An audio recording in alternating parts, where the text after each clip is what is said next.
Namaskar and good morning. Ladies and gentlemen, distinguished guests and esteemed speakers, participants present today, on behalf of the Institute, it's my distinct pleasure to welcome one and all to the Global Summit on Unlocking Sustainability. G20 presidency paves the way for an ESG-driven new world order. May I request Honorable President of the Institute, CMA Vijendra Sharma sir, along with Chairman of the Global Summit, CMA H. Padmanabhan sir, to escort the guests on the dais.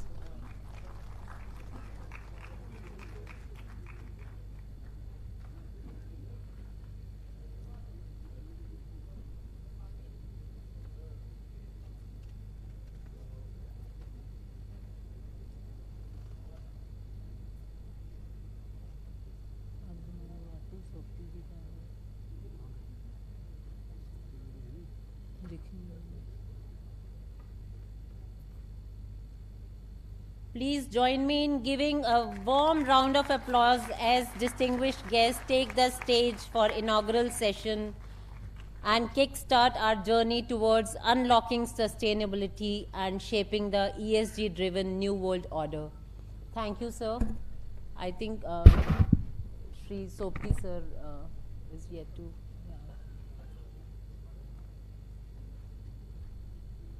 So shall we wait for Sopti sir?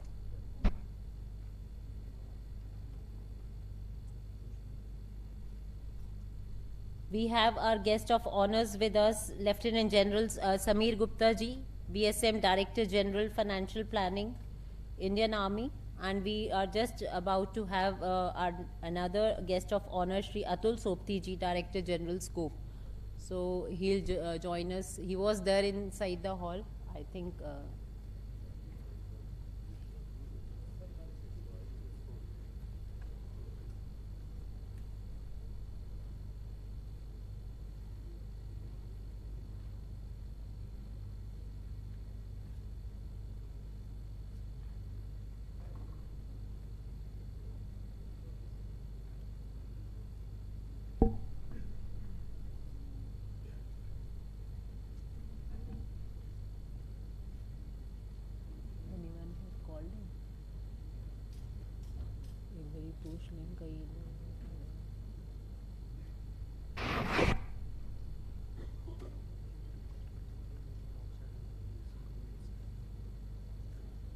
Sir, have you called, sir?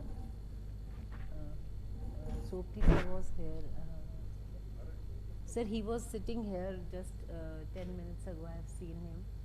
So if anyone can call him. Yeah. I welcome Shri Atul Sopti sir also. Kindly take your seat on the dais, sir.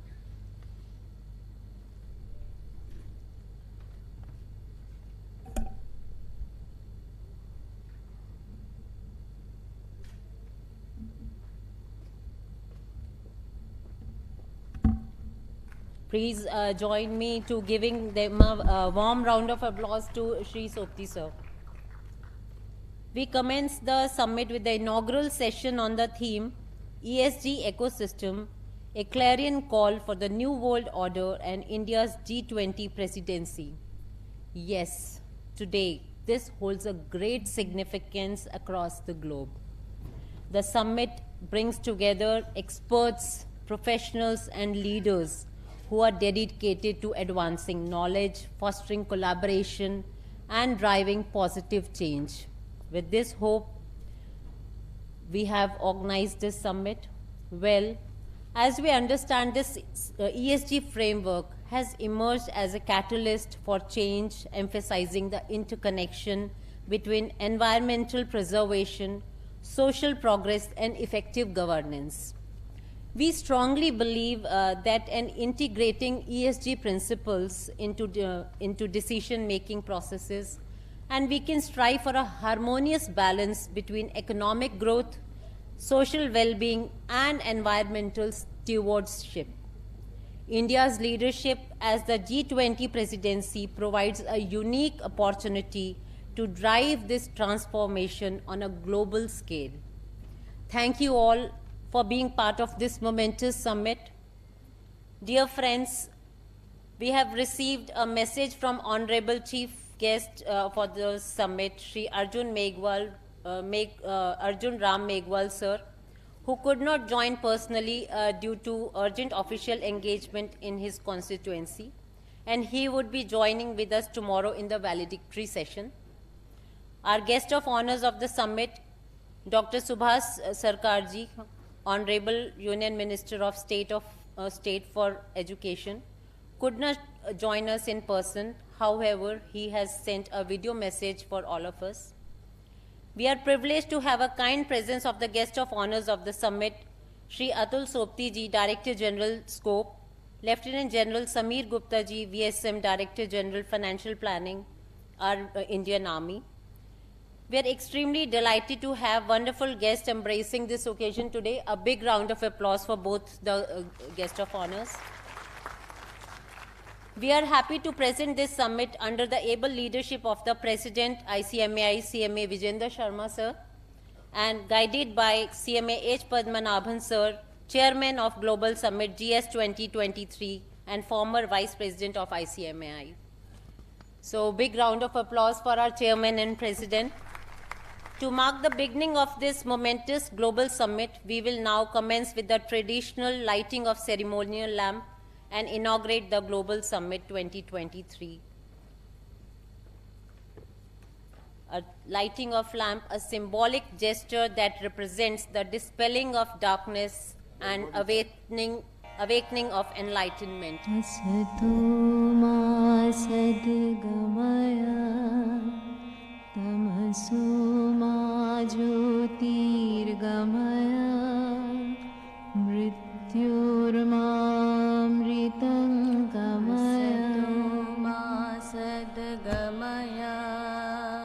तमसो मा ज्योतिर्गमय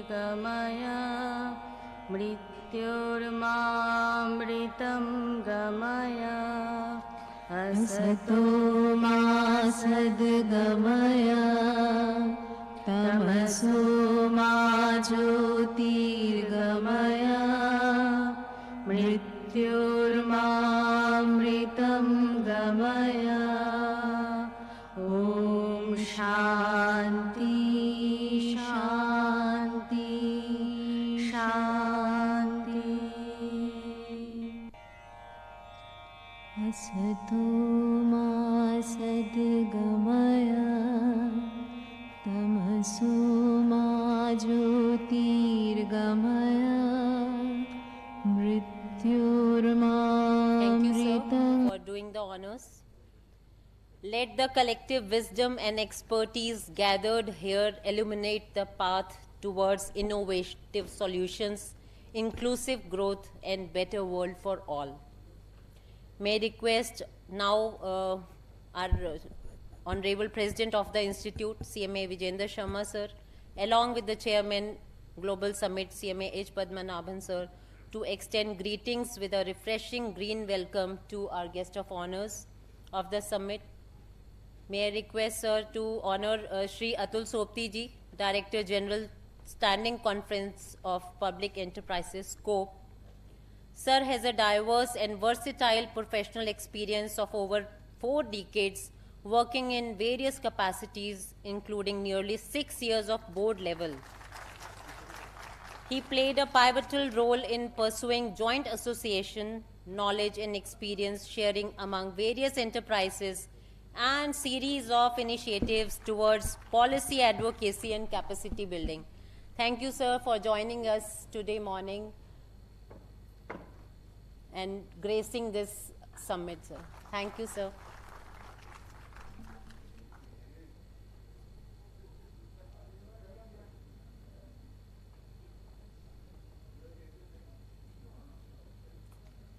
May I now request our President of the Institute and Chairman of GS 2023 to please felicitate Lieutenant General Sameer Gupta ji, VSM Director General Financial Planning, Indian Army.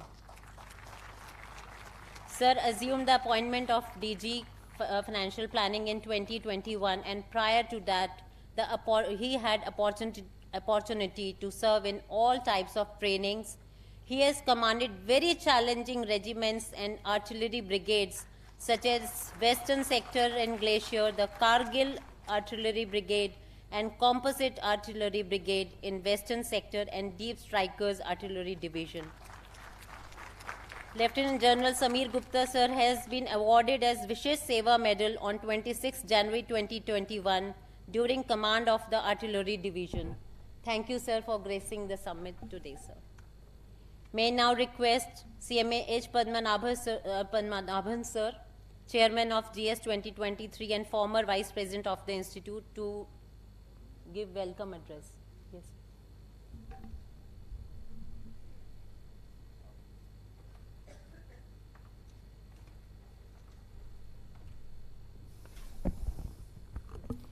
Good morning.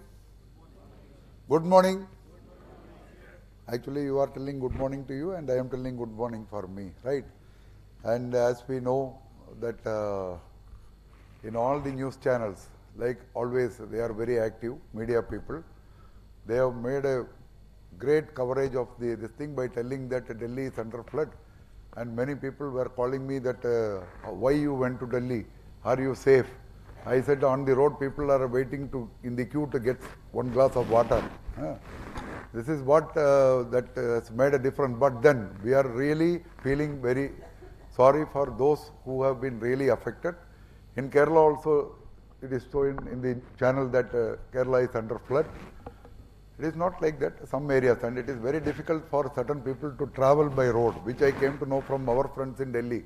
That by road to reach Delhi, this thing were there. So Vijayendra Bhai, our Honorable President, told me that just before the start, let us at least have this thing, good wishes, or this thing that people who are there should be safe, and who have lost their home or this or any physical materials and even personal this thing, we also feel very sorry.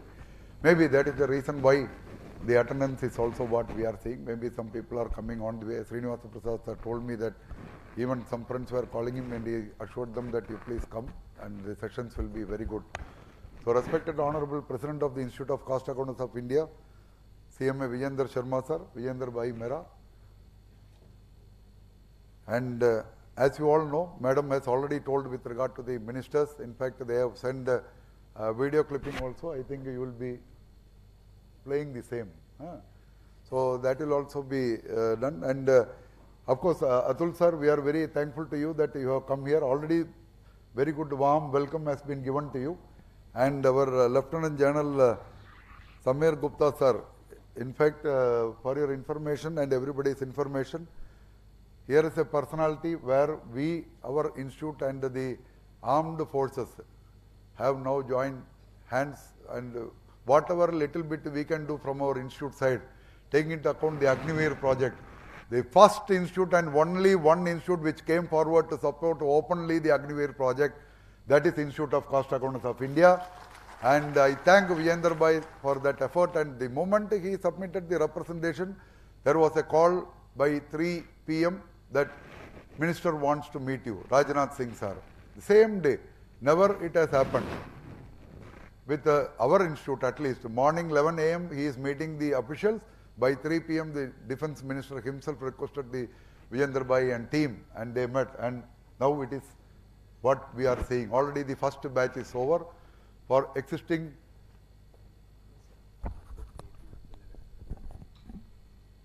Baki English to take na? I thought he is giving me some tips. Thank you very much, brother. So nice of you. And the first batch for existing armed forces, Atul sir, we had, and it successfully completed with some specific target they had fixed, and it was in Panchmahi, some 5 hours journey by road from Bhopal. And Vijayendra Bhai and you both have already met, I saw in the photo. I could not go there for some other reason. Vijayendra Bhai gave me some assignment. So not only welcoming you to this summit, we are very grateful and thankful to you, sir. And our staff members also learned how, with all discipline and commitment, we should do a project and did it on time. So you have now taught us also a little bit discipline, I should tell. That way, thank you very much. Always we are thankful to the armed forces, because it is easy for us to sit at home and this thing, we are safe because of people like you all. So welcome to each and every one of the participants here on behalf of all the council members. I am telling you, all the council members, because I have been assigned the duty of chairman only, I am coming and welcoming or whatever it is. Our convener is also there, Ashwin Dalwadi sir, and we both on behalf of the council. I am not taking names, each and every one. Welcome to each and every one of you. And one more glad thing is that our institute could successfully conduct the election process, and some of you have participated in the election, that is came forward to contest. That itself is a huge this thing. Not that everybody will come forward for giving voluntary services, be it chapter, be it region, or be it council.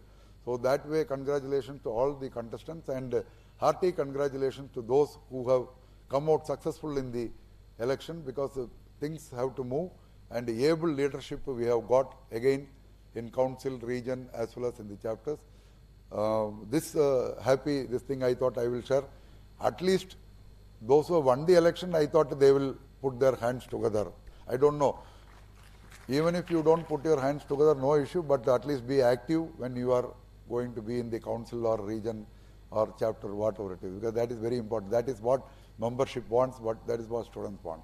And there are so many projects which our institute have been doing and they have done, yet many things have not been completed. We are expecting the government also to understand that when we are part of the nation building process, along with them joining hands, they should also extend their arms very openly to take the services of cost accountants. And today this particular subject, this is the first time we are having that. Even IFAC, Kappa, SAFA, they have appreciated that we have taken note of the government scheme and taking this topic. I need not mention about the theme, the technical session, everything is with you.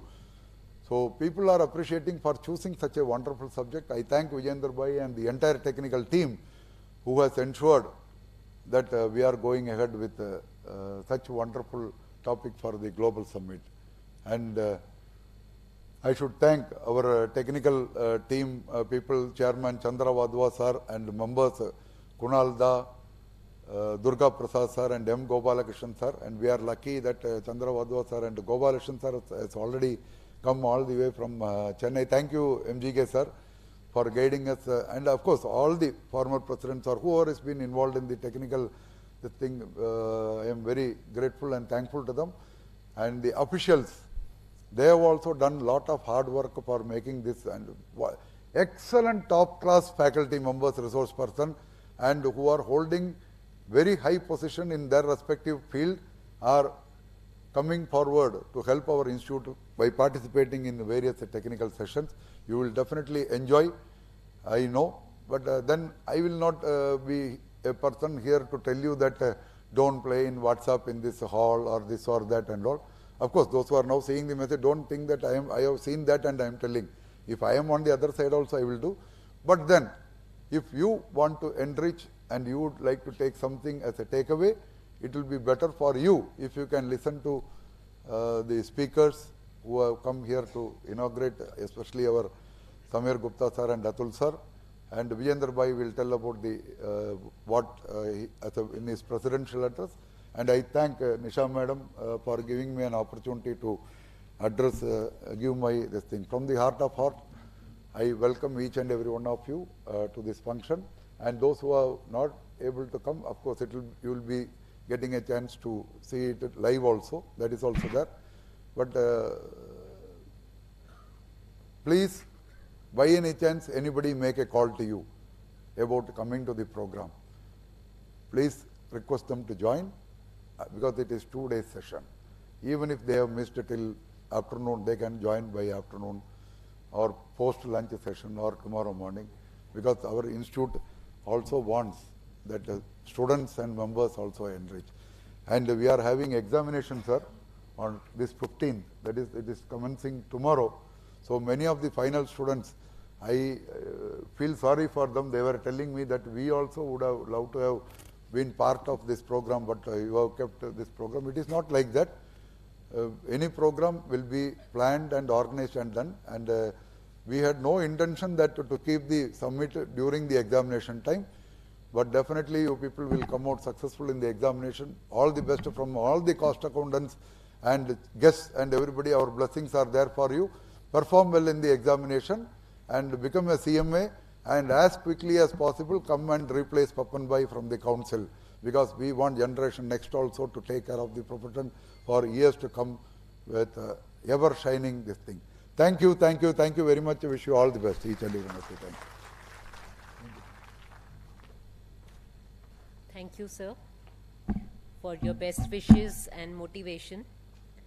Before I request President, sir, for his address, we would like to play video message by Chief Guest of the Day of this event, Shri Arjun Ram Meghwal ji, Honorable Union Minister of Law and Justice, Minister of State for Parliamentary Affairs and Culture.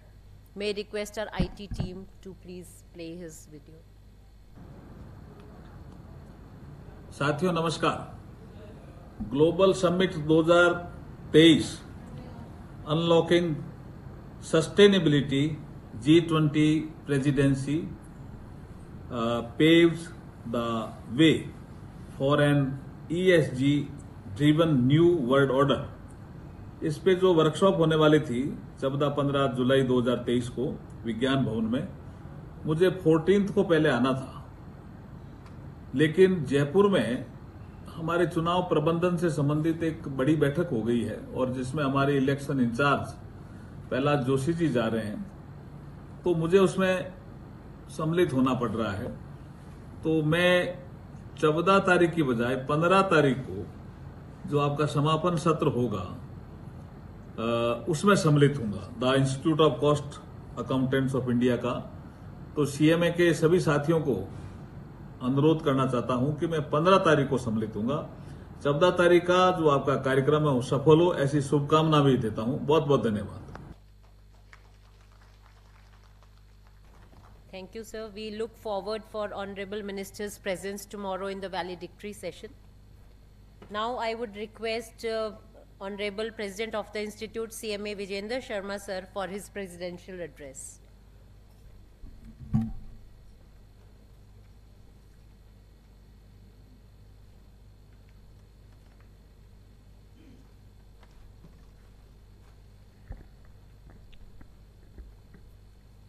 Well, good morning and namaskar to all of you. Honorable Chief Guest Shri Arjun Ram Meghwal ji, Honorable Minister of Law and Justice, Minister of States and Parliamentary Affairs and Culture, Government of India. He expected to join us, but then he will be joining us tomorrow. Our Honorable Guest of Honor, Dr. Subhash Sarkar, Minister of State of Education, Government of India.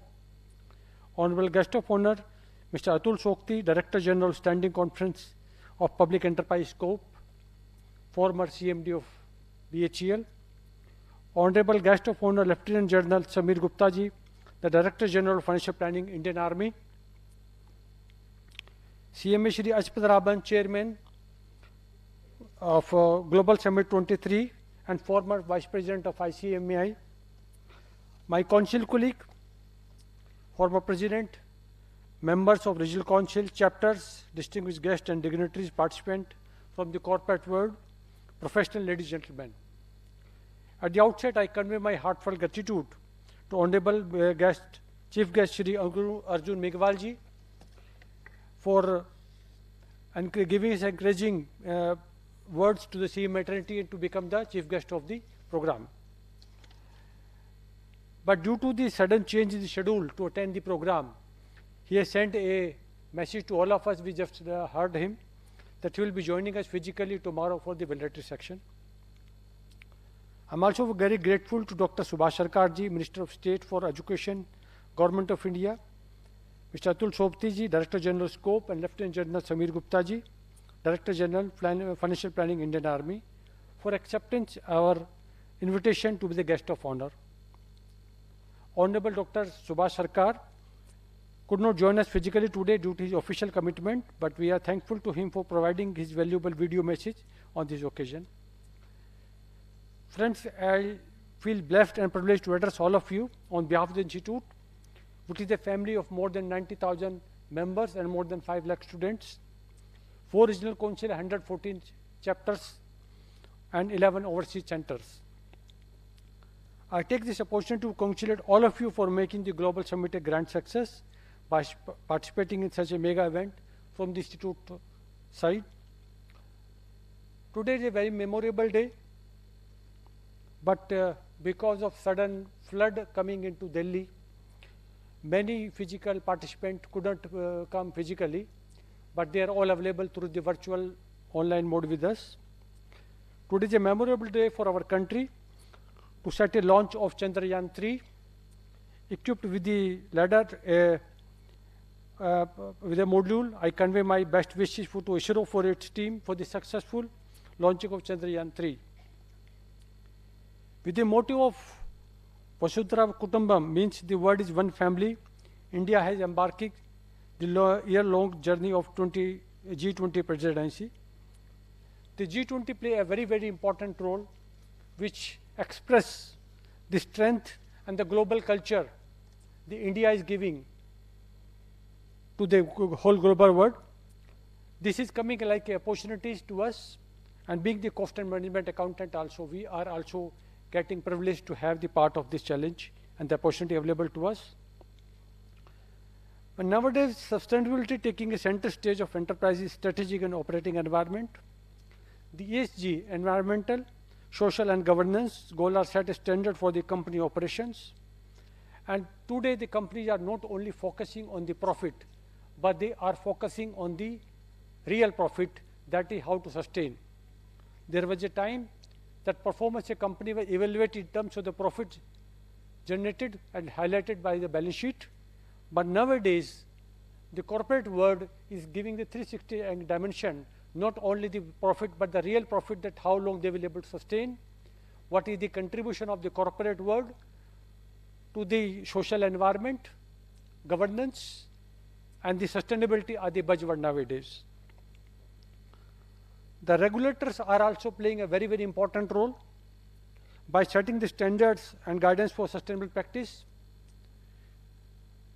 Further, the Honorable Prime Minister Sir Shri Narendra Modi ji announced to migrate and to climate change, including the achievement net zero by 2017.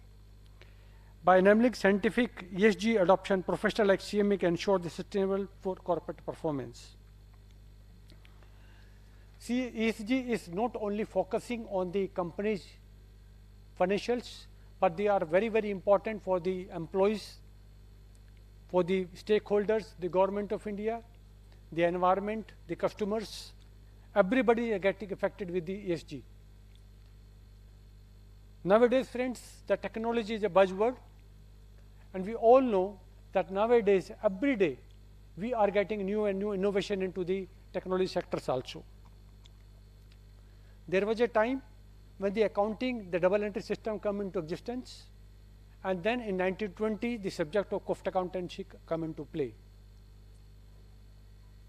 But now, we are moving towards the management accountancy, because the financial accounting was mainly available to make the information available to the stakeholders, those are outside the company.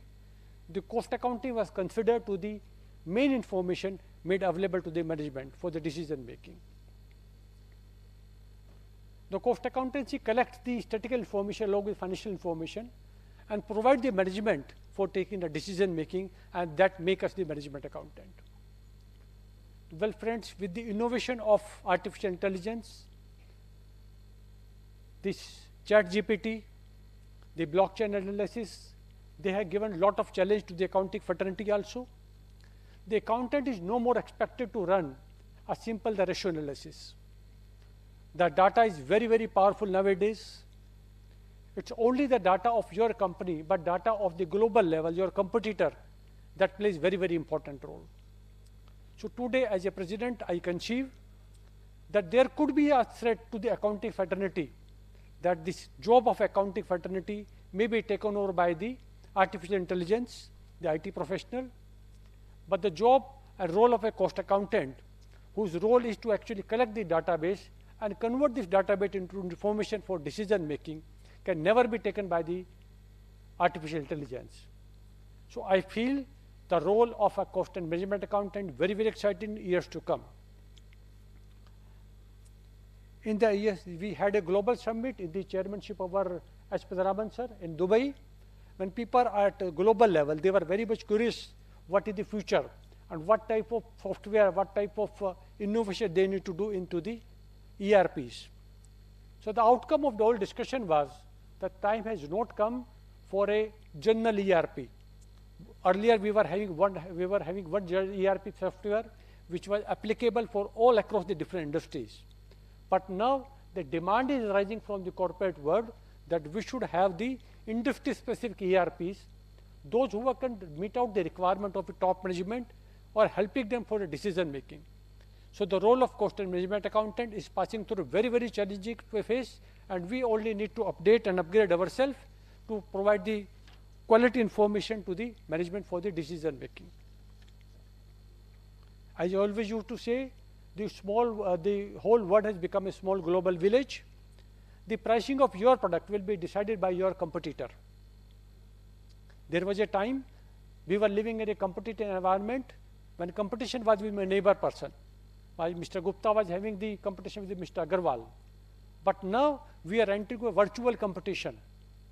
Any customer, they go to any website, they will place the order, they will consider that quality of the product and the pricing, whatever is thrown by the competitor. Even my manufacturer will not be available to know that who is my real competitor.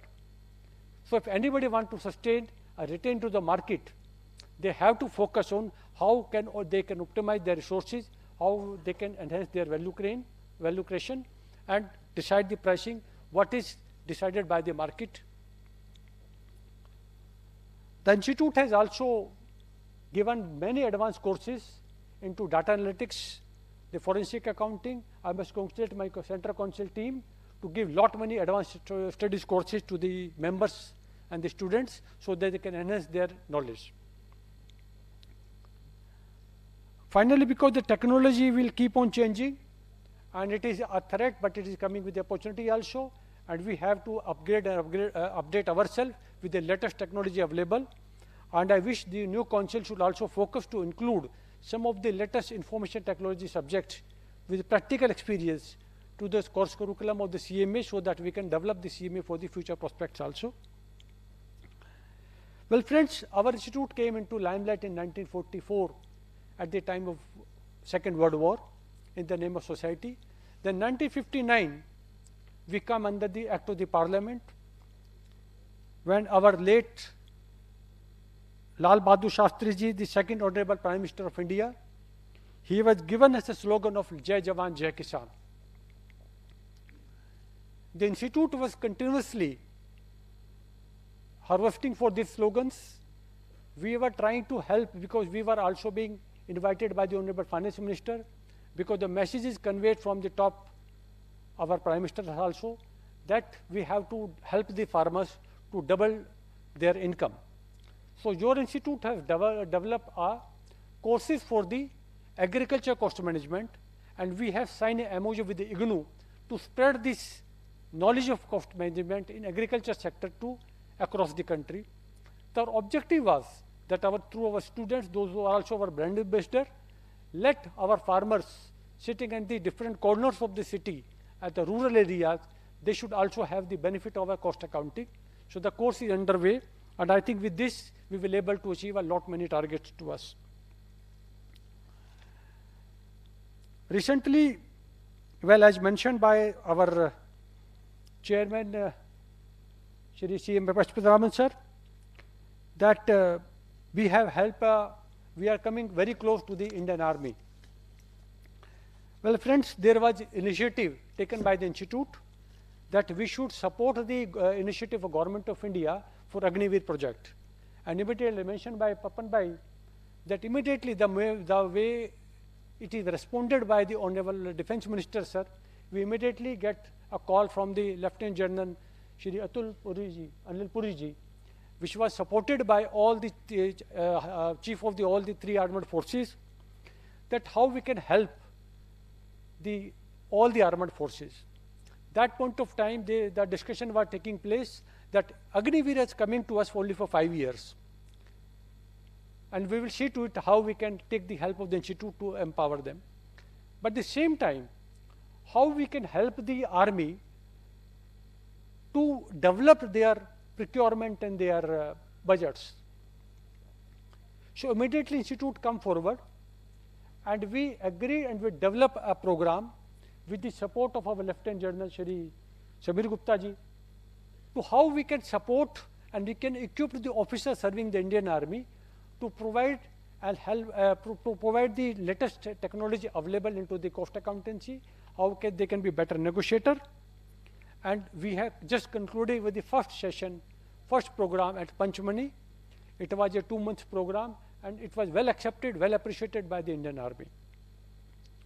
The second challenge thrown by us, that those officers, those soldiers, those who are superannuated, get retired from the Indian Army, how we can help them.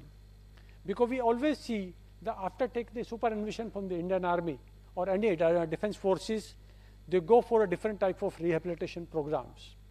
So your institute come forward, and we are providing the basic accounting knowledge through our CAT, Computer Accounting Technician course. We are giving them the diploma course to them. So when my soldier get superannuated from the army, they can get settled into their villages, they can take care of their family, they can take care of their farming lands, and at the same time, they can be supported to help the accounting of panchayat or the local plant level companies.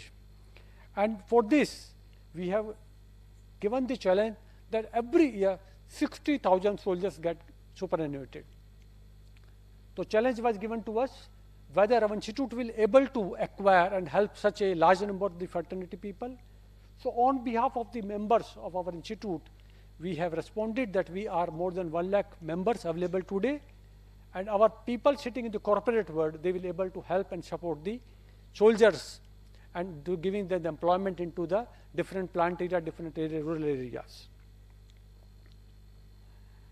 The third thing was coming because now the Indian Army has come across that being the cost accountant, how we can help them. So we are into dialogue and discussion with them. Can we develop a dedicated course for them? As I already mentioned to you, the 12 locations are already been allotted to us in different parts of the country where we are organizing the program dedicated for the Indian Army. Now they are coming forward that how we can help them to have a better negotiation with the vendors, how we can help them to have the cost accounting done for all the arms and ammunition also, because these all details are very confidential nature, and your institute being a cost accountant, you are well aware of that cost accountancy go with the confidentiality. The report of a cost accountant always remain confidential. It is only available to Government of India or a very strategic location partner stakeholder. So with this, the institute has successfully conducted the program. Now, I'm also happy to inform that institute has received a recognition for NCVAT. It is the National Council for Vocational Education and Training, Ministry of Skill Development Enterprises, Entrepreneurship, Government of India, and very soon the Executive Certificate course of Defense Personnel will also be aligned with the NCVAT guideline. You will appreciate to know your is the first institute who get recognized by the NCVAT. Earlier only our CAT course was recognized, but we just had a meeting with the NCVAT, and our all courses which are offered, whether the main course or the diploma course, is being recognized by the NCVAT. Your institute has also come up with a new Section 8 company. Nowadays, you might be aware of this ESG is a buzzword, and the SEBI has come with the certain regulations.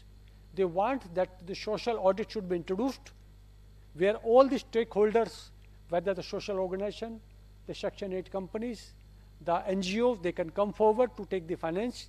On the other side, the people, those who are compulsory need to spend some money for the social development, they are getting one platform so that they can have a better good governance through SEBI. And it is to be done by the 3 professional bodies. You have to pass the social exams, social audit exams. So your institute has developed a Section 8 company dedicated for the social audit. Well, friends, today we are having about 5 crores pending cases before the honorable different courts, district courts. Up to December 22, approximately 4.3 crores cases are pending before the different courts.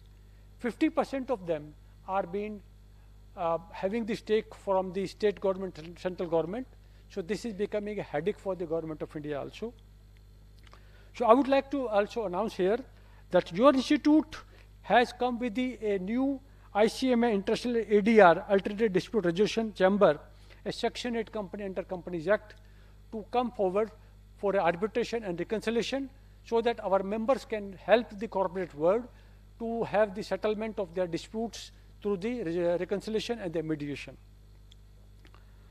I'm confident in the participation and valuable guidance of esteemed speaker, gracious presence of dignitaries, guests and from the industry, the academia, the regulator and the government of India. The CMA Summit 2023 will be successful. And I'm also glad to know that today, though the people are expected to join, I think the situation of our flood is getting clear to them. We're expected to have more and more people tomorrow also. We must remember that this being the profession, it cannot be handled by one person. I must congratulate the new team of Central Council and the Regional Council chapter level also. They have to carry forward this baton of profession, and they have to work continuously for the betterment of the profession. With this, I'm thankful to all of you and wish this program a grand success. Thank you very much.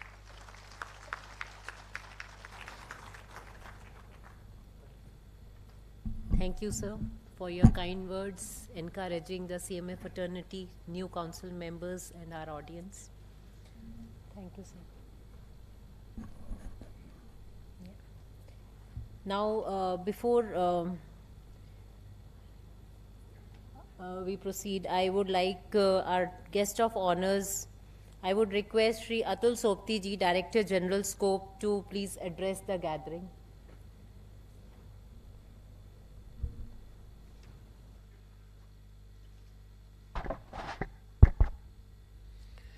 A very good morning to all of you. Lieutenant General Shri Samir Gupta ji, it's always pleasure and a matter of pride and privilege to share dais with such high officials of the Indian Defence, because of whom we feel safe at our houses. CMA Vijendra Sharma ji, whom we heard just now prior to my address, and my respect for this institute has gone further multifold after listening to the various activities which are being done and carried out and proposed to be done in the near future, and it was a great learning for me also, CMA Vijendra ji. CMA Padmanabhan ji, thanks for the warm welcome he accorded to us when we joined the dais, and of course CMA Nisha Diwan ji, who is conducting this program. So many eminent personalities are here whom I got the opportunity to meet also, and all the participants who are here. At the outset, I like to congratulate. I was told that the elections were concluded, and to all the members who have been elected, and definitely I am sure with their support the institute will go further up.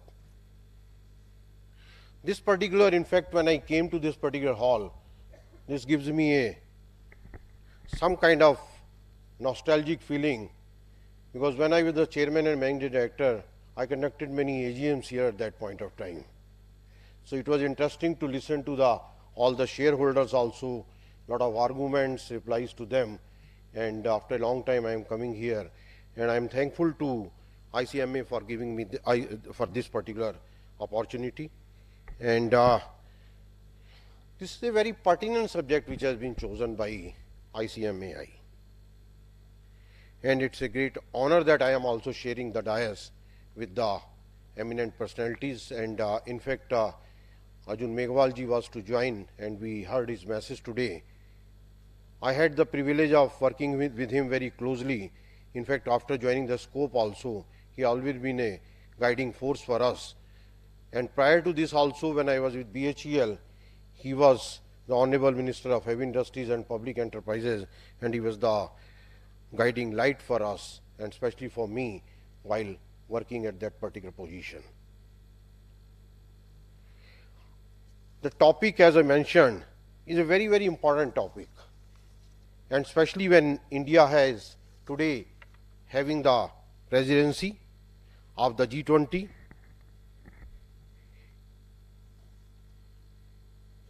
Here, you know that we recently entered at SCOPE, which is the apex body of the public sector enterprises. Although you know about the public sector enterprises, but I am getting this opportunity to explain to you. There are close to 250 public sector enterprises which contribute almost 13.5% of the country's GDP.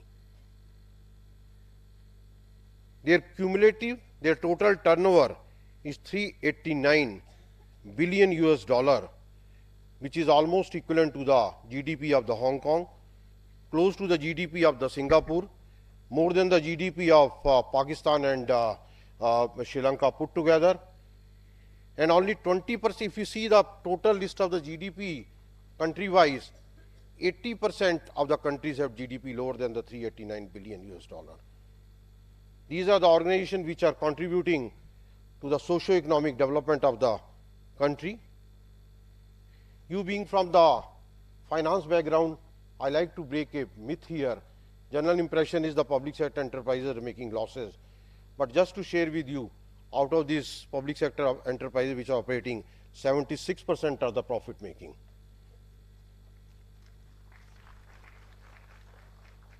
Compared to, if you see, I was doing some study that in USA also, out of the listed companies, more than 50% are the loss making. And similar is the situation here also in India also, of the listed company close to 60% are the profit making. This is a very good achievement. I will not like to go into the what public sector is doing, but I am privileged, my organization is privileged that we entered into memorandum of understanding with this esteemed institute recently, and where Brajendra Sharma ji played a major role. In fact, when we signed this particular MOU with him, I was highly impressed with the kind of experience, the kind of knowledge, and the kind of vision he has for this institute as well as otherwise for the country. And I am sure the professional like him will take this country to much greater heights. Thank you, Sharma ji. And this particular MOU is going to pave the way for many studies together, many knowledge workshops together, many research work together, and I am very happy that SCOPE is today the strategic partner for this global summit also.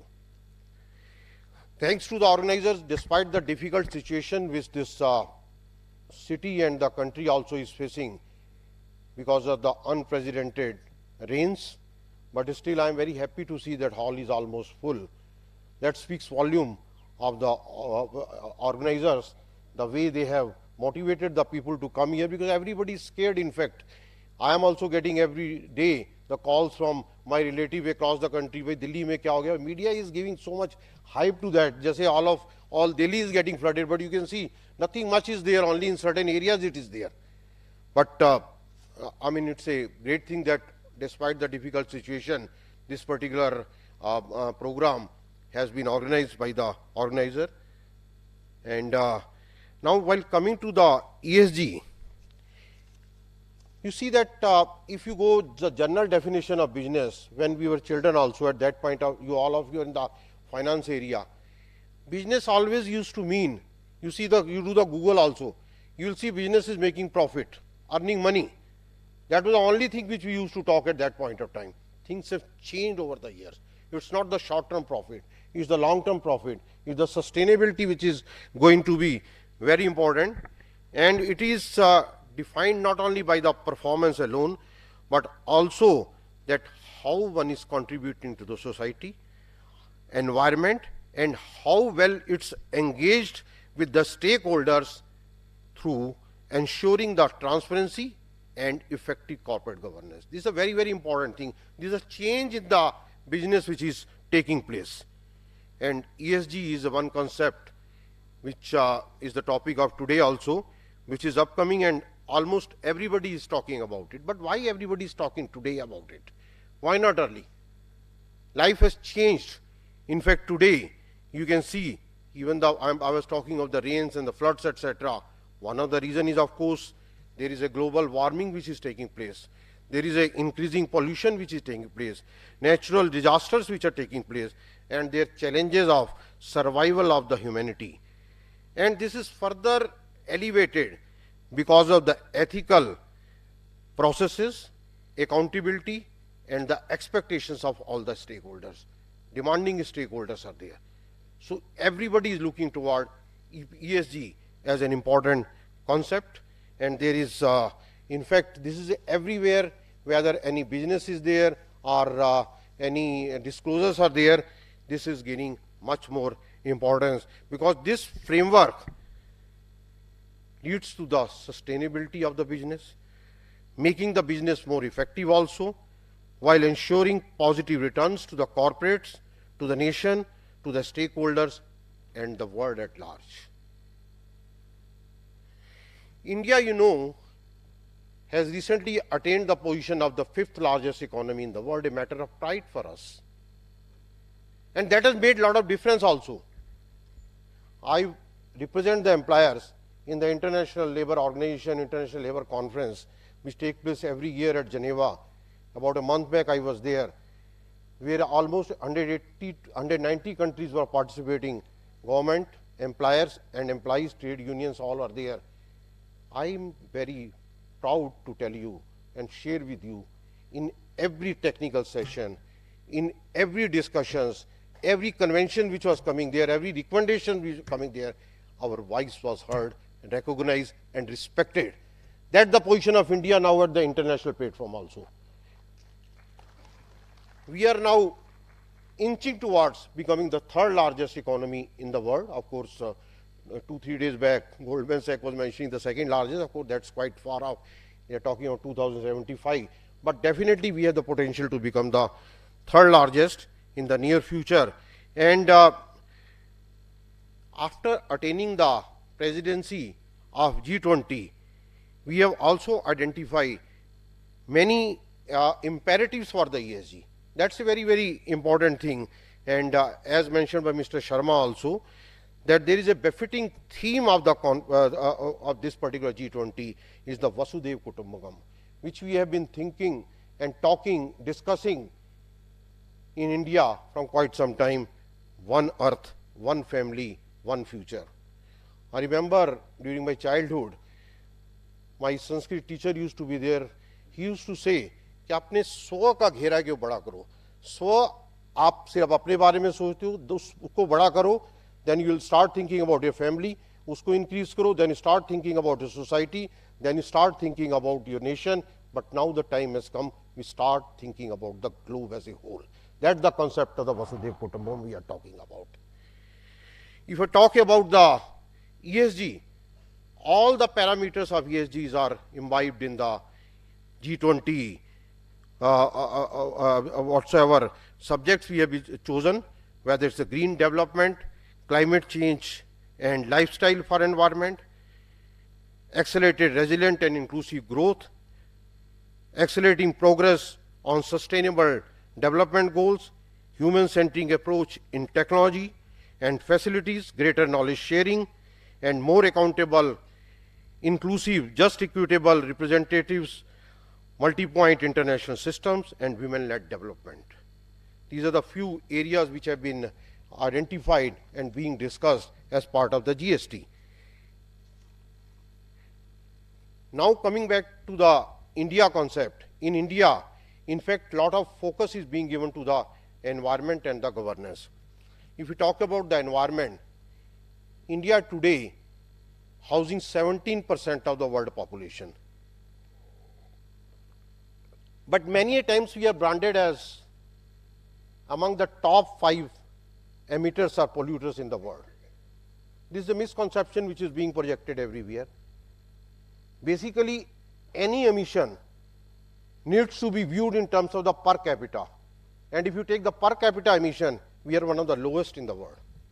In the last, if you do the analysis, in the last almost 100 years or so, we have contributed only the 4% to the world emission as compared to 60% of the developed countries which they have done. But that one point is that we start talking about statistics. Second point, the bold decision which have to be taken. And I am very happy that our Honorable Prime Minister, he has taken the very bold decision in this regard. For a country which is the second largest producer of the coal in the world, a country which is the fifth largest reserves holders of the coal in the world, and a country which is a developing country, but we took a decision under his leadership that by 2030, the power generating capacity 50% would be from the non-renewable sources. That's a big decision which have been taken. And second decision which was taken, that there will be, basically if we talk of emission intensity as percentage of the GDP, there will be 45% reduction by 2030 as compared to the 2005 level. A big decision which have been taken, but the point is if you start thinking big, definitely we will achieve, and country has the capability of that. And next point is that by the year 2070, we will become the net zero. This was on the environment side. Second point is that if we talk of the other concepts of the ESG, India has introduced steps to encourage disclosure of the ESG practices by the organization. And from the industry perspective, I say that corporate momentum is already gearing up for that. From the environment side, a lot of actions are being taken by most of the organization. ESG disclosures definitely is becoming a very, very important subject in the balance sheets also, and people are going beyond the mandatory disclosures, but it needs to be done in the more organized and measurable manners. It has to become the way of life, I feel. Basically, the ESG should not be only for the disclosure. Always say that reducing the carbon footprint or having a social objective or having the good governance has to be way of life for any organization, whether smaller or bigger.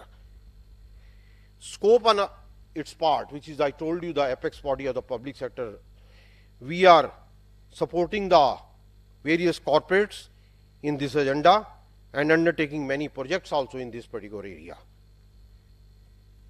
And I'm sure some more projects will be undertaken once we have joined hands with your institute.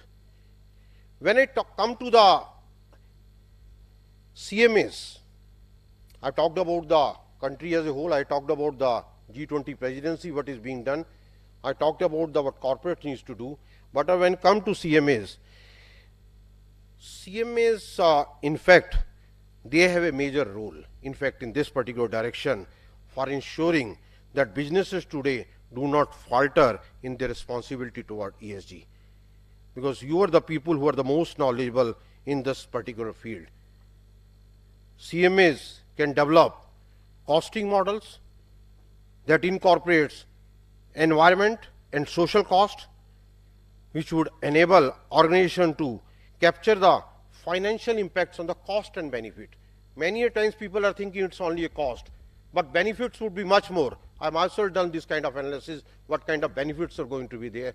So you are the people who can suggest that what will the impact of cost as well as the benefits because of these ESG initiatives, and further this can be incorporated in the costing, in the product costing of the organization to make it data driven decision. That's very, very important, which should include not only the financial impact but the ESG initiatives impact also. I'm glad that beginning has been made through this global summit, and the subjects I was going through are very pertinent. Congrats and compliments to the organizers who have decided the various subjects which need to be discussed during these 2 days session. But it's not only the discussion, time has come to act also. If we have to support this country to become the third largest economy in the world, we need to identify the opportunities for that. And I always have a very high respect for the cost accounting professionals, and I'm sure they can play a leading role as well as their professional knowledge and wisdom is concerned, and they can develop the differentiating factors for the organization, for the country in this regard. While we talk about the ESG, in broad sense, about the environment, social and governance. If I talk about the CMA professional, I'll say this, they also have to develop their own ESG model, own roadmap. If I say E should stand for the embrace the new opportunity, S should stand for the sensitize to innovate, and G should stand for the global brand. Grow a global brand for your own institute, for your own profession, for the nation as a whole. Thank you very much, and Jai Hind.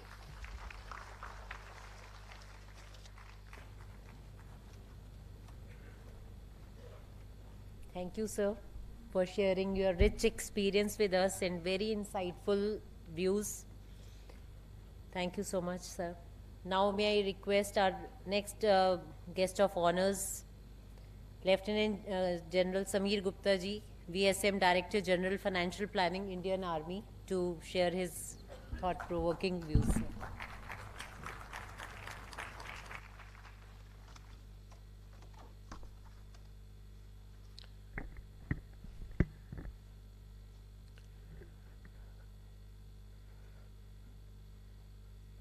Shri Atul Sopti, Director General of the Standing Conference of Public Enterprises, Shri Vijendra Sharma, who is the President of the ICMI, and CMA H. Padmanabhan, the Chairman of the Global Summit, all the senior members, the delegates, and organizers of the event. A very good morning and Jai Hind to all of you. Firstly, I must tell you that a short interaction which I had with Mr. Vijendra Sharma on the closing address of the last, the first ever reorientation program which was run by the ICMAI for the Indian Army was a real eye-opener for all of us, in the sense that we saw the potential of what can be achieved with cooperation with a hitherto unknown organization as far as the Indian Army was concerned. The interaction there brought to the fore that there was a need for us to identify and to move ahead on a lot of other issues, and we are in the process of doing that. I assure you, we will look for areas where we can carry out more cooperation. It is a matter of pride for me to have been invited to this global summit, and this global summit which has been organized by the Cost Accountants of India, and the theme which has been covered earlier is the Unlocking Sustainability. G20 presidency paves the way for an ESG-driven new world order. Now, India's G20 presidency has been regarded by experts across the world as an excellent opportunity with immense scope and potential, with the motto of Vasudev Kudumbakam already explained in a great amount of detail by Mr. Sopti. Now, India has embarked on the year-long journey of the G20 presidency, and indeed, there is a huge amount of opportunity for steering international coordination towards economic stability and prosperity, which is in general an overall overarching goal of the G20 organization itself. The Honorable Prime Minister of India envisions India's G20 agenda to be inclusive, ambitious, action-oriented, and decisive. India's successes and experiences are critical to tailoring global solutions.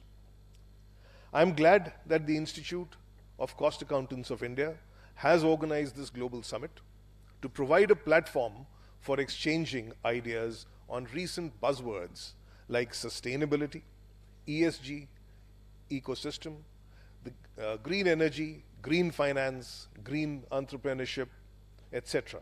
And the government is framing various strategies concerning these sectors for overall improvement of the Indian economy. Now, in India, the increasing importance of ESG is transforming corporate strategies. regulatory mandates have played an imperative role in ushering corporations across sectors to engage in socially and environmentally conscious approaches to business. Integrating ESG into practice will not only add value to portfolios, but will also increase business sustainability. Our nation has clearly set its agenda for a sustainable future through its commitment to achieve SDG goals by 2030 and net zero by 2070.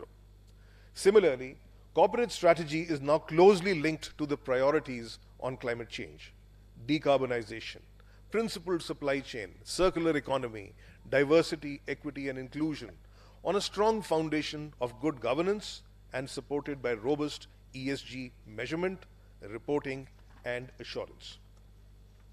One of the indicators of the same is the introduction of comprehensive sustainability and environment, social, and governance related disclosures to nudge companies to look beyond the traditional finance-centric models.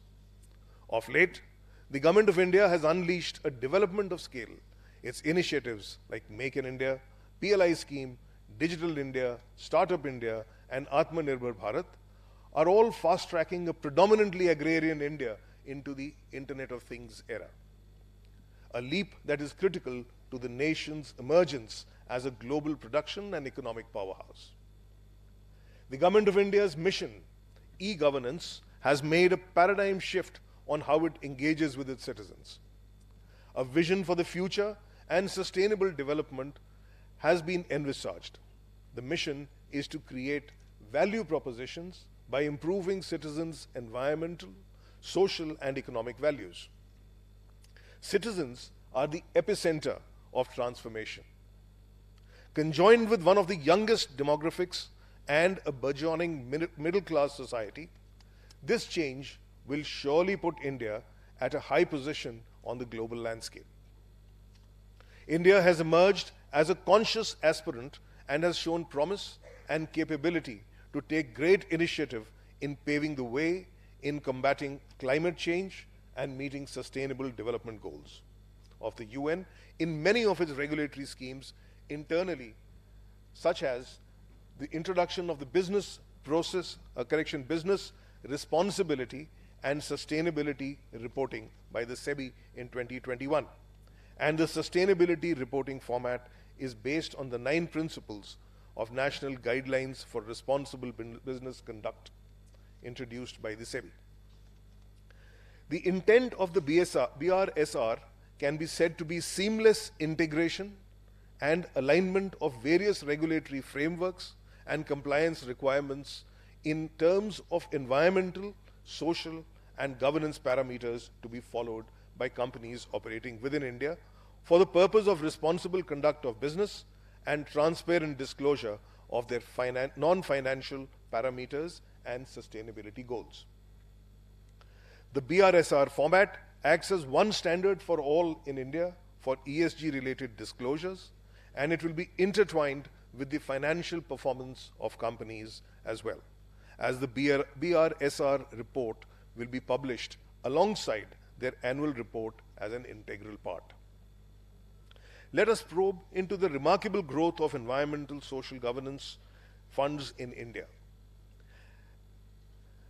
as an approach towards sustainable investment. Now, these funds not only seek financial returns, but also prioritize investments in companies that demonstrate environmental responsibility, social consciousness, and strong governance practices. The surge in ESG fund offerings by asset management companies in India reflects the growing concern for climate change, sustainable development, and a desire to support companies making positive contributions to society and the environment. Its importance, once again, I need not highlight again, it is visible to everybody today as the situation in Delhi probably highlights this to all of us. The world has realized that financial growth can only be achieved hand in hand with environmental and social responsibility. ESG funds offer an avenue to contribute to positive change while seeking potential financial returns. The AMCs are also launching exchange-traded funds and ETF fund of funds in the ESG space. Recently, the SEBI has proposed allowing mutual funds to introduce 5 new categories under ESG schemes and mandating ESG schemes to invest at least 65% of their assets under management in listed entities where assurance on BRSR code is undertaken. These measures are aimed at ensuring greater transparency, authenticity, and adherence to ESG principles. By providing clearer guidelines and promoting responsible investing practices, SEBI's initiatives can enhance investor confidence in ESG funds and foster the growth of this segment. On our part, the Indian Armed Forces have always endeavored to imbibe environmental friendly practices and have successfully built in social values conducive to building a sustainable future. I am sanguine that the deliberations during this seminar will throw light on various strategies for unlocking sustainability through ESG. Also, my sincere gratitude and heartfelt thanks to the Institute for their efforts in organizing this event. I wish the summit every possible success. Thank you. Jai Hind.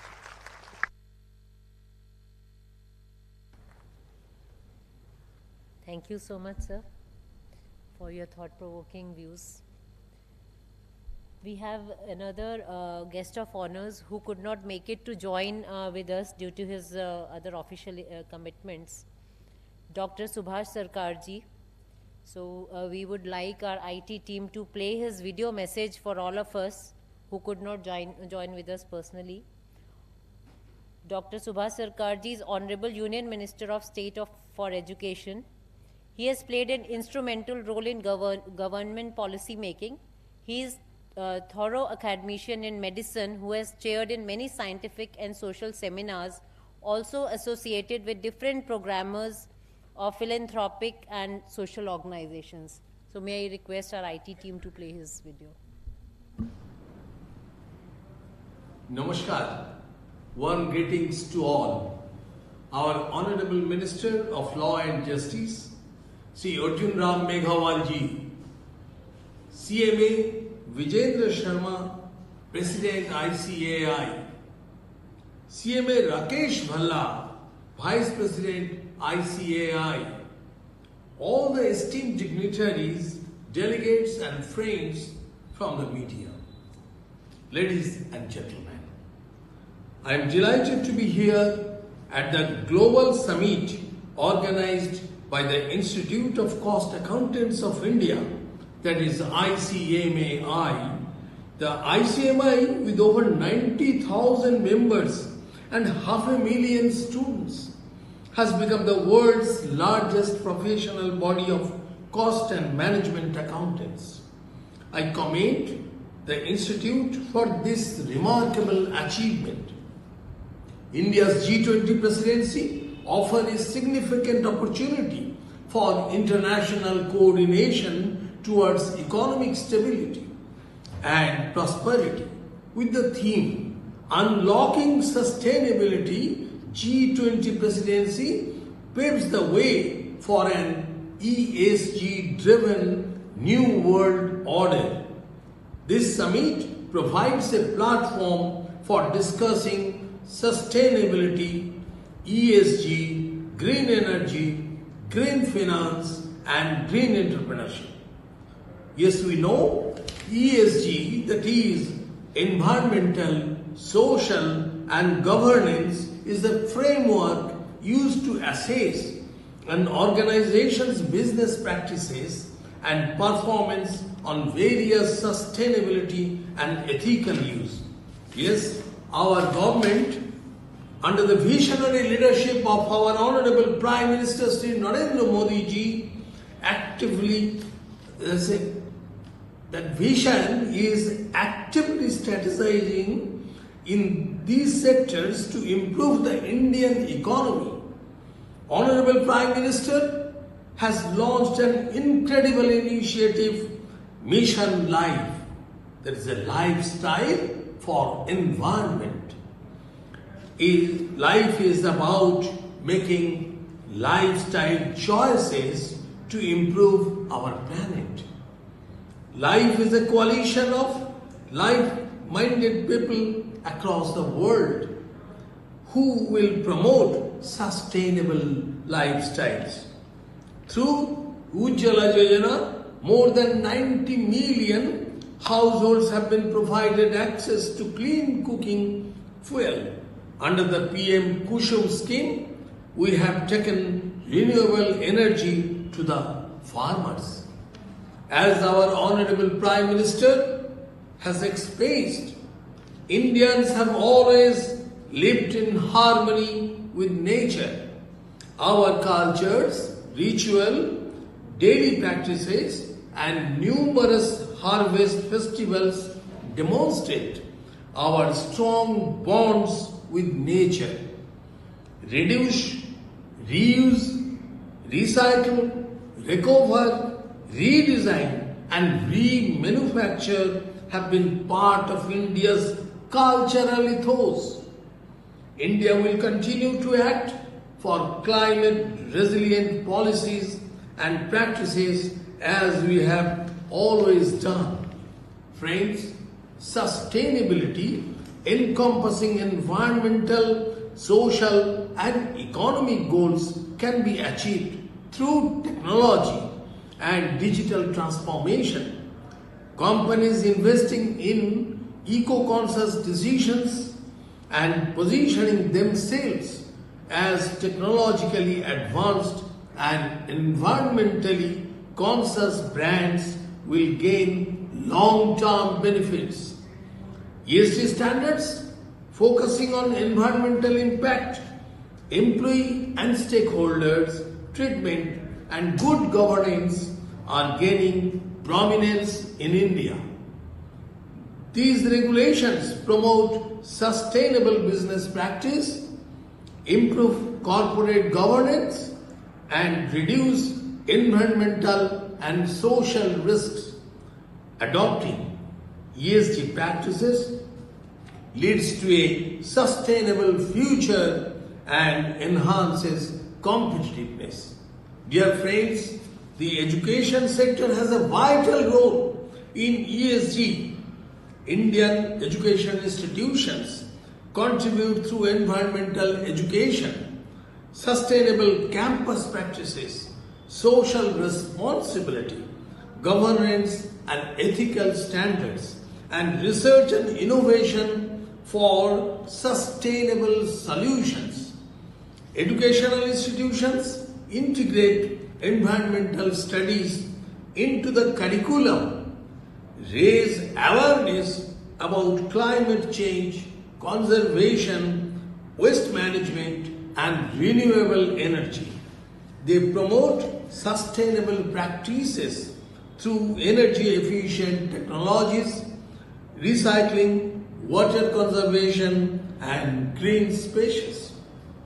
Social responsibility is fostered by promoting inclusivity, diversity, and equality through tolerance, respect, social justice, and community service activities, and financial aid to disadvantaged students.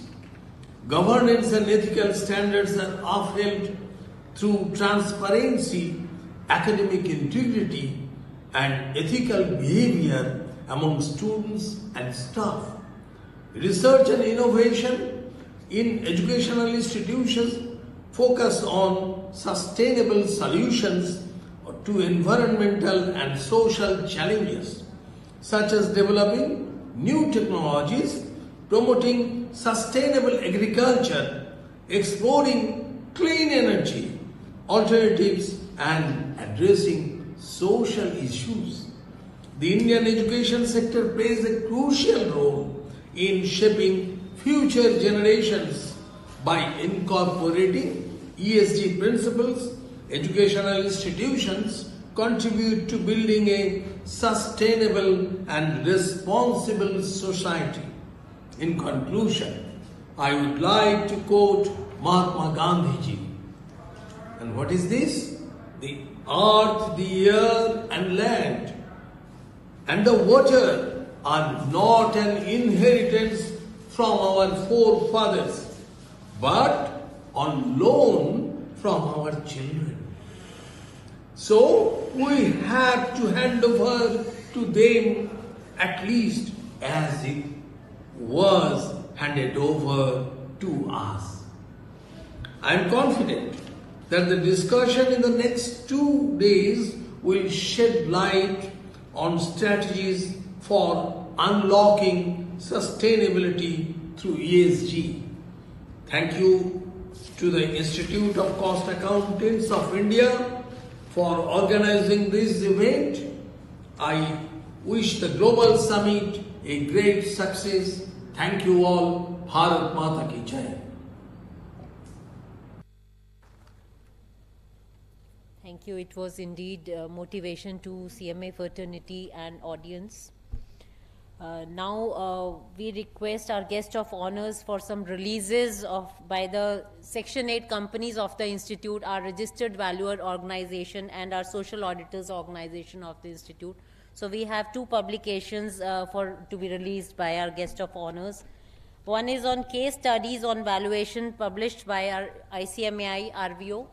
So may I request guest of honors.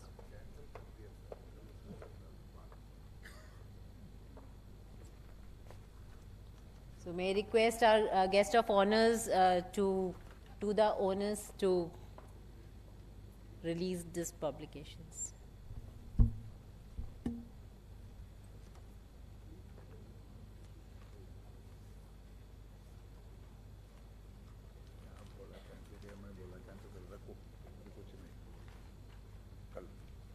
अरे बोल दिया यार.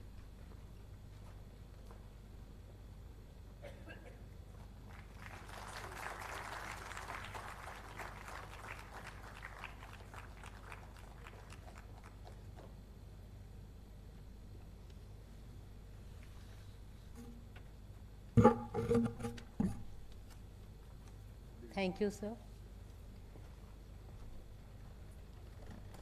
Now we are at the verge of closure of this inaugural session. I take this opportunity to propose vote of thanks for this inaugural part. We are extremely delighted to have our wonderful guest today morning.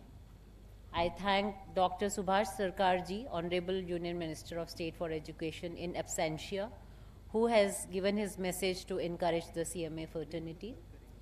We are grateful and thankful to guest of honors Shri Atul Sopti ji, Director General Scope, and Lieutenant General Samir Gupta ji, VSM, Director General Financial Planning, Indian Army, for sparing their valuable time to grace this occasion and to motivate the participants in supporting the Institute's initiatives in all respects by MOU and by other our training programs.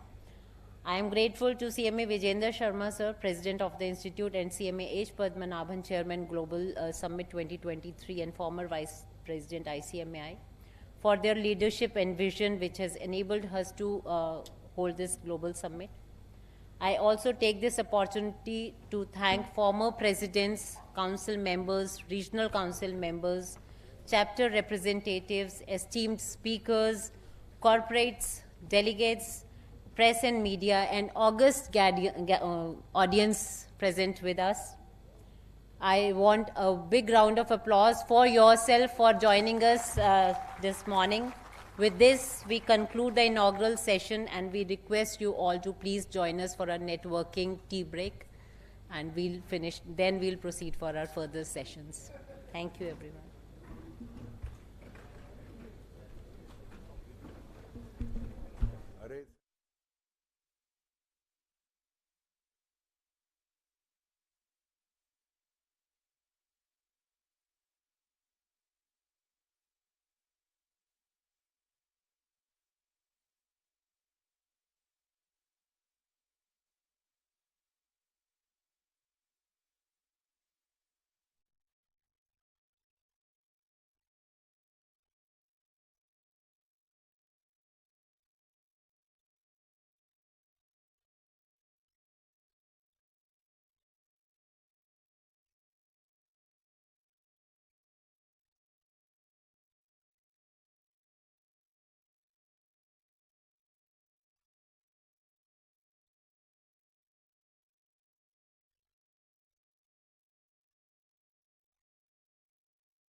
afternoon, everyone. Request you to please settle down so that we can proceed with our next session. Please call everyone standing outside.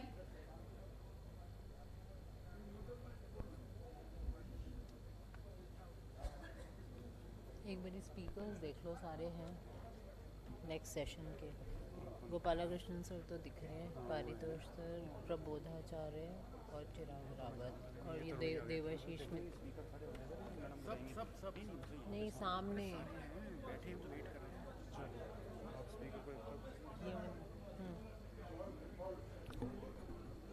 May I request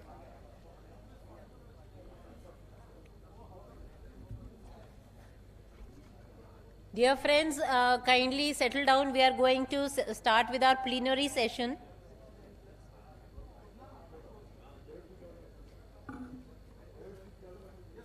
May I request Chitranjan Chattopadhyay sir to kindly escort all the speakers of this session, plenary session. Our former President CMA M. Gopalakrishnan sir, CMA Dr. Paritosh Basu sir, Shri Prabodha Acharya sir and Shri Chirag Rawat sir and Shri Devashish Mitra sir. Kindly take your seats on the dais, sir. Welcome, sir.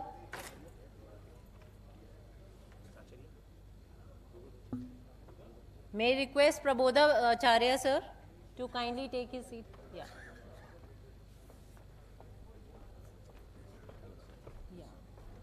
During this summit, we will have the privilege of hearing the distinguished speakers who are pioneers in their respective fields.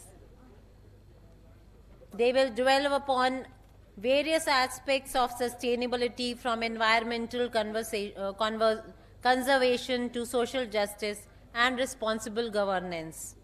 Before we proceed for our plenary session, our theme of the plenary session is ESG from theory to actions, from effective contributions with measured values. So before we proceed, may I request Chitranjan Chattopadhyay sir for pleasantries to our guests here. May I request Chitranjan Chattopadhyay sir and CMA Devashish Mitra sir, Council Member of ICMAI, to please welcome CMA M. Gopalakrishnan sir. A big round of applause for our former President ICMAI, CMA M. Gopalakrishnan sir. Thank you, sir, for coming all the way and gracing the summit, sir.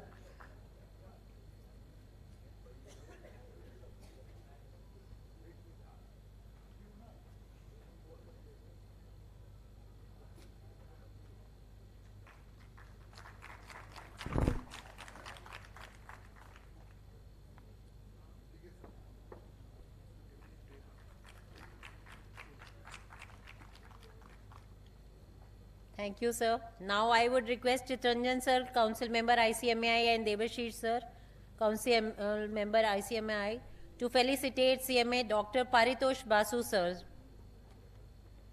Senior Director Services, Fragility Consulting Private Limited.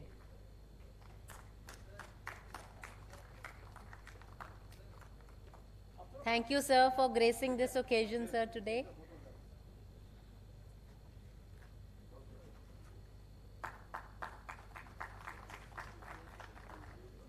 We look forward to your sessions, sir.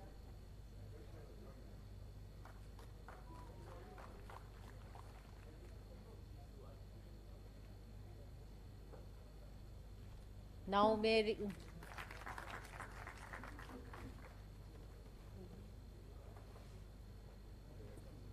I request sir to please felicitate Shri Prabodha Acharya sir, Chief Sustainability Officer, JSW Group.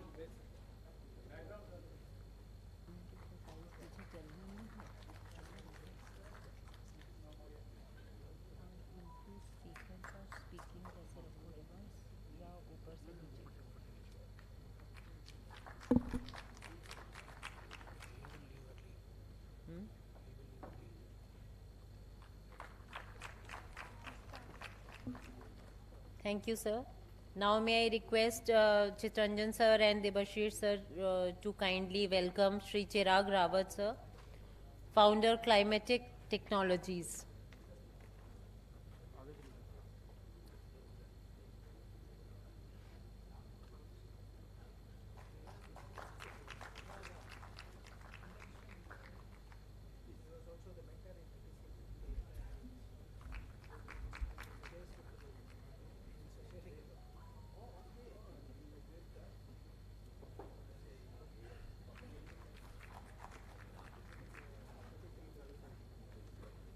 Thank you, sir. A big round of applause for our wonderful panelists. So, full panel is there. May I request CMA Chitranjan Chattopadhyay, sir, Council Member ICMAI, to please give his welcome address.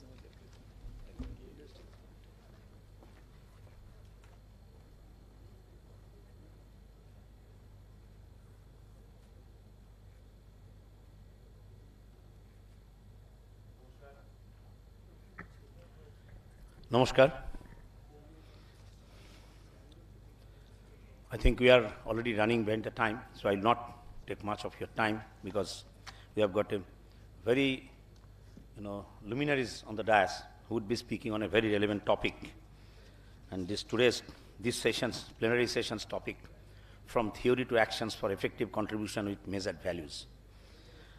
Respected President of the Institute, Sri Vijendra Sharma, the Chairman of this Global Summit 2023, CMA H. Padmanabhan, our dearest Papan Bhai, and all our esteemed council members,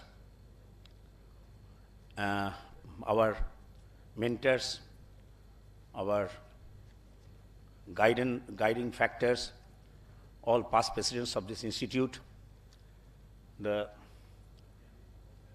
speakers on this dais, especially chairman of this session, a versatile personality, Gopal Krishnan sir, and Mr. Acharya, Mr. Chirag, and my friend in the council, CMA Devashish Mitra, all the esteemed participants, Secretary of the Institute, officials of the Institute, ladies and gentlemen. And in fact, this particular session, welcome address has to be given by me, but I think the session which has been really crafted, as you know, every business deeply intertwined with environmental, social, and governance concern, it makes sense that a strong ESG proposition can create values.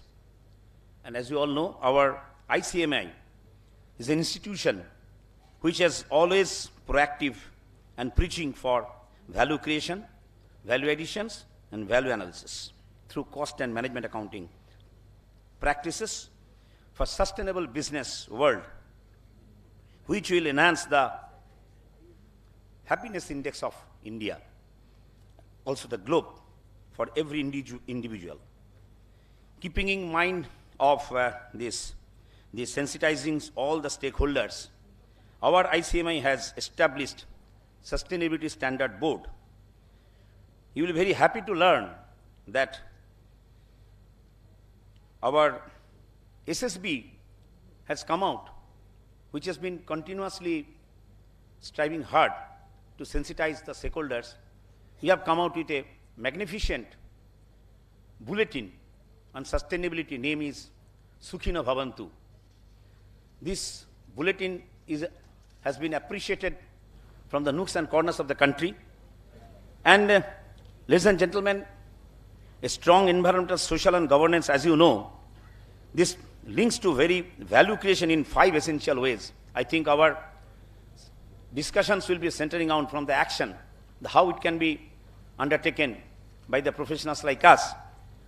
This is top line growth, then your cost reductions, then regulatory and legal intervention, then productivity uplift, and last is the very important investment and asset optimization. So all these 5 areas, I think today's discussions throughout the sessions, definitely it will help us to have a better understanding, and I think this summit will be very much successful when we shall be able to understand many facets of the ESGs. Friends, the first session was deliberated by the very, very efficient and very famous people of this country who have given certain roadmap to us. And I think that BRSR, what has been talked about by our Lieutenant General Sumit Gupta ji, it is really a matter for our profession, and already you will be very happy. Security Exchange Board of India, SEBI, has already they have called us for many discussions, and we have already made them how our profession can help in BRSR reporting. And you will be another issue is here. Since this is a social audit, our institute has been one of the pioneer in having this social audit organizations. Our many members are now joining as a social auditor. They are non-financial issues. For non-financial issues, SEBI has been depending upon our profession. And I am very happy to tell you that in this particular area, our profession has been taken as a very important area. Our CMA profession has been given due importance by SEBI. And you will be the last I want to mention you here, the expected credit loss mechanism in this area of ESG. When this G20 summits, there our Honorable Prime Minister is the leader. The financial stability report, we have to play a big role, and already we have approached our RBI to simply contribute our expertise. So with this, I think this is a very beautiful session. You will be listening from our expert people. With this, I welcome you all in this particular session, and I request you to please have your questionnaires ready so that we can also have some interactions with our experts here. Thank you for your patient hearing, and I welcome you all, sir, again in this very august session. Thank you.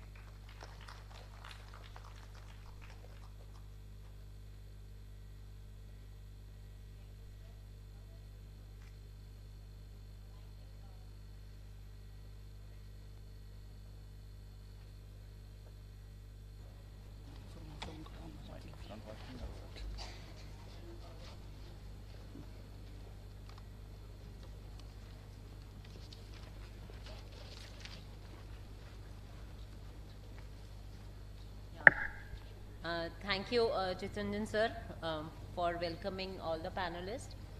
Now may I request Chairman of the session, CMA M. Gopalakrishnan sir, former President ICMAI, to please address the gathering and share his views.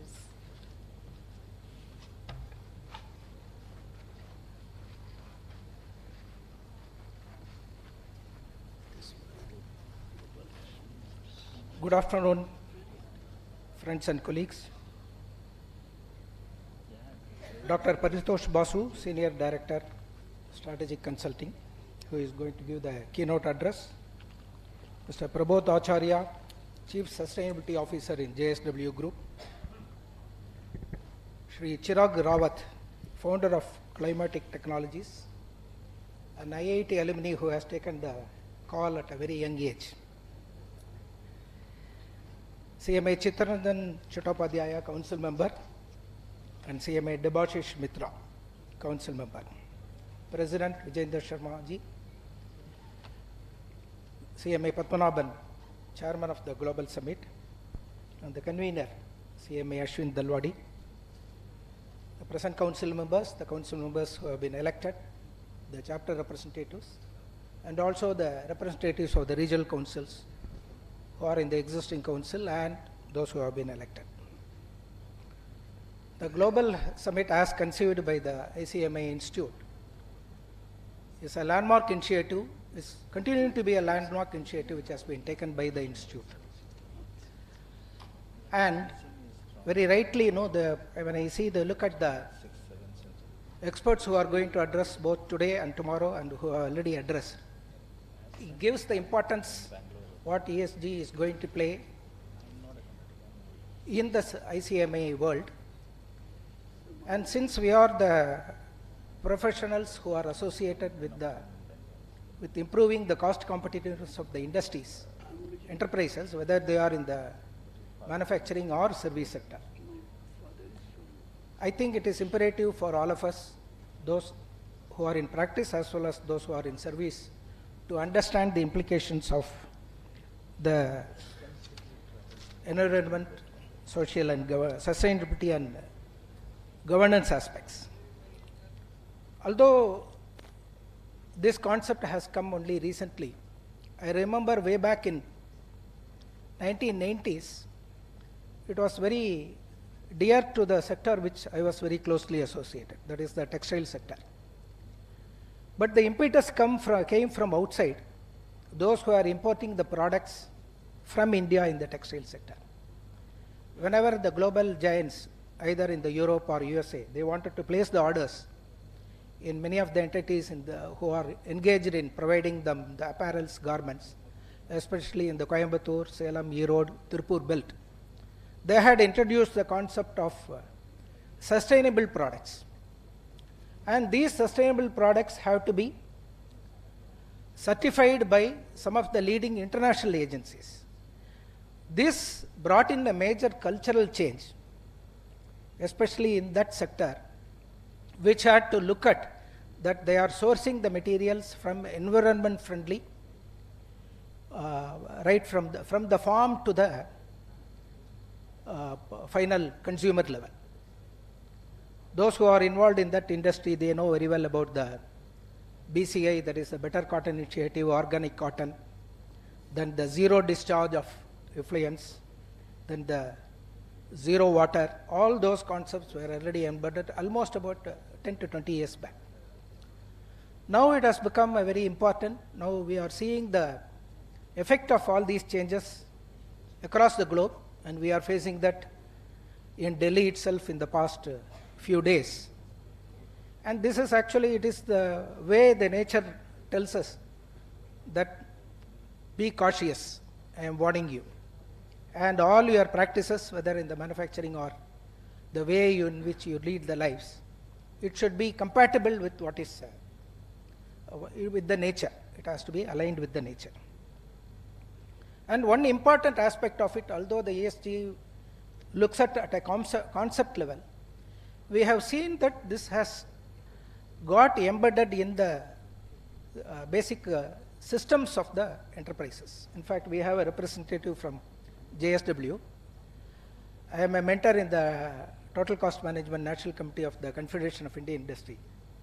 There are some of the modules which were, one of the module which was developed for reaching the maturity level. Of course, JSW group is one group which has reached the highest level of maturity. And in the Chief Sustainability Officer presentation by the JSW, we could straight away see that how the sustainability initiatives are straight away connected to the total cost management and the cost platform. Even the pricing decisions which are taken, especially for certain products. Of course, the international buyers agree for a certain premium if they are environment friendly, sustainable, and the social governance aspect is taken care of.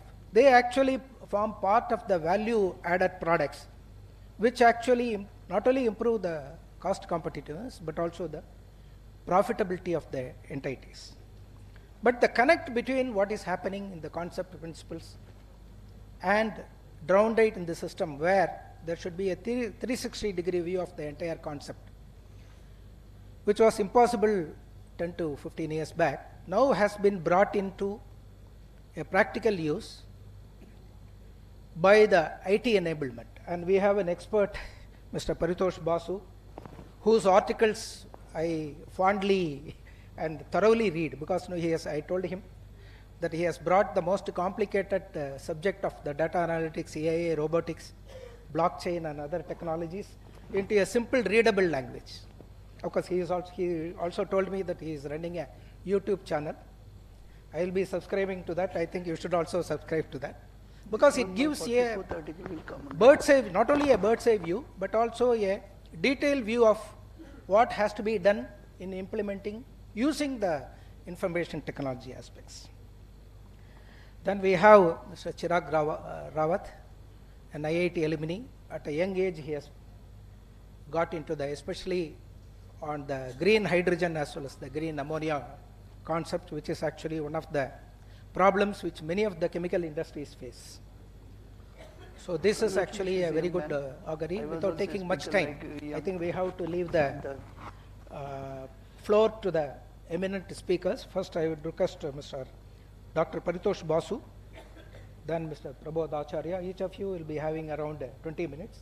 Even if it slightly exceeds, that is okay, because I think Mr. Prabodh Acharya has got a time limit to leave by 1:20. So with this assurance, I think the session will be over by around 1:30, between 1:30 and 1:45, so that all of you can have your lunch. In Tamil, there is a saying that if you, once you stop listening, then you can have food, because the listening gives you a better knowledge, you can absorb the knowledge. Thank you. Thank you so much, sir. May now request CMA Dr. Paritosh Basu, sir, for his keynote address. Sir is Senior Director Services at Strategility Consulting Private Limited. Over to you, sir. Thank you, ma'am. Thank you for introducing me. With the permission of the chairman, can I talk moving around the place? I have a bad habit, so bad habits die hard, good habits die jaldi. So, sorry I don't want to show my back to all of you. That's why I thought I will request you to move around. So, I have 12 slides and I have no agenda point. All slides are by themselves are agenda. So, I'll open the discussion by a simple statement that we must hand over this earth to our next generation in a better manner, because when we inherited a better world than we are having it today. So if that has to be so, we must convert ESG, a revolution, both cultural and bloodless. It cannot be allowed to be just another agenda in the CEO's strategy points, which I'll prove to you. At the moment, around the world, it is like that. So quickly, I'll take you through the ascension analysis of this world. There are some research scholars all over the world called ascension analysts. These ascension analysts tell us how the world will look like as we go forward. The first analysis says we will be adding 1 billion more people under the sun and will soon reach 8.5 billion by 2030. Maybe it could reach 9. Urbanization, 2/3 of the world will live in urban areas. So we will encroach not only the villages and the greenwoods, but we will also encroach the inhabitation of animals. Whatever we do in the world in future, there will be a huge demand for transparency. We can't do anything without transparency. We'll see more such instances that Paris is having 47-degree temperature in the month of August. When I was in 1994 enjoying 16-degree temperature in London, that is 36 today. So climate crisis is going to be a huge, huge problem. Resource pressure would be of two types: existing resource pressures, and second is new resource pressures like chip making resource. China is blocking it. So any resource which is required for the first time, or lithium ion battery, so that lithium, so all these will be a huge problem. Clean tech, zero energy, zero tolerance. The paint which is used for painting our house, perhaps that will not be acceptable anymore, because that silently emits gases. Technology shift will be in such a manner that we will be under direct control of 5 IoTs, and by 2030, 25 IoTs will be controlling us, including our refrigerator will be ordering our food, and our car is in any case under IoT now, because insurance premium is decided on a daily basis. Global policy would have to be very, very important, and it should be open. hush-hush policies will not work in the world anymore. Moreover, radicalism and nationalism, whether we want or we don't want, will go ahead. Guys who taught us what is globalization, those guys are reverse taughting us nationalism. I don't want to talk about that country. Pandemics will be unprecedented and frequency will keep on increasing. Populism will not work anymore, but World War III will be fought where? Not by physical army or in air or in ocean. It will be first fought in cyberspace. And NATO has already declared that cyber crime is an enemy for them. Having said that, what is the clarion call? The clarion call is we have to be ESG intelligent organization, not ESG compliant organization. What is ESG intelligent organization? I'll show you 4 approaches to ESG and you will understand what I'm talking about it. So the world will look like this. We shall continue to live in a VUCA world. F and U has been added to VUCA. F is what? Fear of unknown. U is what? Unprecedentedness.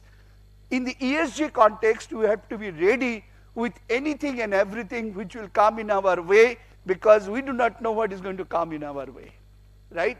That's why it is called VUCA world. So FU has been added. So what is the situation today? What is the situation today all over the world? First we'll talk about India. I have drawn some numbers from one of the best sources one can take it. It is CRISIL. CRISIL has studied, that typing is wrong, 586 organization of India. And I'll take you through the first graph on the top. Indian score of these 586 companies, average G score, I'm talking about the G score, governance score, is 66. Average A score of India at the up now is 50. Average ESG score in total is 54. What are these 586 organizations? They cover 95% of the equity world, equity of India. So we are having a reasonable combination of Indian companies where environment score is least 45 and governance score is better because of simple reason. But from 2013 Companies Act and IFRS and LODR has made us better boys than bad boys of old days. So corporate world is doing well in the case of governance, but extremely falling behind on the environment part. What is the scoring category of these 586 people? Look at what? Only 14 organizations, which is 2.4%, they are in leadership category. And CRISIL has given a lot of comfort. What is the comfort? 71% to 100% score is being called as leadership, not 75 even. And weak category is 0 to 30, there are only 2. The guys who are falling in the main group, they are scoring 46 to 60. Do you think we'll survive with 46 to 60 with this kind of E score? Answer is no. Below average is 71 organization and 108 is the number of organizations who are in this strong category. What is the problem with us? The problem with us, I'm talking about India, that we are not disclosing. And guys who are disclosing, they are disclosing at their own sweet well. They don't know what to disclose because there is no world standard. So in the context of 2 things we have to improve. One is the score, second is the analysis of the score and finding reliable score, and the second one is disclosure. So from the perspective of this slide, CRISIL is conveying a measure and attitude and approach of Indian 586 company. What is happening in India?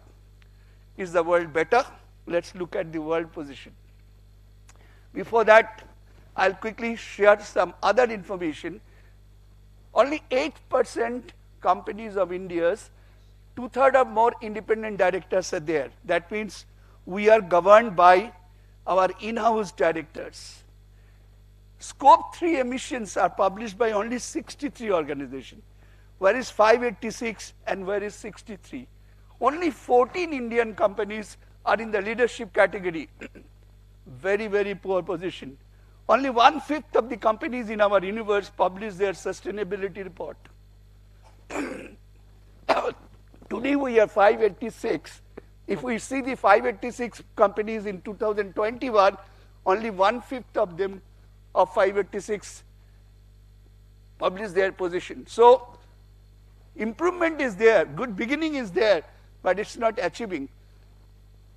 One very interesting point here is 50% of companies, the CEO's remuneration is growth aligned. If CEO's remuneration is also ESG aligned, perhaps things should be better. How is the global position looking like? In globe, $2.7 trillion is under management by 2,900 ESG-oriented funding organizations. And this is the Davos paper. I'm talking about a very authentic Davos paper. So, where is the problem? The problem is coherent system for corporate disclosure. Where are we going behind? Tracking and measuring ESG commitment versus actual. The world is committing. People are saying that we are committing by 2030 we will not be using fossil fuel more than 50%. But who tracks it? If the country is committing, definitely the corporates are committing. Who is tracking? How the numbers are being created? And what is the standard for tracking? Lack of standardization on ESG scoring is leading to aggregate confusion. India is doing something, US is doing something, European Union is doing something, and that's what is happening. Japan is doing something, Korea is in its own way. What is the issue here? Greater attention is called towards how the data underlying ESG rating is generated. And there is no common metrics, there is no common standard. So if we are living in a world where IFRS is for accounting, aviation standard is for flying people, which one flight gone, 200 people dying, but we don't have, the world is sinking and there is a standard, even today. That's the scenario all around the world. If that is the scenario all around the world, what is our goal? This is what I am talking about. So long we were used to 3P bottom line: planet, profit, and people. So about 10 years before, one new P got added, that's called product. Product bottom line. That means our product should be ESG compliant. 28% GST has been incorporated on gaming industry because may not be socially desirable product, I do not know. Maybe one of the reasons. So refrigerators are being taken back when you are buying a new refrigerator because reverse or green logistics is playing. So product has becoming great. Comes prosperity. Prosperity means sustainability. If we are compliant with planet, profit, people, and product, we should be able to prosper. We should not be like Fortune 500 companies. Only 20 people survive after 20 years of Fortune 500 companies. I have studied failures of 42 Fortune 500 companies and presented in a Middle East and North Asia conference. If you study the reasons, you will be surprised. I have no time to talk about, I'll talk later in some time. So, prioritization of each fee factor should be specific to the industry, specific to the entity. And from the context of that, we should strive for inclusive growth, inclusive fortune, inclusive smile, and inclusive happiness. That means whatever ESG sanctions, whatever ESG standards, whatever ESG reporting we are doing, we should look at the lowest rung of the society. People are living there. We should think of them for reporting our ESG. If we do that, we shall achieve another P, which is the 6th P bottom line, that is peace. The ultimate objective of anything in this sun, under this sun, is to make people happy. So we should now have 6P bottom line. Okay? I think all of you agree And from this institute, we'll start propagating the theory of 6P bottom line. So, what is to be done? The world is, look at the picture. As of now, there are 4 approaches. Sir, I've taken how much minute now? 10 minutes of, okay, I'll finish in 10 minutes. I have researched a lot for this 12-slide representation, and I found out the world is now categorized under these 4 approaches.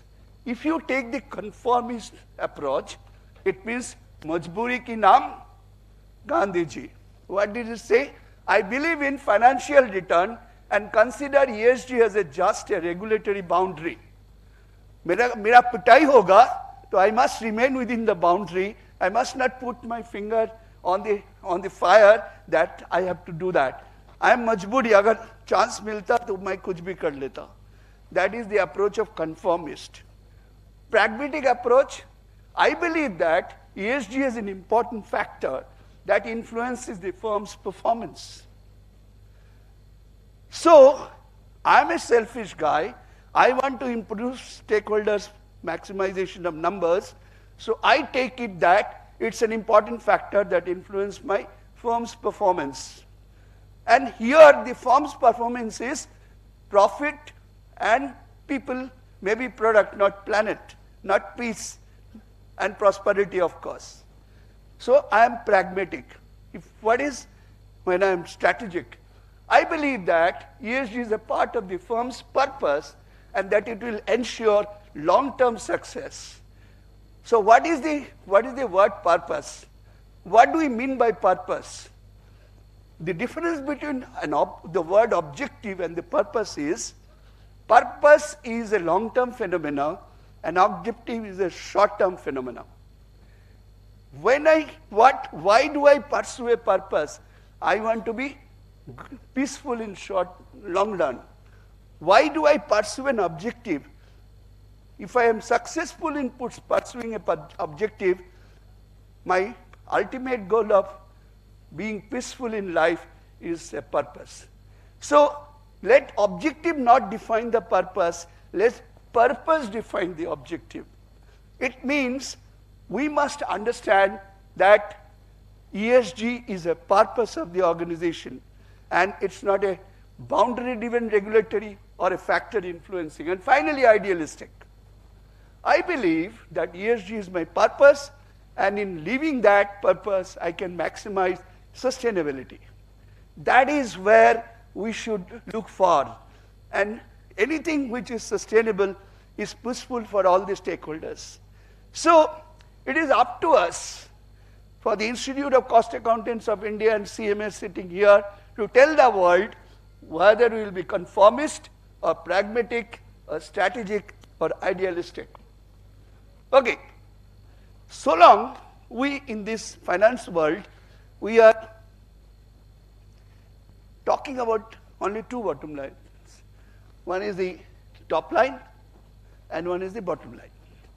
Top line is our numbers and bottom line is our profit. 2 lines and 3 P's. What is the next line we should talk about? Green line. Green profit, deliver sustainable products, reduce carbon footprint, be proactively compliant, report transparently. For that, of course, multilateral agencies like United Nations, like IMF, they should give us the standard. Let me tell you, in 1948 in Paris Conference, United Nations declared the human rights, 35 principles of human rights. Even today, those are being violated. The world has risen after a very, very long time to understand what is ESG. So, green line should be our culture. We should talk about not only top line and bottom line, we should talk about green line. So, if we have to talk about green line, what are the actions for us? First action is select the right organizational practices and align with the strategic part of the organization. The most important point is, whenever you have to make business, you have to create a business model. and you have to create a revenue model. Now, business model and revenue model, when we plan for, we do not talk about 6P bottom line. We only talk about top line and 1P bottom line.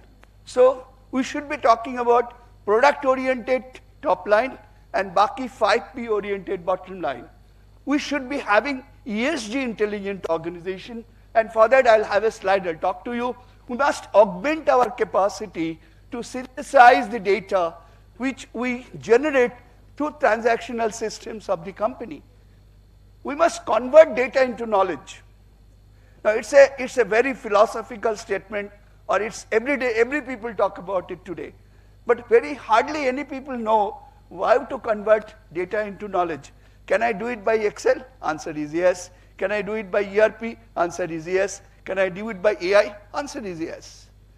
Depends upon what volume of data we are handling. If we are handling such volume of data which people cannot, we should not shy away from using AI, artificial intelligence. Of course, after that we should use ML and DL, machine learning and deep learning. So apply the right digital technologies for the right purpose with ESG imperatives in mind. ESG is no longer an option. ESG is an imperative. So we are in Industry 4.0. Technology is changing at an overwhelming process. It is giving us a lot of benefits. It is giving us a lot of difficulty. What the best thing you can do is to merge the physical, digital, and biological world.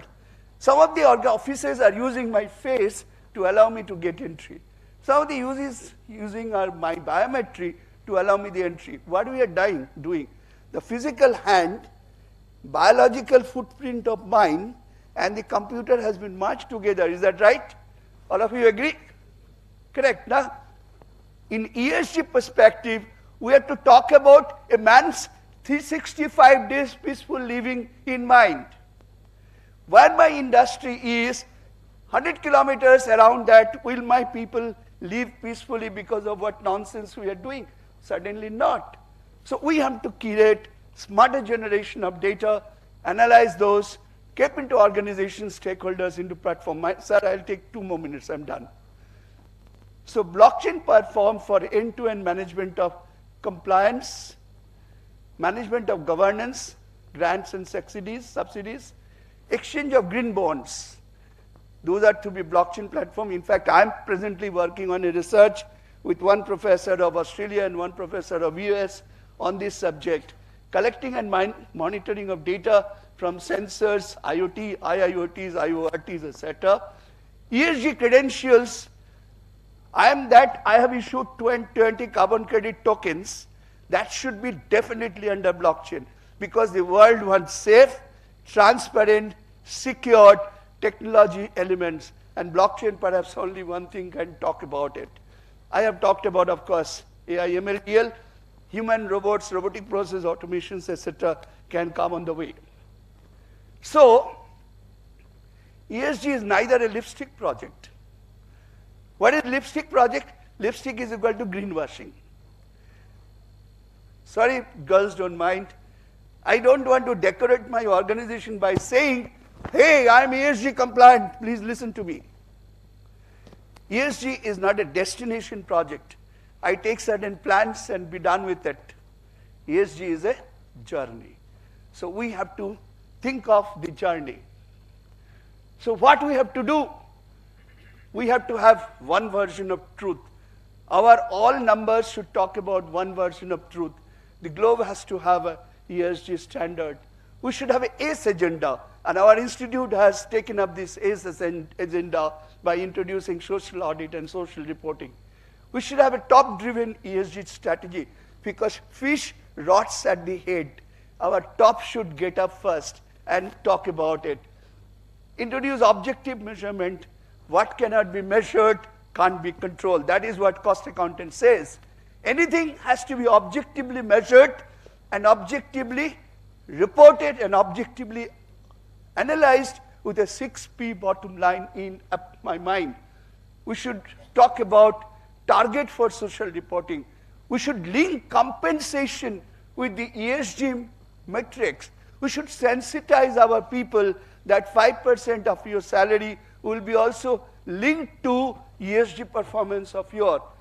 And we should talk about impact of non-financial indicators on our financial performance. So ESG mostly are non-financial indicators. Our institute should talk about, there are about 100 non-financial indicators for ESG performance, how those can be objectively measured and put into either cost line or the bottom line. Transparency, consistency, and comprehensiveness of reporting. These are the very good things. We have sir sitting here. We should talk about all this, and perhaps I would have spent 2 hours on these few slides. I cannot talk much about it. Thank you very much indeed for your listening me. I promise that I'll continue to develop on these 12 slides, and whenever there is a call, I'll continue to contribute for ESG reporting. Thank you. Thank you so much, sir, for your wonderful presentation, sir. So, since time is very limited for, yes, sir.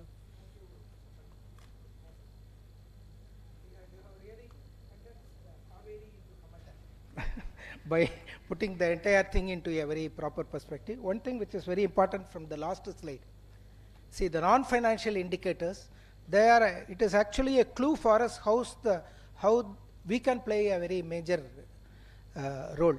Actually, in the Total Cost Management Committee of CAI, under Mr. Sheshagiri Rao, where the next speaker is going to talk, the importance was given to a bidimensional cost sheet, which doesn't talk about the value, but the quantitative aspects, that is the non-financial indicators. Thank you. Yeah, thank you, sir. We should now proceed for our further sessions. We request Shri Prabodha Acharya, sir, Chief Sustainability Officer, JSW Group, for his address. Thank you. I'll take this and go to that. Thank you.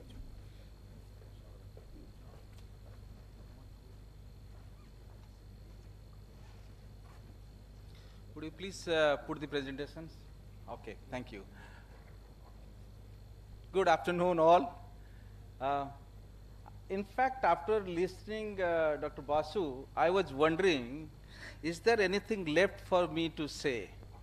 But I'll try to do a justice by giving you a practitioner perspective. I'm in this field for last more than 3 decades. In fact, I started choosing this field to work on sustainability in 1992 when Rio Summit was happening. So seeing the changes, I interestingly today heard 6 Ps. Thank you for giving that concept. Well, I was asked in this particular event to speak about ESG from theory to actions for effective contributions with measured values. Therefore, it was expected I would speak on more actions and less theory. We had a very interesting session previous speaker, Dr. Basu, took us through all gamut. And it really resonated with me what I'm hearing since last 30 years. There are 2 words in your theme is being used also. I could see you are talking about unlocking sustainability, at the same time you are talking about ESG. It drives a point to possibly delve into some theories. And that is where I want to give my perspective. Is sustainability different than ESG? Are they same? Are they going to do the same? Are we going to meet the same objectives? I have not seen 2 organizations defining sustainability in the same manner or understanding sustainability in the same manner. I have not seen even within an organization 2 different functions understanding and sustainability being uniform. Forget that. I have not seen 2 people agreeing on sustainability, what it means. So therefore, you might find some disagreement between Dr. Basu and me here. But nonetheless, we most generally will tend to agree on what we need to do. That's important. And when I think of sustainability, and after talking to many people, many organizations, many functions, I found this picture and that Panchatantra story in our childhood that 5 blind men went to see an elephant is apt for sustainability. The way you perceive it, you see sustainability in that manner. When you talk to the foundation, CSR, philanthropy, they will talk doing good for society is sustainability. Talk to your finance manager, he will take having a good, healthy bottom line and good top line is sustainability. Right? Talk to your operation manager, he's telling having good production is continuing having good productions, making your machines available is sustainability. But I think sustainability is not part of the elephant, it is a whole elephant. Either you look this as an opportunity for the organizations or you look this as a risk to manage, and that lead to ESG. So therefore, in my view, sustainability and ESG are two different things. I have given some broad changes. Now, if you look at this word, sustainable development or sustainability is revolving around since 1992.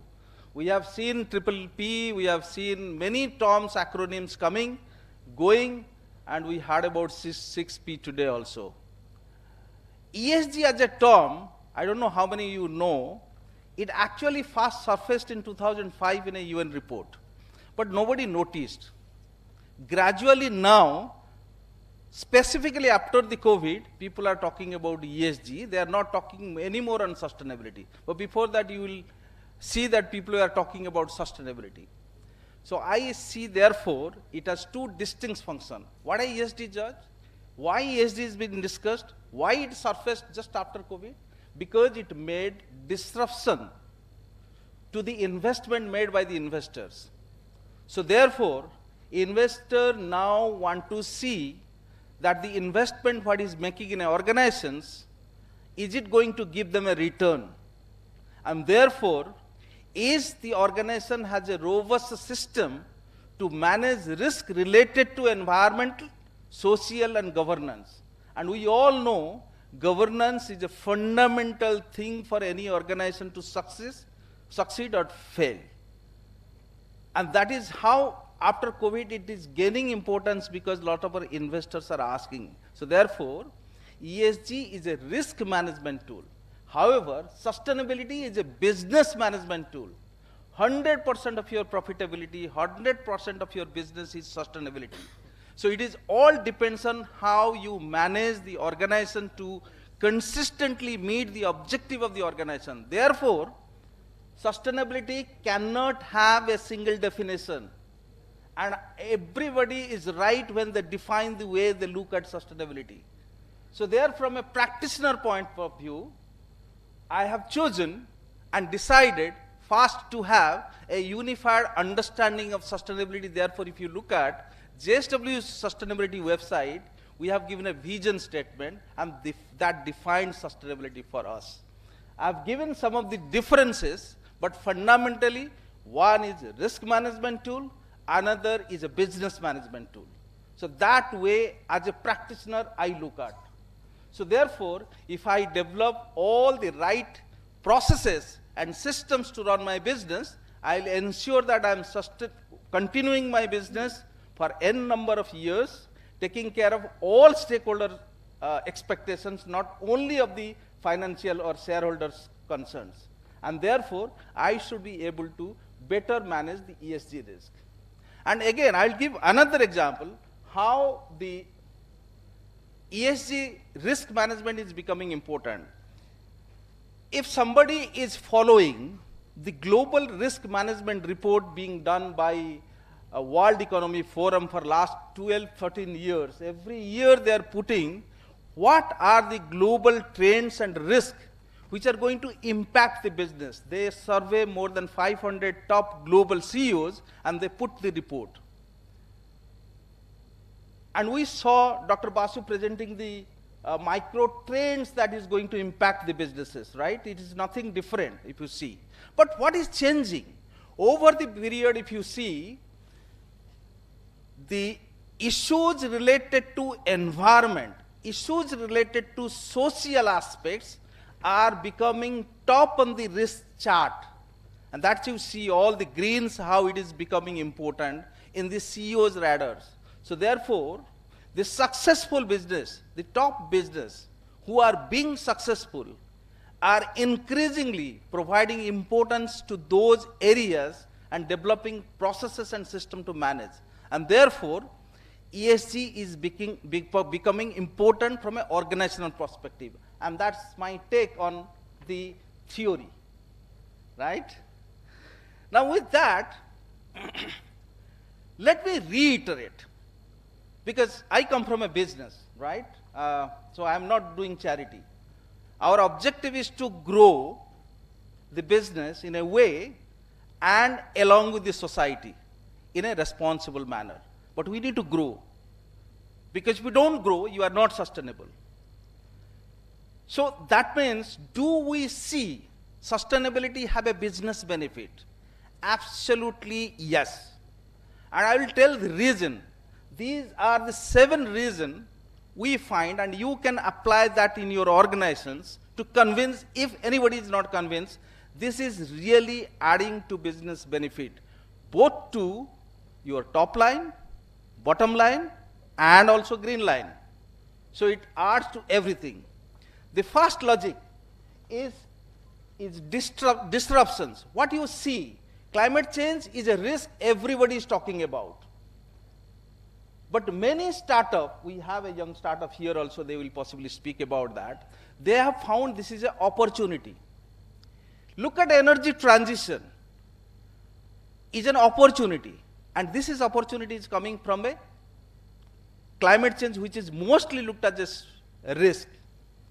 In JSW's case, if you see, we have an energy vertical. Now we are completely going towards renewable. That's giving a business opportunity. We are into cement business. It's the greenest cement in the world. That has given us a business opportunities. And we can always be ahead of our competitor. So it gives a competitive advantage plus a business benefit. The second reason, customers are increasingly demanding for the greener product. Although we should be careful about the lipstick, what Dr. Basu talked about, that is green washing, we should be very careful, but customers are demanding. Believe me, I'm in a sustainability field. For last 30 years, no customer was talking to me. Suddenly from last 3 years, almost every week I am interacting with the customers. They are not talking to my sales and marketing. They are talking to me. I'm the chief sustainability officer. I don't have any relations. I shouldn't have. But no, they want to know when you will be ready to provide me green steel, green cement, green power. What will be the cost? What's your plan? In fact, they are asking year-wise, what are your interventions and how you are going to change your product mix. So therefore, transferring towards greener product is a business benefit, and it's a good sustainability practice, right? The third reason, efficient operations. I'll give a real example. Last year, we instituted a program in one of our largest steel mill in Karnataka. We call it SEED program, that is Sustainable Energy, Environment and Decarbonization Program. Over a 30 years with the existing assets, how you can make the changes. We engaged, of course, a consultant to make the mindset change. We found in the first year itself, we got more than 30 crores of benefit, real benefits. So when you become efficient, whether it is energy, process or operations, you add to bottom line. Your operation manager will love you. So that is a direct benefit what as a business you can draw. Fourth, I think this is well understood how the regulation is tightening organizations to become more sustainable organizations and ESG compliant. But the next fifth point is very important. You must be hearing that a lot of sustainability related financial products are being sold. But is it really giving a financial benefit? Our experience tell, last year we raised almost $1.6 billion in various sustainability instruments from the market. It got oversubscribed by 5 to 6 times.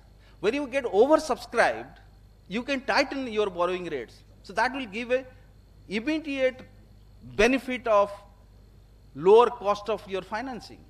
And that is real, right?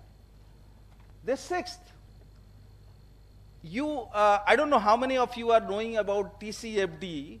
You know, TCFD, the Task Force on Climate Change Related Financial Disclosure, was formulated by the Financial Stability Board, right? And every even now RBI is talking about climate aligned financial frameworks. So every investor wants to know, are you aligned with the TCFD requirements? It's becoming so important. It's all about business resilience. The last but one, I have seen in the last, if you see any fossil fuel companies, they have given negative TSRs, that is total shareholder returns.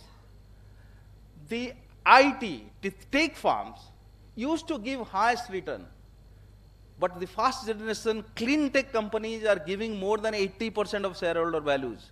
Look at Tesla. That's the example. And in India, I see consistently the young entrepreneurs are coming and putting their efforts towards clean techs. In fact, in JSW, we have started a ESG fund recently. So we are encouraging those companies who are coming to the clean tech. So what I want to summarize here, there is definitive benefits to the organizations in both financial term by doing good.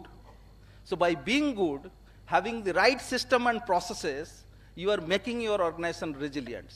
So that's the benefit. So I cannot, emphasize more that how as an organization, if somebody is not aligning your processes towards sustainability, how you can reap the benefit.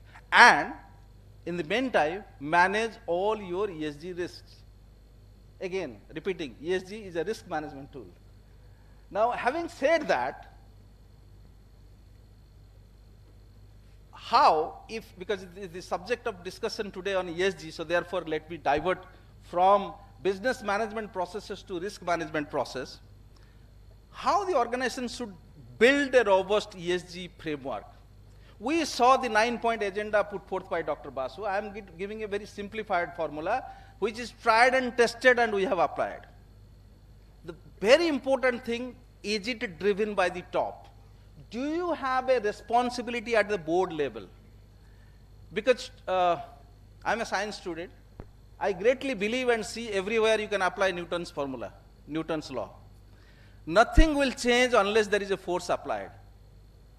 So if you want to change the inertia, you need to apply a force. And the force can be given by the instrument or the body who has the capability to produce the force. And that's your board. So therefore, fundamentally, if you don't have a top level directive, and if you are in the sustainability field, could not convince your board level to have a specific focus, you can't have nothing will move then, right? In JSW, we have, I'll give you the example of JSW. Then you identify the risk, then you develop strategies how you want to mitigate those. So if you have identified whatever number of risks, if climate change is a risk to everybody, but what are the other risks? And there you need to have a stakeholder consultation. This will be too technical, I am not going through. But once you do that, then it's very important to have specific KPIs, smart KPIs, specific, measurable, achievable, realistic, having a time frame. That's very important. And monitoring, measuring, and reviewing is equally important. Having done that, you should be in a good position to have the disclosure where your rating agency take those and give you a ESG rating, which Dr. Basu showed about CRISIL's finding. They ultimately see what you have reported. Now, if you have not done, then you can't report. Now, quickly, I think 2 minutes. I thought I should take more time on this slide, but I'll tell you that is how we have applied. This is the model I am saying that how JSW as a group has applied. I told we have defined sustainability through our vision. To achieve the vision, we have a framework. And this is the framework what you see. There are 17 focus areas. What is focus areas? They are material areas. They are not SDGs. Ideally, the number becomes same. How we arrived at that? We did a detailed stakeholder analysis. That means we asked all our stakeholders. And then arrived, these are the 17 focus areas. If we focus, and if you see, we have also mapped them to E and S and G, right? To manage the ESG risk. Then we have ensured that when we developed the framework, we consulted all the applicable international and national standards, because that will ensure my compliance requirement. I don't need to do duplications. Every focus area have a dedicated policy. 3 to 4-page policy is not a 1-page policy. Why we have given a detailed policy? Because policy is a commitment between us and the stakeholder. We have exactly stated what we want to do, so that my stakeholder can come and challenge us, are we doing it or not doing this? This has happened through these priority areas. And each of the priority areas has a smart KPIs. And they are being monitored on a daily basis by our operation heads, on a monthly basis by a we call climate action group, which is a multiple functions coming together and they review. Then it goes to the executive board, they review on every month. Mind it, 30% of our variable pay of the top management, the board, is linked to sustainability. So they do review on the board reviews then on a 6-monthly basis, but executive committee reviews on a monthly basis.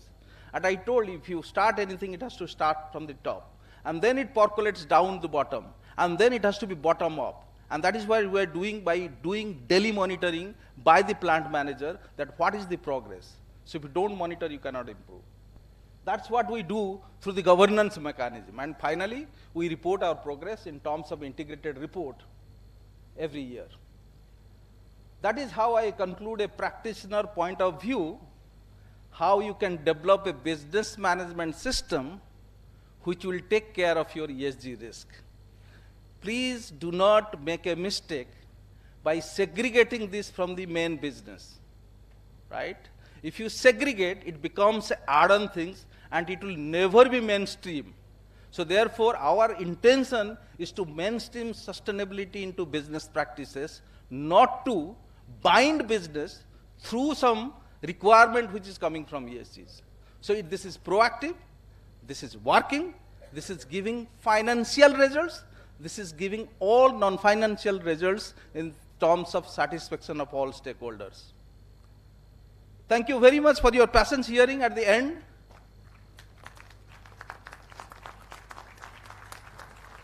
Can you just put up the last slide?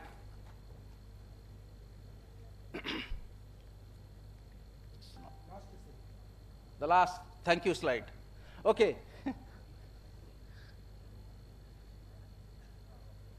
Just a word before I go. I really like the last sentence. Be the change you want to see in the world. The great Mahatma Gandhi has once told. This is applicable everywhere. If you want to see the changes, we have to imbibe those changes and make those changes happen. With that, thank you very much. Have a successful webinar, the event. Thank you. Thank you very much, Mr. Acharya. You have done a wonderful job. Like quality is not cost. ESG is value. That is what you have demonstrated through practical illustrations in your own group. Next, we are going to have Mr. Chirag. In fact, in the brief interaction I had with him, he has got technologies which is at 50% of the global cost. Anyhow, more to Mr. Chirag. Yeah. So now I would request Shri Chirag Rawat, founder of Climatic Change Technologies, to present his address.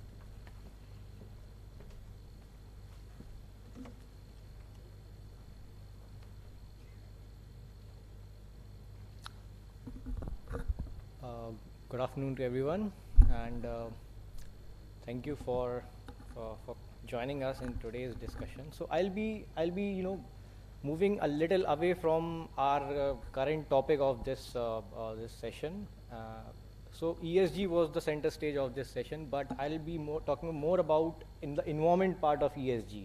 As sir highlighted in his presentation, that environment is very underreported part of ESG reporting, and I'll be talking more about the opportunities that are there in this journey that was highlighted. So I'll be talking about opportunities for MSMEs and entrepreneurs in achieving the net zero goals, which primarily revolves around the environment part of ESG.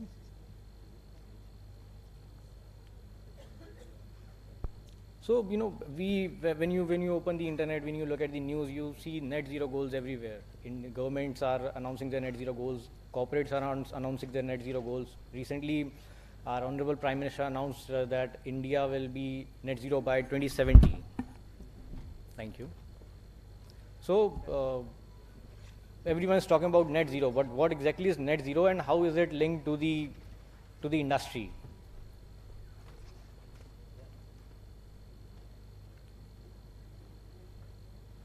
Yeah, so every human activity that we undertake, you coming from home to this venue, we wearing clothes, eating food, the power that is lighting up the hall, it is all, so it all results in some form of emissions. And all these human activities attributes to the total emission of the industry. You using power here is resulting in emissions in some power plant. We wearing clothes is resulting in emission in some textile industry. And all these industries, all these emissions, they can be reduced using low carbon and energy efficiency technologies. Now, if you look at this, if you look at this image, the business as usual, as discussed in previous presentations also, a lot of emissions are taking place, and if we go by business as usual, if you use the usual practices, the traditional practices for industries, especially hard to abate industries, the emission levels are going to be very high. But if we use energy efficiency, low carbon technologies, these emissions could be mitigated. Plus, there are ways to neutralize the residual emissions using carbon removal technologies like carbon capture technologies. Then there are forest restoration methods which we are actively deploying to reduce the negate the residual emissions. So with this, at some point, the emissions, the net emissions become zero for any industry or for a country in general. So where is the industry headed? So the value chain, if you look at any value chain, I have taken in this case, I've taken the example of the textile value chain. So we all wear clothes, right? And when you look at when you go and buy clothes, you look at the cost of the shirt that you are going to buy. Now, if you start asking the brand, what is the carbon footprint of the shirt that you are buying, they'll tell you that it is say 10 kg of CO2 was emitted while manufacturing this shirt. So for that, they are not the only stakeholders in making that shirt. The entire value chain is there. These they will go to their suppliers who are manufacturing the textiles. They will go to their suppliers who are manufacturing the yarn, the polyesters. They will go to their suppliers who are providing them with the synthetic chemicals and so on. So the entire value chain is responsible for a part of the total emissions that are taking place. And emission reduction, if there has to be an emission reduction in industry, it has to come from all these stakeholders that are there in the value chain. And as highlighted in the previous presentation, it has to start from the top. So if you start asking the brands, if you start asking the companies, how can we need low carbon emissions associated with the food that we eat, with the clothes that we wear, with the power that we use, they will start. The process will start from there. So they will start asking their suppliers, their upstream suppliers to reduce their carbon emissions. And that is how this entire decarbonization process will take place. Now, with the carbon market stabilizing and with the domestic and international regulations kicking in, the focus will be on adapting low carbon and energy efficiency technologies. So there are certain challenges when it comes to reducing your carbon emissions. So as I said, I'll be more talking about the carbon emission only. So low carbon and energy efficiency technologies are still developing. If you look at the industry, we have a very good adoption of solar power in the industry, which are fairly developed. But other than the energy industry, if you look at the chemical industries, if you look at hard to abate sectors like steel, cement, these are very difficult, and the technology implementation at that scale that is needed is still under development. So technologies are not matured enough. Then there are lower awareness of emerging technologies. So there are various technology solutions that are already there, but the awareness among the industry is very low. Most of the emerging technologies that are available in any of the industry, they are very, the cost economics works only at scale. So small industries, entrepreneurs, MSMEs particularly, they'll not be able to adapt it as is. There needs to be a lot of work to be done in order to scale down the operation and to manage the right cost economics. And the cost of transition is very high. In most of the cases, if you look at the low carbon technologies, there has to be a cost of transition. It is very high particularly for MSMEs. Large corporates can manage to make the switch, but it is difficult for MSMEs to make the switch. Finally, technology inertia is there. As you know, as we can see in our daily lives also, if we are used to one particular practice, if an industry is using one particular technology, they tend to use it for a very long time, and they do not want to change to new technologies. They do not want to adapt to that. This inertia is there, which creates a challenge to switch to new technologies.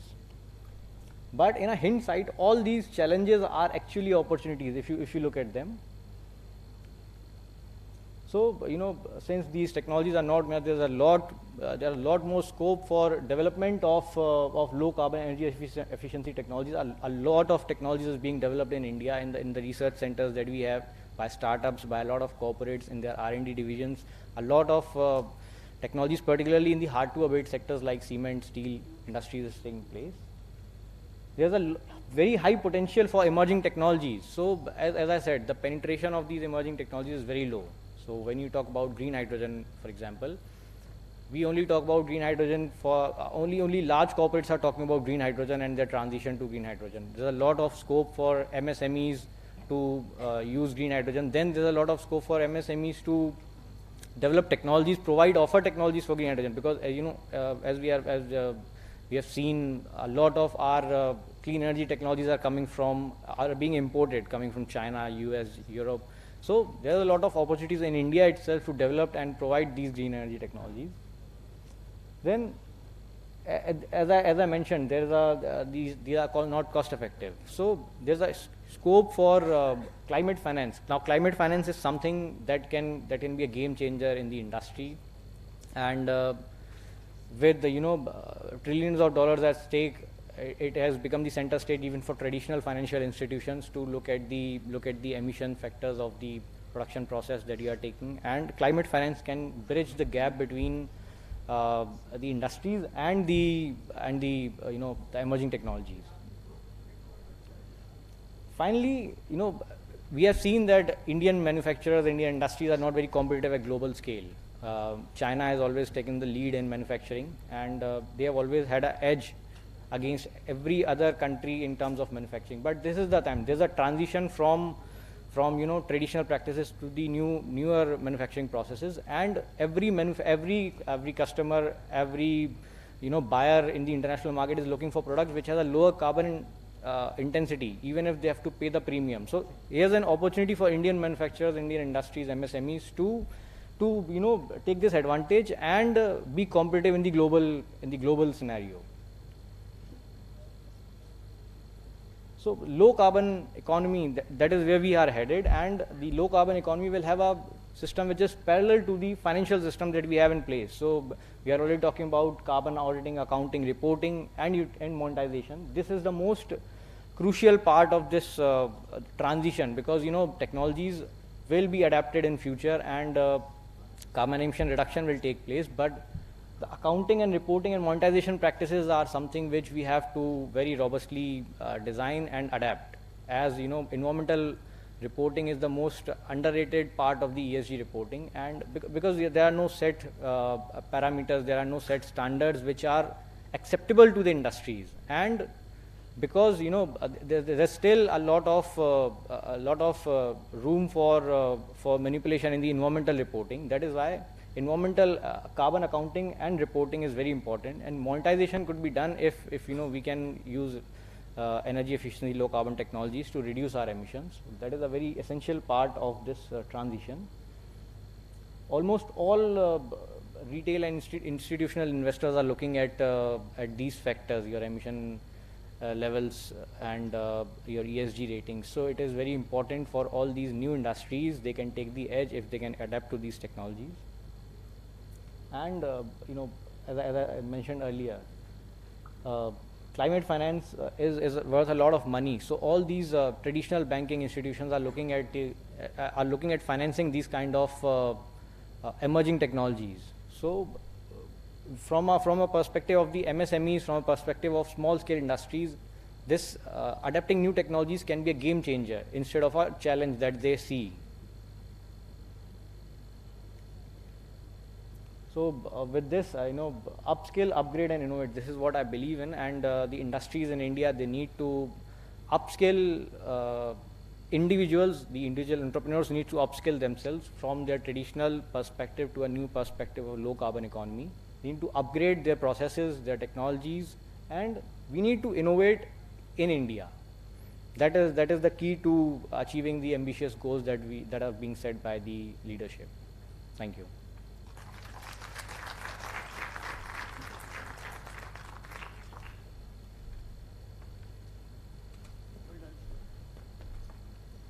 Thank you, Mr. Chirag. It was wonderful presentation. So now we are just concluding with this session. Before that, I would request CMA Devashish Mitra sir, Council Member ICMI, to propose vote of thanks for the session.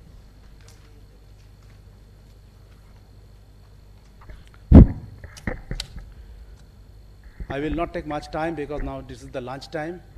So everybody is very much interested to go to the lunch.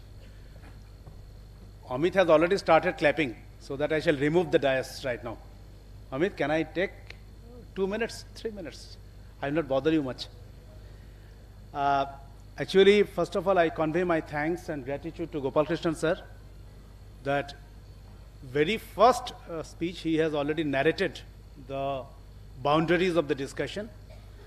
And after that, respected Paritosh Basu sir has taken the responsibility to discuss about so many areas. He was talking that we must hand over the better earth to the next generation. Yes, sir. It is our responsibility, though we are the accounting professional, that is also our responsibility to hand over the better world to the next generation. And one point he was just talking about that this cyber attacks as a potential threats, and which is he was comparing with this World War III. Yes, sir, it is very much important, and for which this Institute of Cost Accountants of India is working on these particular areas, and so many contemporary courses they have started. And I feel that these courses will take this profession to the new height. And particularly, some of the points I just like to add on actually, sir. You might have seen that presently the Schedule 3 and the CARO reporting has substantially changed, particularly for the last 2 to 3 years. And I hope that ESG reporting, ESG standard, which the SEBI has already given the mandate to our institute, and if this type of reporting can be merged, how I do not know, but if it can be merged with the cost auditing reporting, I feel that it will be a phenomenal change in the cost auditing reports. Particularly the ESG standard, ESG reporting, if it can be merged with the cost audit reports. I feel that Mr. Gopal Krishnan also can put some thoughts and ideas on these issues. I just discussing with him. He was talking about also the planet, people, and profits. So each and everything is the conglomerations, each and everything is the linking. And one point was, I like to highlight that there is a very good institute on NFSU, National Forensic University. They were talking about how the mixing of the data analytics with the financial audits and all the things. So each and everything is also related with the ESG this standards, reporting, and all the things. And another point, Mr. Pramodha Acharya sir also talking about that ESG, he was distinguishing between the ESG risk management and the sustainability. Just for your information, he was also talking about the financing activities. Actually, Chirag was also talking about this climate financing. And he was talking about the emission reduction will be focused for the financing institutions. To some extent, I feel that it may be a challenge for any financial institution to put their money for this emission reduction mechanism right now. Because where will be the financial modeling will support? I do not know how. You are the best person to judge. But definitely it is a challenging activities that how the financial modeling can be done in such a way that we can say that the financial institution get the return on investment after putting these things. Just I'm giving a small example, sir. Around 2003, when the private companies have started generating power, thermal power particularly, at that time there is a particular devices was there called ESP, electrostatic precipitator, which was required for carbon emission as per the MOEF guidelines. After that, hopefully in the 2018, one particular devices has been introduced. One is the sulfur neutralization mechanism has been introduced. I just forget the name of this particular thing. But the total investment cost around 650 crores. The question comes, whether my plant, whether my project is sustainable. After incorporating the 650 crores, add with the project cost, where already the project cost has already extended, or already where there is a cost overrun. If this 650 crores will be added, whether my project will be sustainable or not. Presently, I am from the PSUs, where the C&AG audit has already been started, just to understand that the sustainability of the business, whether after taking a particular loan, whether the business is sustainable 5 years down the line or not. So that is the point, sir. I will not take much time. So now the question comes that where we want to see our profession 5 years down the line. That is the most important thing. And I feel cost audit is important, and again I'm telling you, sir, cost audit is important, cost preparation, records, everything is important. But definitely, our institute should think that we must not keep our all eggs into one basket. We have to diversify.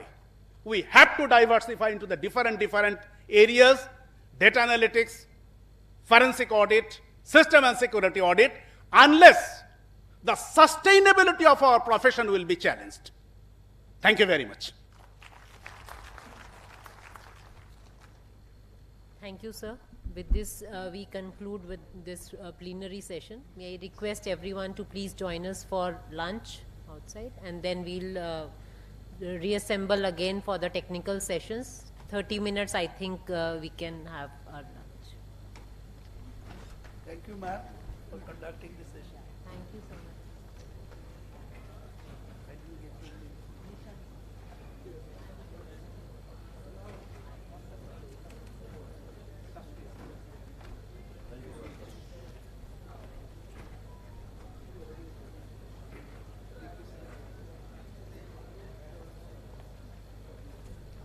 Thank you, God bless you.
Someone, I will have lunch and then I will wait for a few minutes and then go because my flight is there.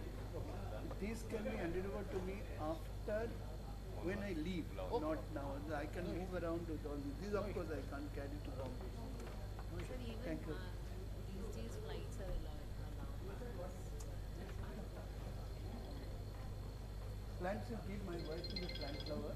So we have a balcony garden. All women are plant lovers. She has Midas touch. Her fingers are like that. But we have a balcony garden. Bombay resident garden. If you can give it to me when I leave, I'll carry it by hand. Thank you. Thank you so much.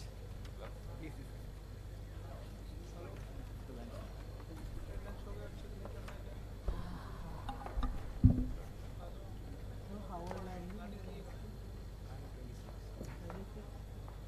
This is what I was saying.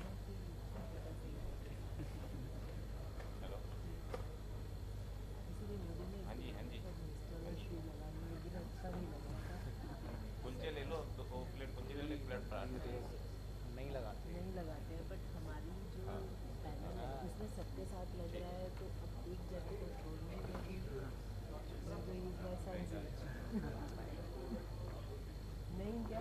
People my age, they do not have I know these days to my first name only they are calling their seniors, their office bosses also. When I tell my son that they are boss, no, ऐसा कोई concept नहीं है।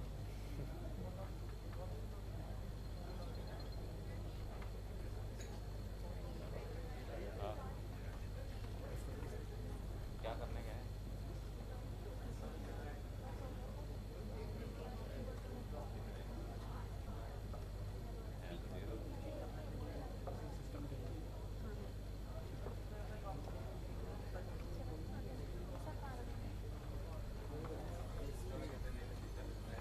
Sir वो हटवा दीजिए, वहाँ से वो टेबल हटेगी और 4 chair.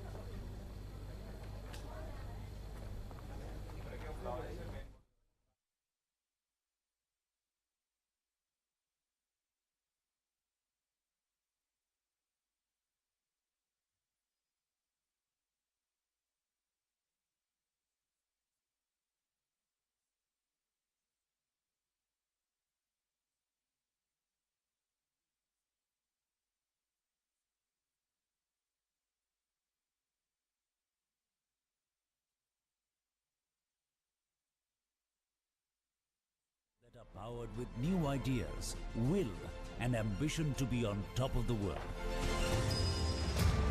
We are committed to creating a conducive environment for the railway sector to grow unhindered. Right from planning to backing up its construction to modernization, funding of high-capacity wagons, coaches, and high-speed locomotives, which constitute around 85% of the total rolling stock fleet of Indian Railways. Indian Railways' massive infrastructure plan, covering railway electrification, gauge conversion, multi-tracking, station redevelopment and systems upgrade, to name a few, are streamlined to build a foundation that is playing the paramount role as a catalyst in propelling India forward. IRFC plays a pivotal role in opening up new vistas and opportunities, bringing new expertise, new infrastructure, and above all, giving citizens a sense of freedom. Born in 1986, IRFC has traversed a long distance to establish its unique identity, and the epic journey continues unabated towards achieving excellence. For us, financing is just one side of the coin. Our job here enlists much more like inculcating training and enhancing skill sets amongst the employees. In fact, as part of our CSR initiatives, from providing fully equipped advanced life support healthcare systems to installation of solar-powered infrastructure across districts in railway zones,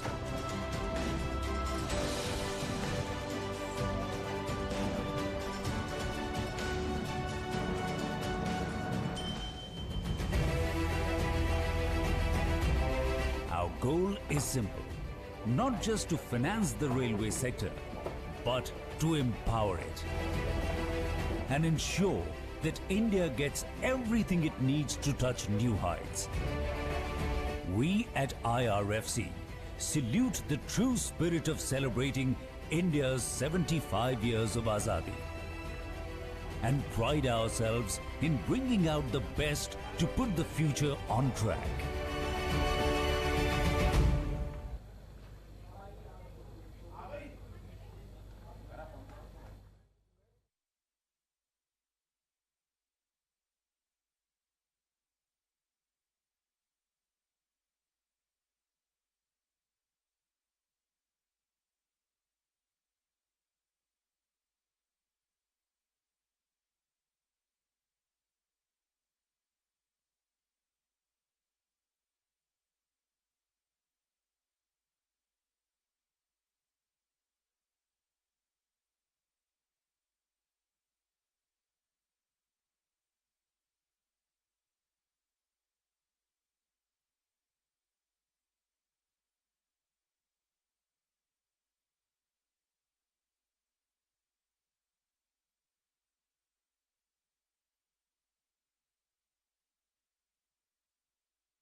Welcome back for the next session, technical session, first session of the day. So may I request everyone to please be seated, take your seats so that we can start for our technical session.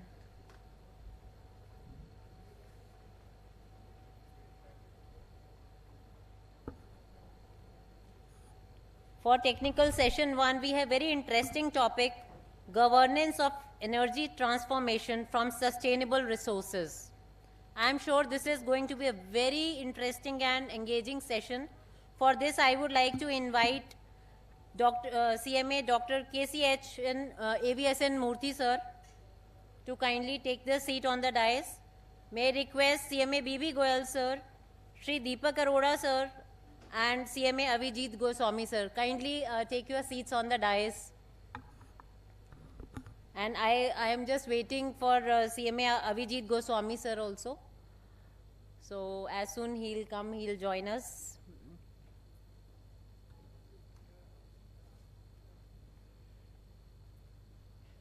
Governance of energy transformation through sustainable resources refers to the management and regulation of the transition towards a sustainable energy system that prioritizes the use of renewable energy sources and reduces the environmental impact of energy production and consumption.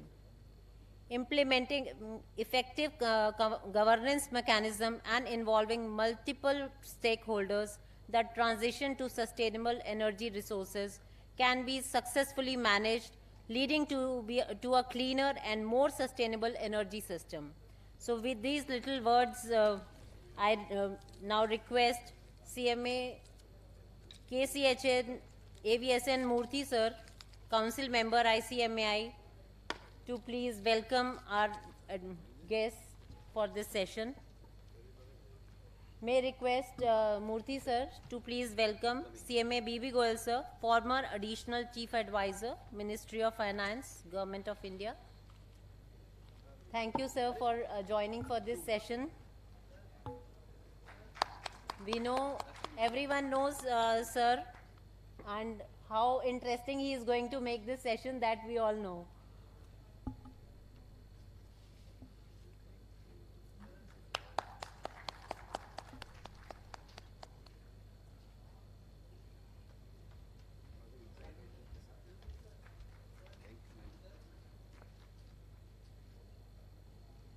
Thank you, sir.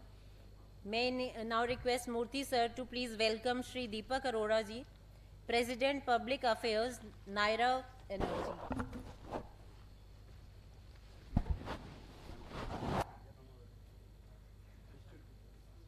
We have line of good speakers and big round of applause for both the speakers for this session.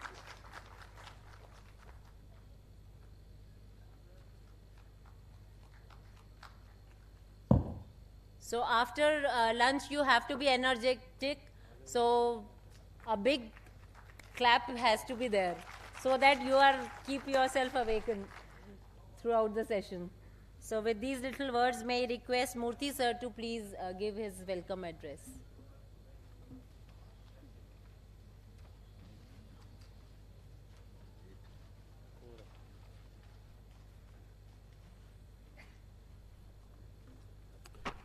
Good afternoon to all of you. Sri Baby Goyal, Sri Deepak Arora ji, and galaxy of the past presidents and delegates. I know it is after lunch, but you can definitely, those who come here will benefit with two lunches. One what they had at the lunch hall, the other is what they are going to send from the learned speakers.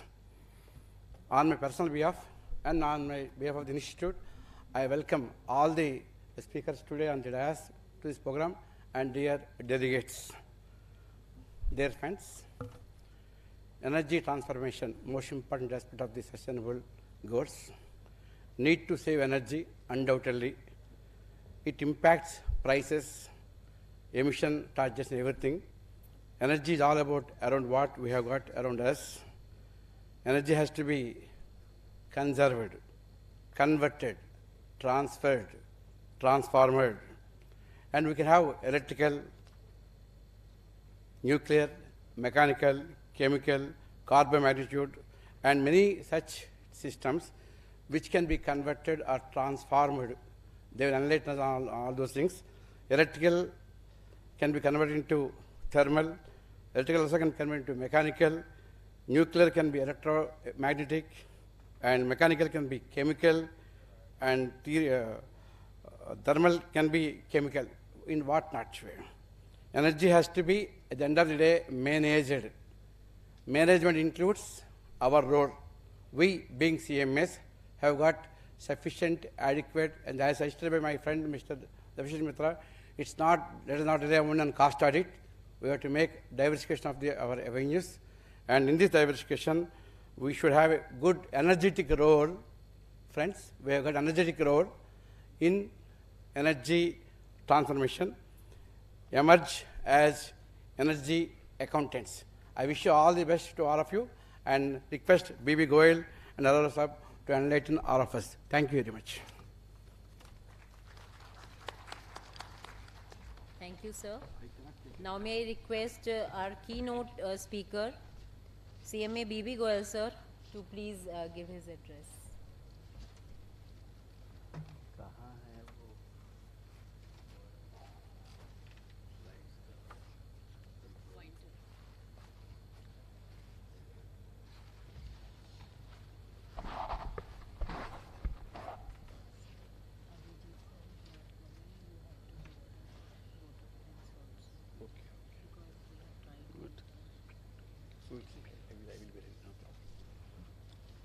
Good afternoon, everybody. I hope we had a good lunch and then we are now ready for transformation. Not energy transformation, our own transformation. So that's why we kept the session after lunch for transformation. Gentlemen, since morning we have listened to very eminent persons. They shared their views on the ESG. Lot of issues emerged that how really this concept of ESG has emerged over the period, though it is late. That's what the feeling some of the speakers shared with us. But still, nevertheless, it's now a buzzword everywhere, including the corporate world and the government entities as well, and various regulators are also focusing on this. Morning, everybody was mentioning about the Delhi's parts of Delhi or large parts of Delhi submerged in the water and all that. The effect of the visible effect of the environmental degradation or the carbon problems and others. But I think it's not Delhi alone. If you really go through the today's data from the world over, almost half the world is facing this problem today. The problems of being cities and areas being submerged in water and all that. Apart from that, we have been witnessing various landfalls or earthquakes or so much of natural disasters. They are not really, we call them natural disasters, but they are not natural disasters. They are man-made disasters. Because of we are not have addressed the environment angle in any of our policy making areas in the past. Governments throughout the world have not been focusing on the environmental aspect. They have been more concerned about their own economic progress. They have been more concerned about their own industrial progress. They have been more concerned about how to become the world number 1, number 2, number 3. They never cared about the future of the generations. Somebody mentioned that we took the Gandhiji's quote that we were given in whatever shape we inherited the earth from our ancestors, at least in the, if not better, the same level of earth we should give back to our children. So that also we have not done. We have really destroyed the resources, not used, destroyed the resources. That is where this real focus on the ESG concept is emerging. But as one of the speakers in the last session shared that a survey conducted of 576 companies. The E component was compliance by 45%, E grading was only 45%. Though the governance was somewhere 76 or somewhere, the total was 54, 55, I don't remember the exact number. But the environment index of those 576 companies who are controlling the 95% of the country's equity is below the cut-off mark of even 50%. Now this shows that how the corporate world or even in India or anywhere in the world have been concerned about the environmental concept and all that. Time has come, gentlemen, that we have to play a very, very effective and bigger role to tell all stakeholders. We are the professionals who are concerned with all this kind of, we are the masters to tell the managers that where should be the real focus area without affecting your profitability. It's not that, yes, the manager is always concerned with the bottom line, but then he said that instead of bottom line should be green bottom line.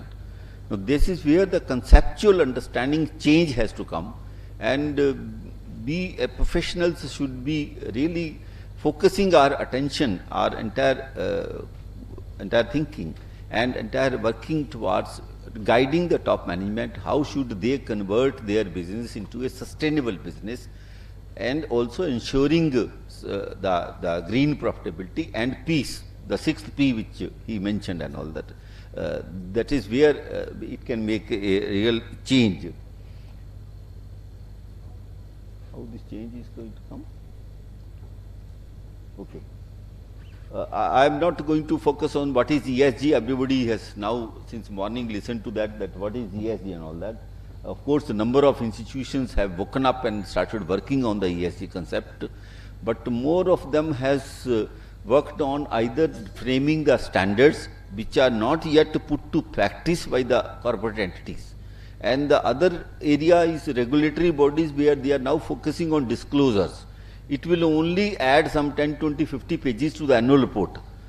How far the companies, they know, you and me all are very clever how to write a good English and that, and then they will not be able to really focus on the real concerned areas under the ESG. So, BRSR report, if you really see they are still talking about the production-wise details, they are talking about the energy transformation details and all that.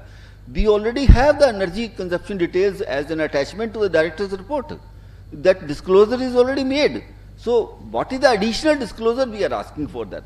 So, what I am only saying that so far even the agencies, whosoever the names I have mentioned, they are either focusing on developing various standards. I have gone through many of those standards. They are not yet been accepted by many countries, many corporate entities. That is number one. The second one is with respect to the disclosures. Every country has, I have a slide to show you that many, world over, many countries have made disclosures mandatory, as SEBI has done in India for the listed companies, for the 1,000 top companies that they have started listing. But what is the content to be disclosed?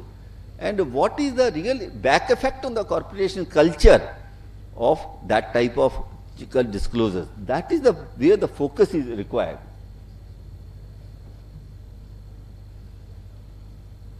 I don't know, how does it change? Huh? It's changing time. Now, out of this entire list, if you read one by one, everywhere you will have a concern. Each one of the item, we are facing ourselves personally lot of problems. Any area you mention, biodiversity, air pollution, water pollution, you know how much of the sale of companies where they are selling this air cleaning system, and in your bedrooms, everybody's bedroom must be having that system and all that. Why should it be? Why we can't control the pollution effect itself? We are blaming each other, the state governments are blaming each other government that why this pollution is happening and all that. But why can't we really address that issue? Biodiversity, lot of thousands of species have been destroyed from our system. That is where we are really affecting very negatively the entire ecological system. ecological balance will get affected. Biodiversity is very, very important to make an eco-balance in the ecological balance in the economy. And of course, the energy efficiency, waste management, we are talking of a clean energy and all that. Only recently you have seen even in India also, last 6, 7 years, the present government has given a focus to change from the non-traditional methods of energy production to the green energy production. And the recent change has been where we are talking of the green fuels to be generated and all that. So that is where the entire change is happening. But I know this will have another 20 years to see the effect of the day. But then a right thinking has started, a right approach has started, but it was too late. We should have started this 50 years back. We should have addressed these issues 50 years back. Similarly, if you look at the social issues, we have a lot of, everyone are witnessing so much of social disharmony, social disruptions which are happening, social, what you call is the hate which is emerging among the various social groups and all that. Why should it happen? Why should there be, even after so much of years of the human on this earth, we have a problems of gender diversity, we have problems of human rights, why should it there be and all that? So whether we blame the political system, whether we blame any other government system or anything, the biggest change has to come through the society, not through the government regulations and all that. Government may say that your marriage age is 18 years, even then the below 18 years girls are getting married. So even now it is happening, the people are still not following the law. So the change can come through the societal change. If the society itself says that yes, no girl will get married or no boy will get married and all, that is a small example I am giving you, then only this change will come. These changes are not by way of simply law. These are the entire social changes have to come. We have to understand that there should not be any case of gender diversity, there should not be any. And the biggest, latest threat which is coming, the data protection. Gentlemen, now it is said that we are talking of black gold, we have the gold itself, the yellow gold and all that. Now this data has become the most precious gold. And it has the scope for being highly misused. You may have heard of the artificial intelligence, what it can do, how much it can really destroy your economic system, how much it can destroy your future jobs and all that, how much it can really create a complete disruption in the entire economic system in the country and all that. It is going to be a huge threat. And latest last 1 week's reports are that the number of countries, resistance and lot of what you call is the agitations have started against the artificial intelligence. People have slowly realized that this artificial intelligence is not for your good, it is going to kill your entire system. Though you may list out 100 plus points, but it has 1000 minus points. So the data is going to be a huge threat for the sustainability we are talking about. At how? So therefore, I think we have to, time has come that every one of us, more so the professional community, should really play an effective role in ensuring that these issues are addressed. Of course, governance goals practice started since the first committee was set up in the UK on this corporate governance framework, and thereafter series of committees in South Africa, in India also, in USA have been set up, and lot of changes have come in the corporate governance. SEBI also has made lot of regulatory changes and all that, but that is all is limited to very limited companies. We have seen as a board member of many companies, many of these corporate governance things do not actually exist. They exist only on paper. They don't follow really the real to comply with what the regulator says. On paper, yes, there is a audit committee, there is this committee, that committee and all that, but in practice, those committees have no powers. So this is what is the practical aspect of governance we are talking about. And in the country's governance system, you have seen that how the political parties are really playing the games to misgovern the country. Not to strengthen the governance framework, not to strengthen the governance system, but to how to really change your thinking, your mindset, and raise such issues which have no relevance to your life and all that. Anyway, I do not want to go to the political system and all that, but what I am only saying that this also has been a major concern till date. How do we really address the G part of ESG?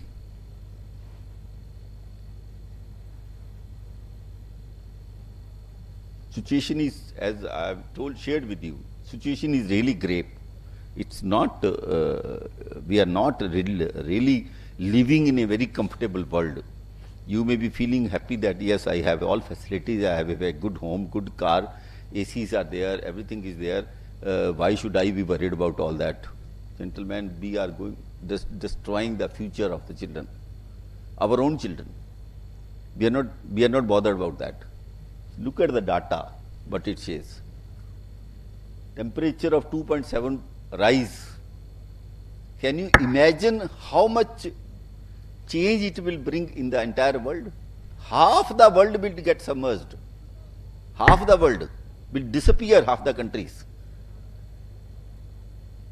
And already we have seen 1.2 degrees temperature rise. All this Arctic, Antarctic will face, already the major part have started melting. And we have seen the disasters happening in India, Uttarakhand and all that. We have seen all this kind of effects and all that. So this is one example which I am mentioning. That greenhouse gas emissions, 51 billion tons, which will bring much above the Paris Agreement of 1.5 degree Celsius that it will affect and all that. Another important very here, UN estimates that agriculture production will need to increase by about 50% by 2050. Well, yes, it's a very good development. To feed the increased population, we need to increase the agricultural production. But what is the minus effect, side effect of the agriculture, increasing side effect? A third of the greenhouse gas emissions are created by agriculture system. Up to 80% of the biodiversity is lost. And around 70% of the freshwater reserves are taken away by the agriculture sector. So where is the resources left for you to live on this earth? If your focus is to feed the people, to enhance your production, so we have to think some alternates. We have to think of some. That is why the recent development which Prime Minister has made, that coarse grains we are talking about, that which consume much less of water, which consume much less of energy, and don't do much of the generate emissions and all that. That is why it's not that the Prime Minister is for a political statement, he is making that statement. It's not like that. It has much longer, much wider, much deeper effects on the system. That's the reason that these kind of decisions are taken at the policy level, at the top level. That is why worldwide, everywhere, he is now promoting and asking the United Nations also to celebrate a day for those type of grains and all that. Everywhere he went to had a on the state dinner also the same type of food was served to him. This is what a shift, a transformation when we are talking about. This is what the transformation has to take place. And once we start today, yes, it will take 15, 20 years, 30 years to come back to the sustainability level. But we must start today. We must make a beginning. Focus on that. We should not divert in between that my profitability, my bottom line, my blue bottom line, red bottom line or green bottom line is getting factored. We should not care about that. We should not bother about that.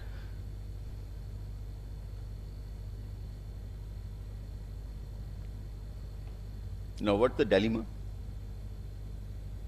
Tackling the environmental, ESG impact of the climate change requires huge transformation across all sectors. Everywhere it requires a change. It is not only one sector.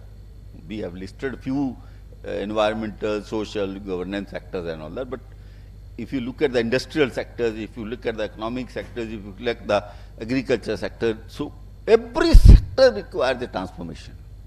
Everywhere you have to address the problem.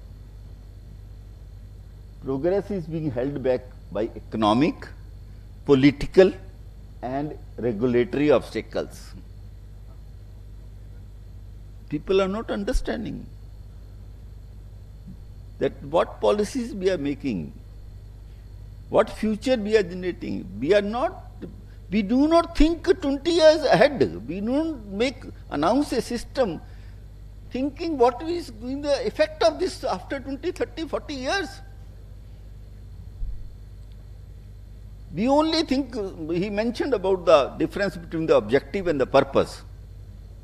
Earlier speaker was mentioning that objective is a short term, purpose is a longer term. So we do not focus on the purpose, we only focus on the objective. This is where the difference comes. And of course, the economic hurdles, economic problems, when the countries like Sri Lanka, Pakistan or many other African countries are facing the economic debt problems, how do they focus on the ESG? Where is the question of their focusing on the ESG? They don't have food to live on. They don't have money to buy the food, buy the energy, buy anything. And a lot of now stories, reports are coming, experts reports, that half the African countries are indebted to the China because of they have taken loans from China for about $1 trillion loans. And the China's own debt has risen to a level of 279% of their GDP. And all economic experts are warning again and again to the world that China's economic system is going to explode any day. Their banking system is going to explode any day. Where is the time for them to think of ESG? Their problems are different, their attention is different, their issues are different. Yes, papers are generated, long, very beautiful English is written, everything is, rules are made, regulations are made, not for real implementation, not for real gain. All on the paper, as I told you, 10 pages of the annual report will increase. We will see after 5 years.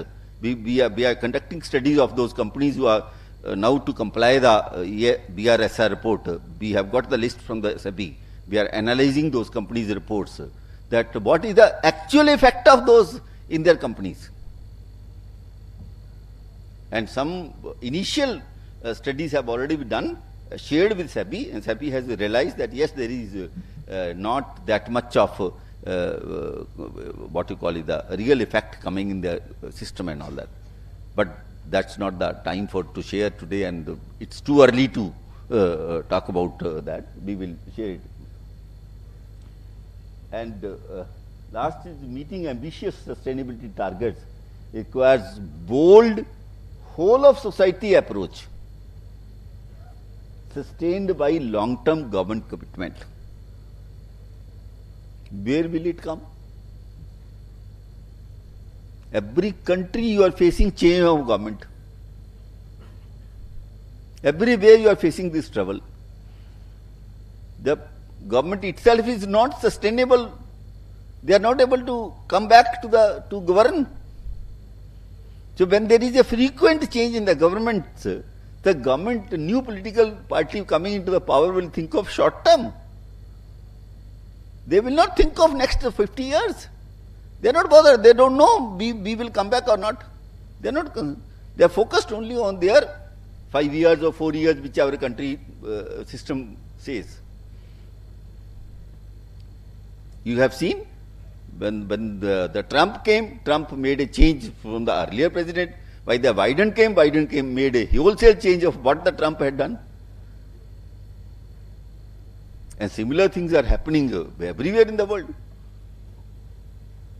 So where is the long-term government commitments to come? This can come only through one way. The people should rise. People should force the governments. People should demand. People who are making those governments should ask the accountability of those governments. But unfortunately, what to talk of the common people who are worried about their one day's food or their own sustainability and all that. We, the educated class, we have found are not really concerned about these issues. So we have to, time has come, gentlemen, I am reminding you, all of you, that we have to focus. What's holding the government back? Already I mentioned political short-termism, short-term political system come. 3 years, 4 years, 5 years, somewhere it is 2 years, in between the parties lost and all that. Competing priorities for policies and funding, economic pressures, when the funding is to be done for 80 crore people had to be given free food because of corona or because of many other reasons. You know, that money, whatever 1 lakh crore, 2 crore or 5 lakh crore is spent, that money, if not spent, would have gone for other areas, priority areas, which we are talking about. Yes, could not be done because there is a need for that type of funding. Economic pressures and industry lobbying, poor planning and implementation. All you are familiar with that. I am not telling you anything new. You are all aware of what the systems are working. What are the difficulties? Similarly, what's holding the private investors back? Why they are not coming forward? Why the industrialists and all that aren't coming back? Regulatory and policy uncertainty. We have seen how the 2G licenses were cancelled, all the coal blocks allotted were cancelled. We have seen how the change of the system, change of the policy can affect billions of dollars of investments. Naturally, the investor becomes shaky. You may recall when George Fernandez was the minister, he threw the Coca-Cola out of the country. Now, obviously, it is not one company Coca-Cola is thrown. Hundreds of the companies will get affected globally. They will not be prepared to invest in India. So until you have that kind of atmosphere created in the country, which now the government for the last few years is doing a very positive steps and all that, but still there are large number of issues. We have been for last 4 years, 5 years listening to Tesla vehicle plant coming to Delhi, India. Why it is not coming? All because of the policy issues. So, poor incentives, small fragmented markets, not for all products, but yes, there are, lack of market data, PPP failures. There are a number of case studies. We have right from the English Channel, when the tunnel below the English Channel was made between France and London, it was under a PPP project. Similarly, there are many of that time. I can cite the examples of those projects. There have been hundreds of failures happening. Many reasons.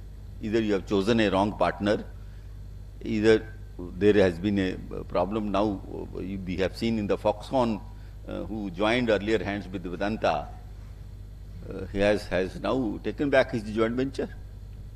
He thought that I have chosen a wrong partner for the chips plant in India. But my investment in the country gets affected. My plan gets affected. So I will have to address that problem. I will have to see that even whatever the global investor is prepared to invest in all that, or maybe Indian investor is prepared to invest where, their problem also should be addressed. If there is a family dispute, I should help them to resolve their family dispute also, because it will help to improve my country's economic system. So that is the change which has to come.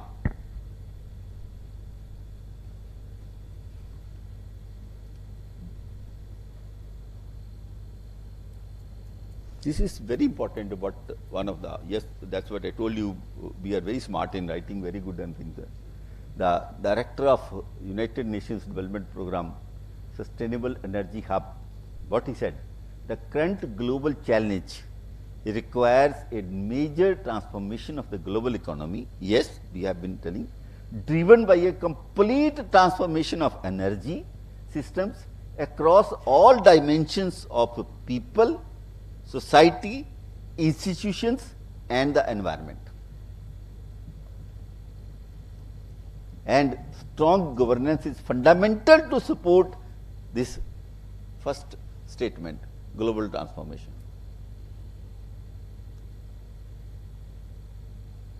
This is very important. And if you do some of the, we are aware of some of the case studies of even in the corporate world, not only governance is not relevant to the governing of the political system. When we talk of governance, we talk of governance of all type of entities, be it political, be it non-political. We have examples that in various corporate entities all over the world, where there was a good sustainable corporate governance and a good sustainable management, the companies have really excelled like anything. We have a good example of Tata's in India, we have a good example of Apple, we have good example of Reliance in India and all that, we have good example of many case studies. So that makes a difference. Then only, so what, I thought that I should not end up raising issues, I should also tell that what is required. Provide a detailed action plan with clear accountability. Government, it's for the government to do. Incentivize the ESG compliance. Many countries have started doing it. For example, in India also, we have given incentive for the e-vehicles. That is to incentivize the ESG. We are removing the petrol diesel vehicles and transforming it to the e-vehicles through the incentive given by the government. Similarly, in energy sector also, a lot of transformation is taking place, lot of change is taking place. I'll share that slide which the government has done. Boost innovation through increased funding, improve the design and delivery of the green initiatives. Unfortunately, in India, we are less spending on the research areas. If you compare the percentage of GDP of the developed countries spending money on research compared to what we are spending, there is a far difference. And this is very interesting part to understand. Some people don't understand that why should I spend on the research. You know, gentlemen, how a developed country becomes more developed by spending money on research. They generate more technology, they generate better systems, they generate better machines, and then they sell it all over the world. Because nowhere in the world any other country doesn't have that technology. So then they dictate those terms. And then they spend more on the research. By another 5 years, they change another model. So then they started talking about that model. So this way, they take the entire world into their pocket. So, spending money on research is the most advantageous, most profitable venture for any economic system.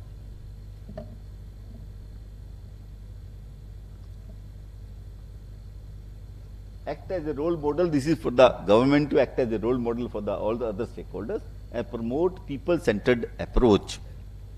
Should not be without the need of the people what is required.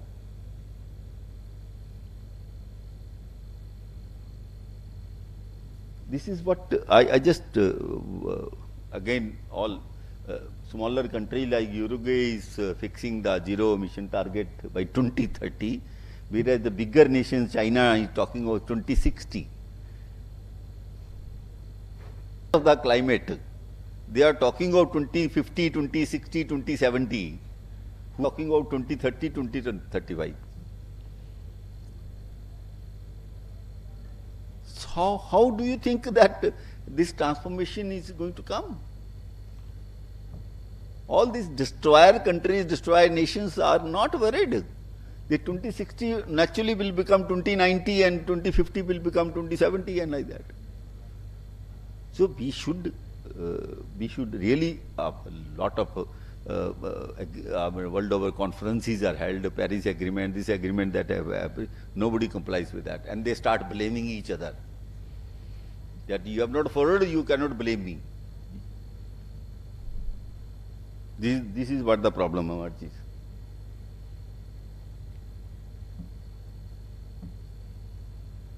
This is what I was telling you. Some of the countries have already made it mandatory about the ESG disclosures. I need not repeat the entire thing.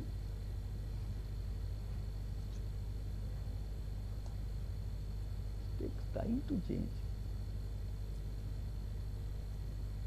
I don't know.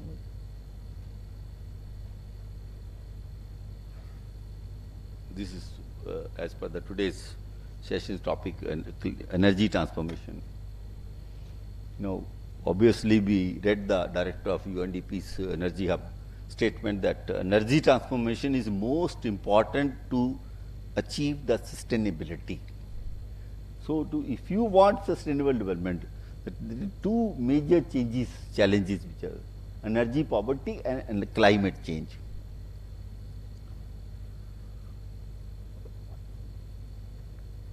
See what is the statement says. More than 3 billion people lack access to the clean energy, clean cooking. We have seen in India how many people use firewood and all those means to cook for the cooking.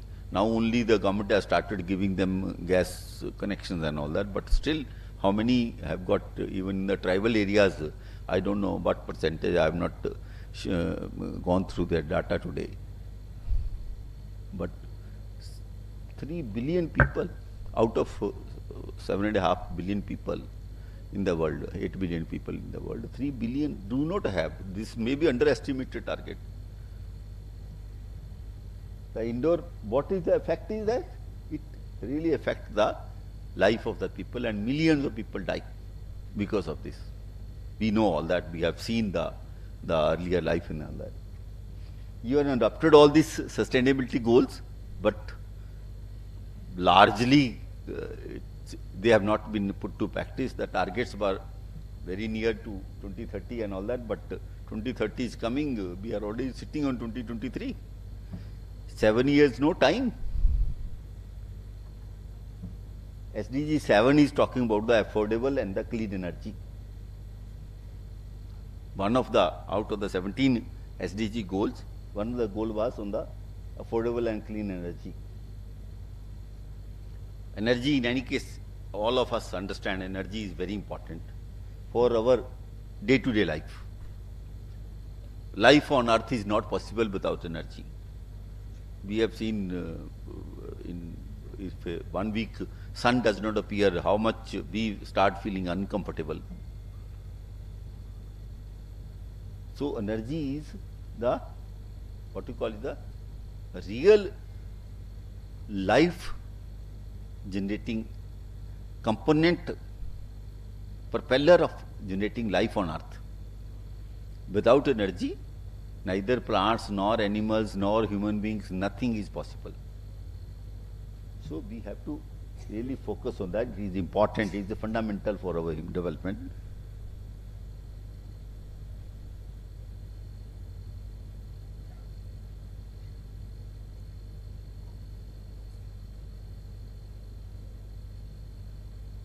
I don't know why it takes so much of time to change.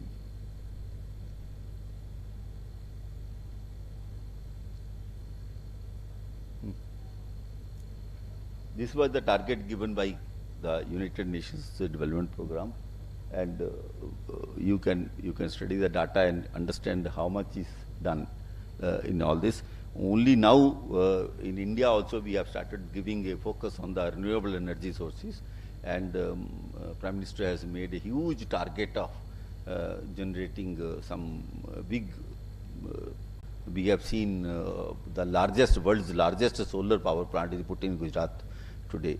So that type of transformation, this has started just 4, 5 years, 6 years back. We will take another 30 years to make a change.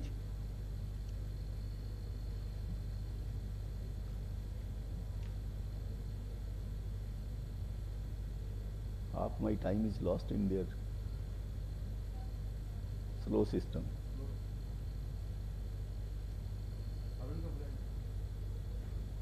These are some of the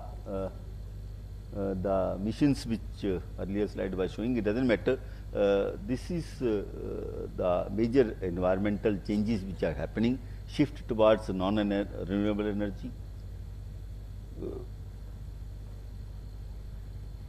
Installation of a rooftop solar PVs.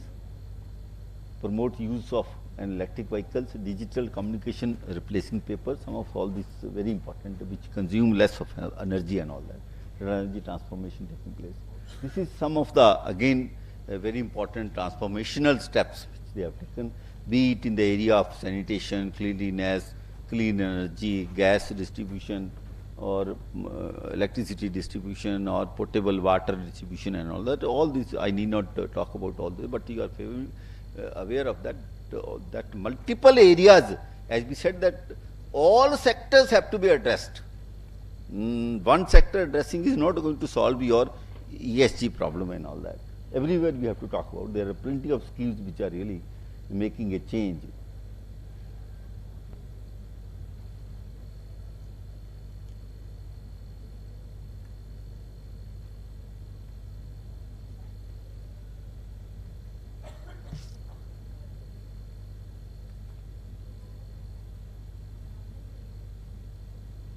But I feel that there is a need for a 360-degree change in the approach, where we need to go beyond environment issues and develop tools for the ESG data management, prepare for the ESG reporting properly and all that, and manage the emissions happening.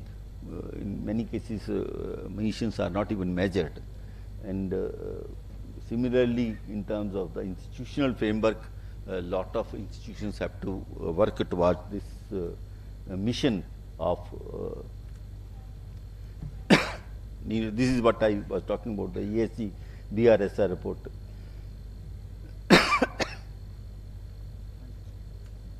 Last, professional accountant's role.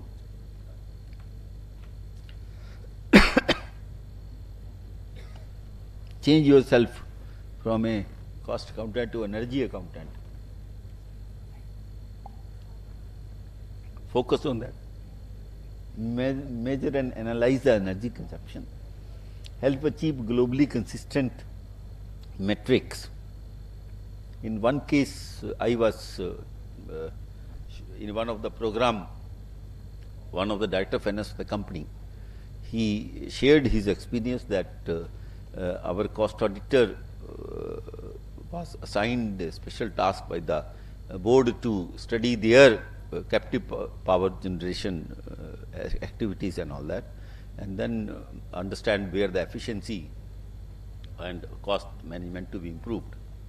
And he said that the report given by the auditor was examined in the board, and majority of the suggestions were implemented, and it resulted in a saving of about 8 crore rupees a year. Now, this is one example from one unit that the company has shared, that 8 crore per year, it would have in another 50 years would have become 500 crore, 400 crore, 600 crore. That's one change. So what I'm saying, the professional accountant can really, if they focus on this, can really make a difference and all that. We don't focus on that. We are not concerned how much waste management is happening, what is the pollution company is generating and all that. Why spending little money in handling those pollution areas, handling those waste management areas? It can give a long-term sustainability to the company, to the society, and bring peace and all that. We are not concerned about that. We don't pay focus on that. We go and study the data, see that 2 is 2 together matches, and then put our stamp and sign it and come back. We don't study all these areas. So we have to change ourselves, become energy accountant, become professional accountant and all that. Contain cost and address your billing anomalies, identify energy saving opportunities, provide assurance over climate change disclosures and all that. So this is where the change has to come. Professionals have to really play a very effective role, and I am sure that if all of us join together and really focus on helping the world to focus on the ESG, helping everybody to focus on ESG, we are definitely going to create a good future for our generations, for our own children. That's what my feeling is, gentlemen. We are going to hear our colleague, another speaker. He is expert on energy transformation areas and all that. He's going to share his views on that. So I request, if any one of you has any issues, any questions, any points to discuss, you are free to ask me either during the session or maybe after he has finished his address. Thank you very much.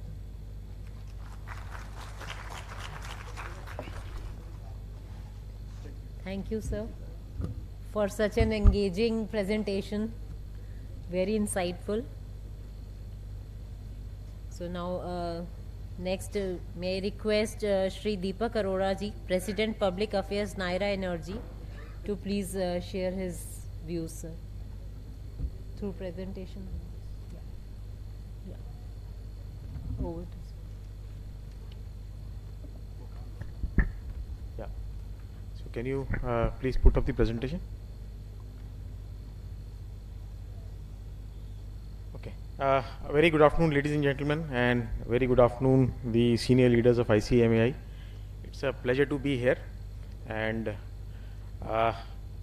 difficult topic, no easy solutions. So I will try my best to give a step-by-step narrative to what I think is the way forward. So part of the session presentation was designed for the plenary session, so you might find some repetition. But I will try to make it as less boring as possible, because I'm sure you have heard a lot of speakers since morning. So I will try to make it as less boring as possible. So briefly about myself and my company, I work for Naira Energy. We are essentially a traditional oil and gas company into oil refining and retailing. That's what we do for a living. And we are the easiest beating boys when it comes to ESG. So again, one needs to understand and think in perspective what we talk. But before I begin, let me just ask a question. So everybody is aware about fuel, petrol, diesel, because we put it in our car, motorbikes and everything. So when crude comes into a refinery, can anybody guess the percentage of what goes waste? Anybody? Should be zero. How much is it now? Any guesses? Okay. Sorry? Less than 0.5%. You are right. So everything of it is used, because technological advances, if you look at the last 100 years, are so well when it comes to the bad boys of the sector are so well that there are hardly anything. Okay. But anyhow, that is not the purpose for which I am here. Okay. So there is a little bit of a lag in the changing of the slides. Yeah. Oh, good. So this is broadly the structure. Looks very long. I will try to skip some slides where people have already spoken, but I will try to give a perspective on how everyone understands ESG. Look at some basic questions of ESG, for whom, what is the scope of ESG, separating into E, S and G. I will spend the least amount of time on these 3 slides because I do believe that a lot of speakers since morning would have spoken on these 3 slides. I will speak about practically where do we really stand. I will try to answer the question, how serious is ESG business? And you are free to ask me as many questions as you want to. What has been the impact so far? What is the approach that I believe leads to performance when it comes to specifically ESG? How do we really fine-tune the approach? Little bit about oil and gas sector, and what is the government doing? And then I finally leave some points to think. Yeah. Oh, wow. So this is what is ESG. And I will speak about this in the next slide. Why do I believe that it is the case of story of the 5 blind men? Everybody knows about ESG, everybody is gaga about ESG, everybody is ambitious about ESG, everybody wants to change the world. But everybody understands only very little. What is written in the academic world and what is practically feasible are 2 different things altogether. And I will not go into absolute detail, but little bit.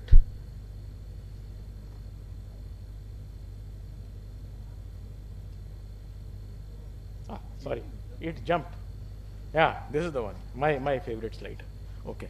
So ESG, it's a cluttered slide, but basically what I'm trying to say is few things. One, ESG does not have the same meaning what we have in India and what is true for the United States. I belong to a generation where we have grown up folding poly bags and putting it under the bed. So that concept of single-use plastic as it existed in the rest of the world did not exist in India. We are first taught how to waste and then we are taught how to conserve. So sorry, but that's the generation we belong to. Yeah, I think the battery is a little weak on this. Yeah. Similarly, yeah. Okay. Working? Okay. Thank you very much. Similarly, if I look at the developed countries, developing countries, completely different concept of food waste. Americans are the largest food wasters in the world, and they are the ones who preach us the most on food waste. Similar things are also true for water, energy consumption, energy intensity, 4 times, 5 times of what India is using. But yes, we are a developing country, so we are morally obliged to listen to some of the gyan that we continue to get from the Western world. But having said that, when it looks at a consumer, then from a consumer's perspective, what is important for us, as the previous speaker said, spoke about our own responsibility, responsible consumption. Am I, in a very basic manner, looking at not wasting any food? I am just taking an illustration. I can go into several details for the next few hours, but that's not important. I think it is more important to understand the conceptual of where it lies and what is the chain of ESG. Similarly, when you look at companies per se, or then services have a completely different paradigm of ESG. People talk of responsible tourism, ecotourism. That's a different paradigm when you compare it to a manufacturing establishment. Yes, when it comes to fundamentals of, let's say, water conservation, the mechanism and the means might be different, but the outcome that is desirable is absolutely the same. Similarly, when it comes to product, I will go into some details of what do I really mean over here. Safe products, usable products, more efficient products. So that's the span. So the reason why you have now 5-star rating air conditioners, you have inverter-based air conditioners, is a drive that is going in that direction. And where did that demand come from? That demand did not entirely come from the government, or that push did not entirely come from the government. We also realized that consumers were not willing to pay the high electricity cost. So as a consequence, did the companies have a choice? You had no choice but to find solutions where you would continue to sell. So there is a balancing pressure which comes from us as a consumer, there is a balancing pressure which comes from the governments, there is a balancing pressure which comes from the ecosystem. Product manufacturing, services, the reason I have used the word future, growth, profits, financial sustainability, I will one by one going into the details of whatever I am talking over here. More important, what is on the right corner, in all these elements, there are some inherent and some latent conflicts which are there. These could be conflicts of perception, these could be conflicts of expectations, whether they are reality, conflicts of feasibility, and also conflicts of speed. That's a very interesting point which I will make over here and end over here. There are expectations that you will be able to achieve net zero by 2070. Now, my question to all those people who have announced 2070, 2035, 2050, is there a mechanical backward calculation to how you would achieve that? You will be surprised, not too many countries in the world have that. So it's an ambitious statement that has been made, but the back-end calculations are not there. Again, I will skip these slides because they have already been spoken, but a broader 5 elements that I think that are important for us to just reflect upon before I proceed further. We are talking of carbon reduction, different elements of carbon reduction. We are talking of water scarcity, dimensions of water scarcity, again the problem and the solution. Waste and pollution reduction, again the problem and the solution. Biodiversity, again the problem and the solution. Sustainable livelihood, supply chain, again the problem and the solution.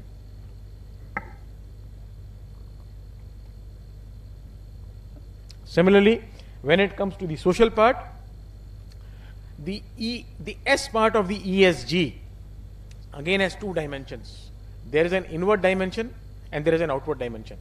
The inward dimension is what you see in terms of workforce, diversity, inclusion, equality, equity. This is different from equality.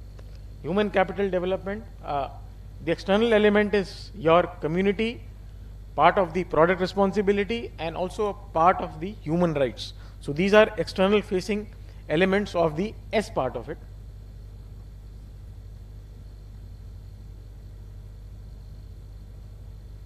Yeah, okay. I will not speak on this at all. There are far more intelligent people in the room on this, and I don't want to get a bashing. Yeah. So where do we really stand now? ESG is really at the center of attention for everybody. It's a fact.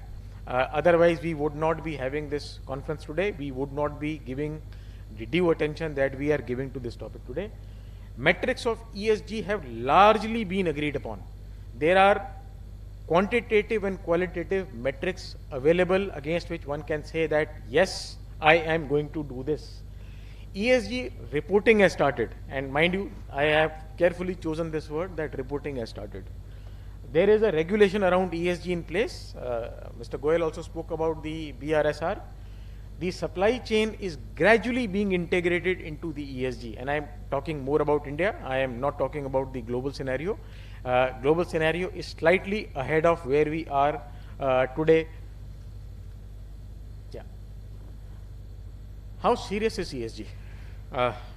This is probably the most hard-hitting slide. Profits still rule, no matter what we say. Good corporate, bad corporate, responsible corporate, irresponsible corporate, sustainable country, responsible country, progressive country, developed country. When it came to the war, Germany, which was talking about alternate energies, had no choice but to open coal power plants. Similar is true for rest of the world. Germany, even before it started closing its power plants, 70% of its energy was still coming from coal. So when it comes to your own energy security, your own challenges which your community faces, that is when the paradigm of profits becomes more important. Today, why is everybody talking about pushing the likelihood of the ESG net zero timelines being pushed? Because we did not backward calculate the the possibility of the goal that we announced. We did not capture in any manner the aberrations and challenges that were likely to happen. So it is only for that reason. Had we been a little more appropriate in planning, then this question of people reversing back to coal, that would not have happened. I will take another example over here. Everybody talks about transitioning to solar, to wind. We are all aware that solar, wind, while it is the future, it has very serious limitations in terms of time, availability, integration with the grid, availability of the grid, the cyclability of the grid. There are immense number of challenges that exist. So it is simply not plug and play that suddenly you decide tomorrow that I want to have 40% solar and I am ready tomorrow. It does not happen. The commensurate investment cycle is much larger than the announcement that we are making. So there is a clear challenge over there. Yes, we are moving in the right direction. We have moved in a big way. We have really grown by leaps and bounds. And I will again take one example over here. So how many of you, okay, all of us possibly by now, the lights used in this room are all LEDs, right? Two things I will tell you about LEDs today. 2014, how many of you remember using LEDs? We were still using incandescent bulbs. We were still using tube lights, the regular tube lights, not the LED tube lights. The government of India decided, okay, we will not only create a supply, but we will also create a demand. And suddenly you had all the electricity boards talking about giving your LED bulbs at a reduced cost. The cost of an LED CFL was 350 rupees, but you were getting it from the electricity distribution company at 20 rupees. The market price today is 40 rupees, 60 rupees, 80 rupees. That is what you do when you want to really bring about a change. You trigger the supply, you trigger the demand, you create an ecosystem which supports. Today, the household electricity consumption compared to the previous ones when we were using tube lights and incandescent bulbs is less than 50%. That's an achievement in ESG. That's the path that India is taking now. And I will come to several examples of that. How are we really doing it as a nation? And in a sense, we are today far ahead in the thinking process when it comes to even the Western world. And I say that with a lot of confidence. I will also be giving you examples of that. Again, I will only in one line, okay, I missed a few things. Business strategy really changes when challenged with odd situations. Whether it is technology, it is recession, we have to adapt. Ambition versus reality, sudden changes in raw material cost, lithium, prices up.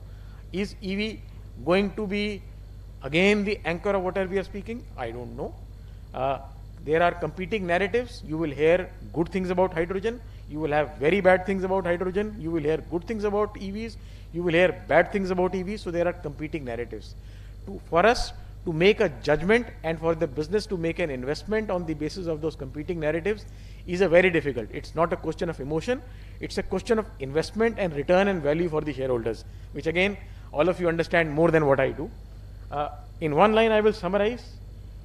CSR is external. ESG is internal.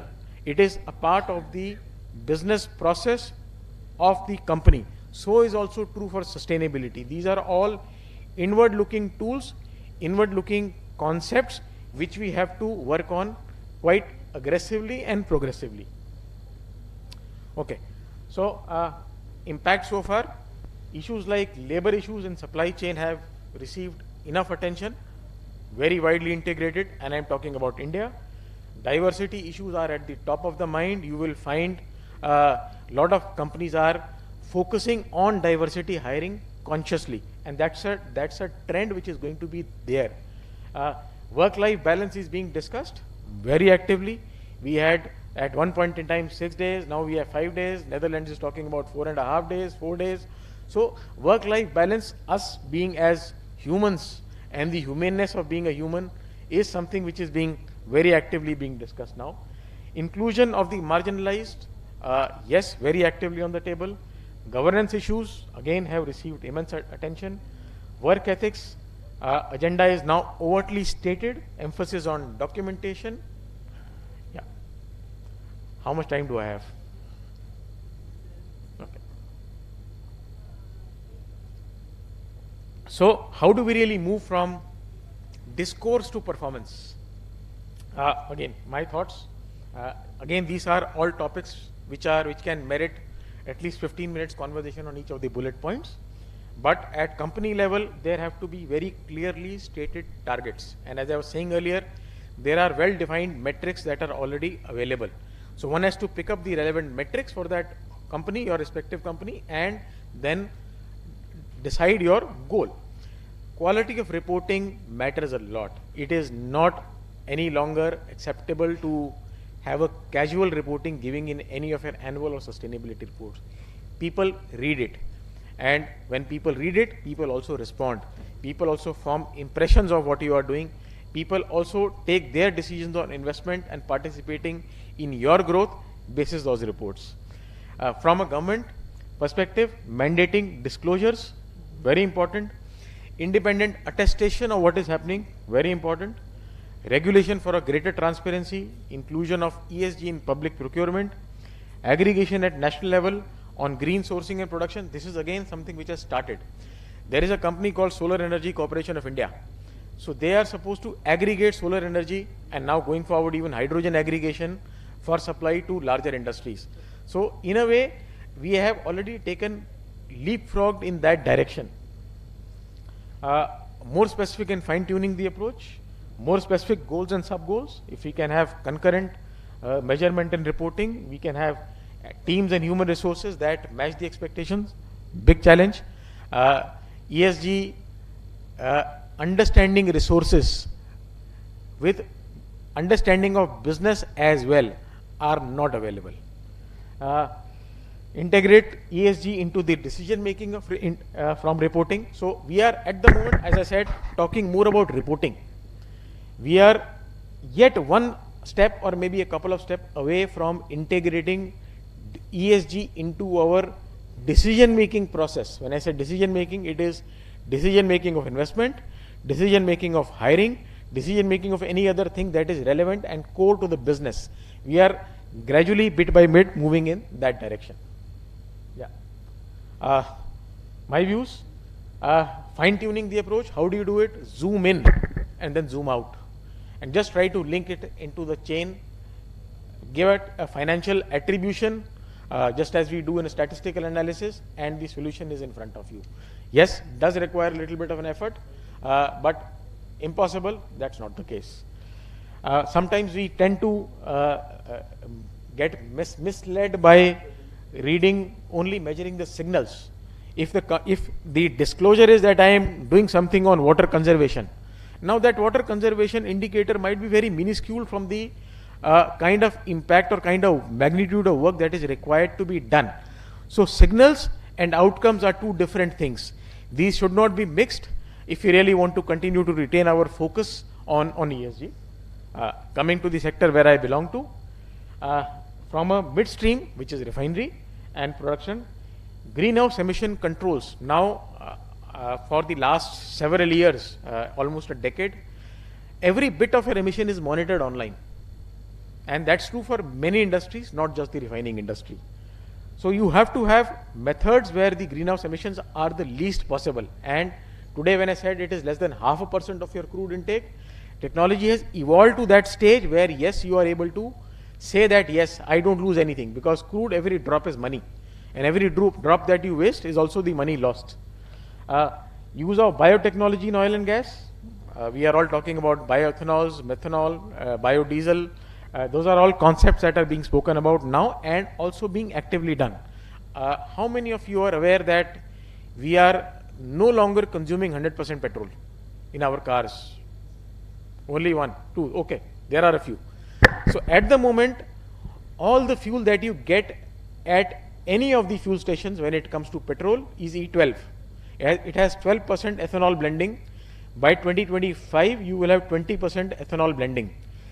There are also trials that have started on blending of methanol. There are also trials which have started on blending ethanol in diesel. So those have also started. So mandates will come along with EVs. The future will be just as in Brazil. You might have flex vehicles where you can use ethanol, you can use petrol, you can use anything. Not diesel and petrol. These are two different technologies altogether. But you might have, the future is flex fuels. So for those of you who want to buy a new car, wait for a couple of years. You will see drastic changes in technology. Solar energy production for captive use, everybody is doing it. Something that started as renewable power obligation, as a mandate, is now becoming important investment decision for most of the companies.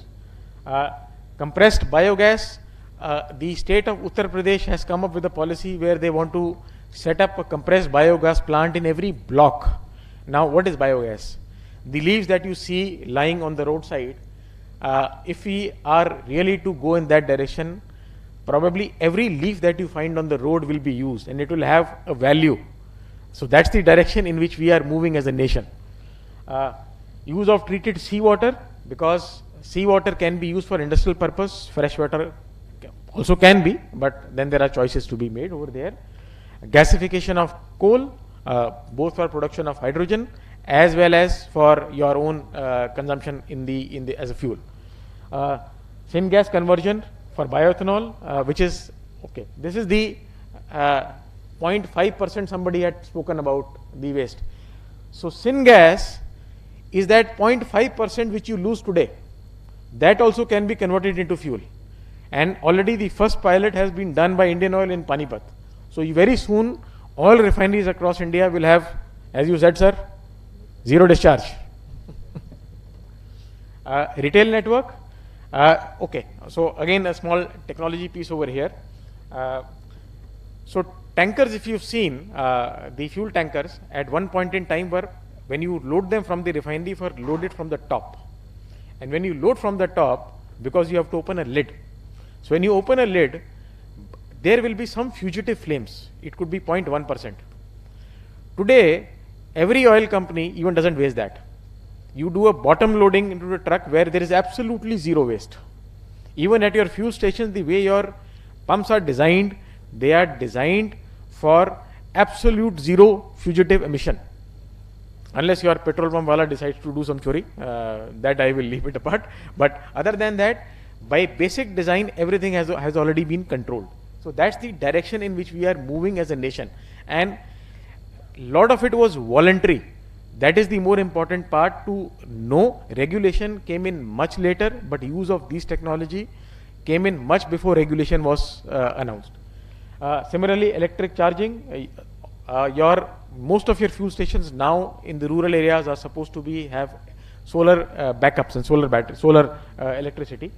There are protective coatings in tanks again, so that there is no residue, there is no dust that comes into your fuel tank. So all those things have already changed. Now these are bit by bit additions. Now while the list may look long, but if I were to really compare the before and after, how much were you losing before? Probably less than 2%. So even from that 2%, you are now heading towards a 0%. It may not sound too much in terms of percentage. It's a disproportionate investment. So if we were not moving as a nation into the ESG future, then these things would not be happening. Yeah, all of you know all these things, so I will not go into details. There are plenty of schemes now on hydrogen, electric batteries. There are several missions that are already there. On compressed biogas, briefly I mentioned about these. Yeah, my last slide. Points to ponder, which I leave for all of you to think. Despite commonalities and common overarching objectives that we are trying to achieve, is the ESG same for small and large enterprises? I leave that for you to think. Is ESG same for a small supply chain partner versus a producer? Is ESG same for a services, say tourism / financial services or manufacturing? My last question, again for all of you to think. I am not looking for answers because I myself don't have an answer to this. Can we make this common denominator into a common goal? And I leave all of you with that thought. Thank you very much.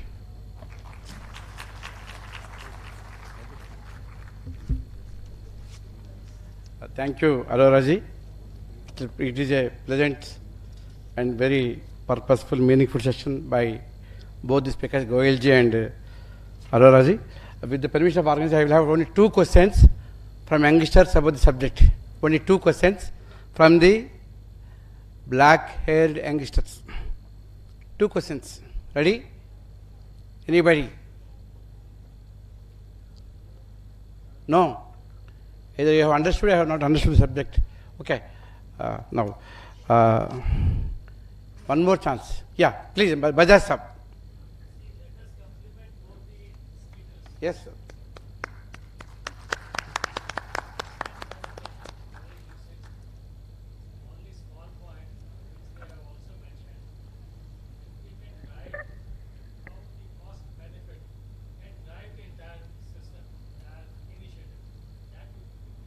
Thank you, sir. Thank you. In fact, Arora Sahab has given you 4 important questions. Kindly think answers for all those 4 questions. And on behalf of all the organizers here and attendants like you, I sincerely thank Mr. B.B. Goel. He started with a negative note of destruction of the current situation and change, green bottom line, complaints are very less as per the study. The essence is if you do not go for disclosure, you have to go for the closure of the business or closure for the future rather. That will essence. Here also talk about ill effects of all the artificial intelligence, ESG. Situation is very, very grave. ESG dilemma, transformation challenges, various aspects. Change is important. Action plan, research is important. Need for transformation, major steps for transformation, and 360 degrees approach by us, and lastly role of us, role of professional accountant to become energy accountant. Thank you, Mr. Goelji sir. And Aurora, very with positive note. If you see the caption, theory to action, you will find theory everywhere, but action you find only rarely. And contribution to effective contribution. Thank you, Mr. Aurora sir. You discussed the 2 dimensions of the ESG and impact so far, approach to performance, fine choosing with good examples, initiative taken by the governments from time to time and to all of us. Friends, lastly, we means all stakeholders should have desirability, then we can think of maintainability, of sustainability with our ability. Thank you very much. Over to organize for the next session. Thank you, sir. Thank you to the wonderful panel for this session. So without breaking, we would like to continue with the second technical session, and we'll break after all the technical sessions are over for the day. So now I would request our team to rearrange the podium and dais. And I would request CMA Bisuru Basu sir. Yeah, to be ready, and Vadhva sir, CMA Chandra Vadhva ji, former President ICMAI, Shri Lokesh Joshi ji, founder Growculp Limited, Ms. Ruchika Dral, Ms. Priya Gupta, CMA TCA Srinivasa Prasad sir, Council elect. So sir, sorry for a little rearrangement, we'll be doing it in a while.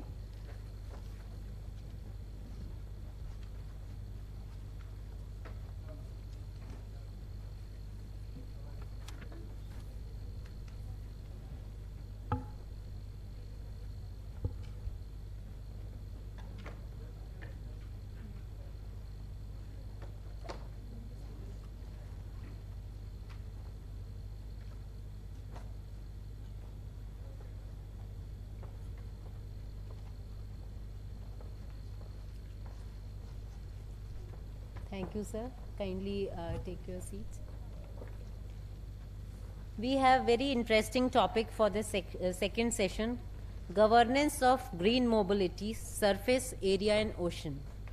Effective governance of green mobility is crucial for managing and regulating transportation systems to prioritize the sustainability and reduce carbon emissions, which is very important need of the hour. This entails monitoring progress, transparent reporting and stakeholders engagement to foster a sustainable and equitable future. So we all have to work together for this green mobility. So with these little words, may I request CMA Bisuru Basu sir, former president of the institute and council member ICMAI, to please welcome the panel, sir. Welcome. Media, no? To give me the papers, names. Papers.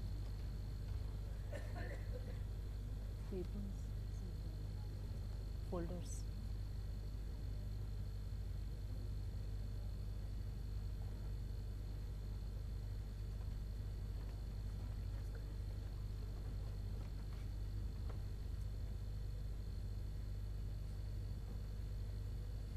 What does he want? Program should be college.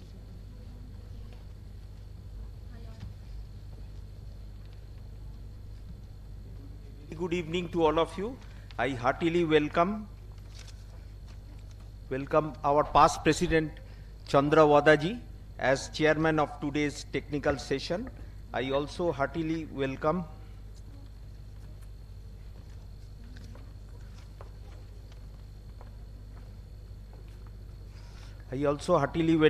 Sri Lokesh Joshi, founder GrowCalp Limited. I also heartily welcome Mrs. Ruchika Drill, Deputy Secretary, Ministry of Environment, Forest and Climate Change. And I also heartily welcome Priya Gupta. And I also welcome our newly elected Central Council member, TCA Srinivasa Prasad. He was earlier the Executive Director of Steel Authority of India. Today's topic is governance of green mobility, surface, air and ocean. Learning is a continuous process. I appreciate the endeavor taken by our Honorable President Vijendra Sharma to organize the Global Summit on the topic Unlocking Sustainability. G20 presidency paves the way for an ESG-driven new world order. Friends, you are aware that our Honorable Prime Minister Narendra Modi ji is having the vision of minimum government, maximum governance, inclusive growth and social transformation, energy transformation, achieving net zero and environment sustainability, green mobility, surface, air and ocean, green finance, ESG and business responsibilities. Under the theme of Vasudeva Kutumbakam, India aims to prioritize inclusive economic growth and sustainable development and promote a rules-based order, peace and just growth for all.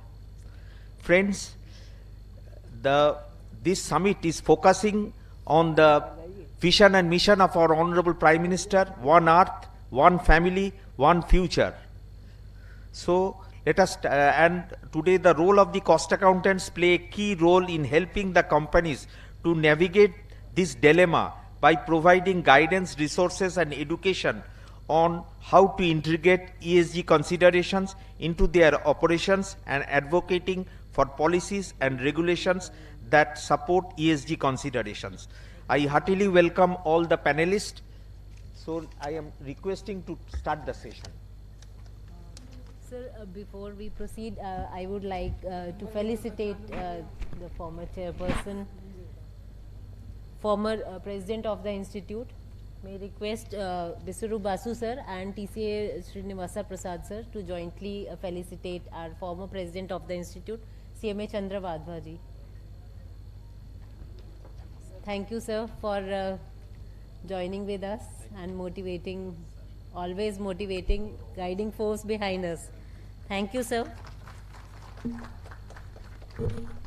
May I now request sir to please felicitate Sri Lokesh Joshi ji, founder GrowCalp Limited.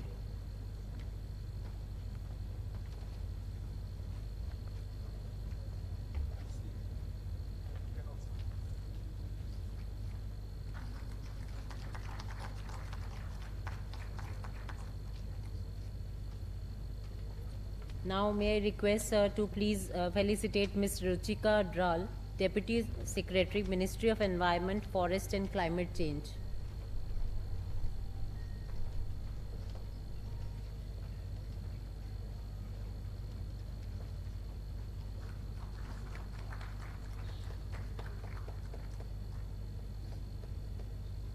Thank you, sir. Now may I request sir to please felicitate Ms. Priya Gupta, founder Serve Priya Foundation.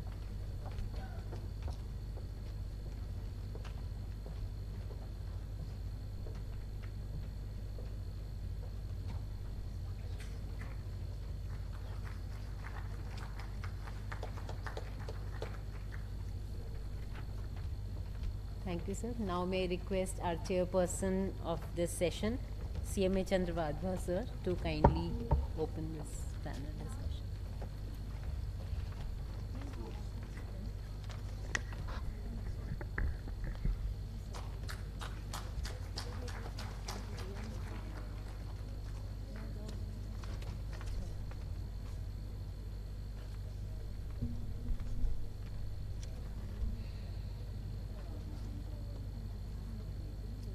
Can I start?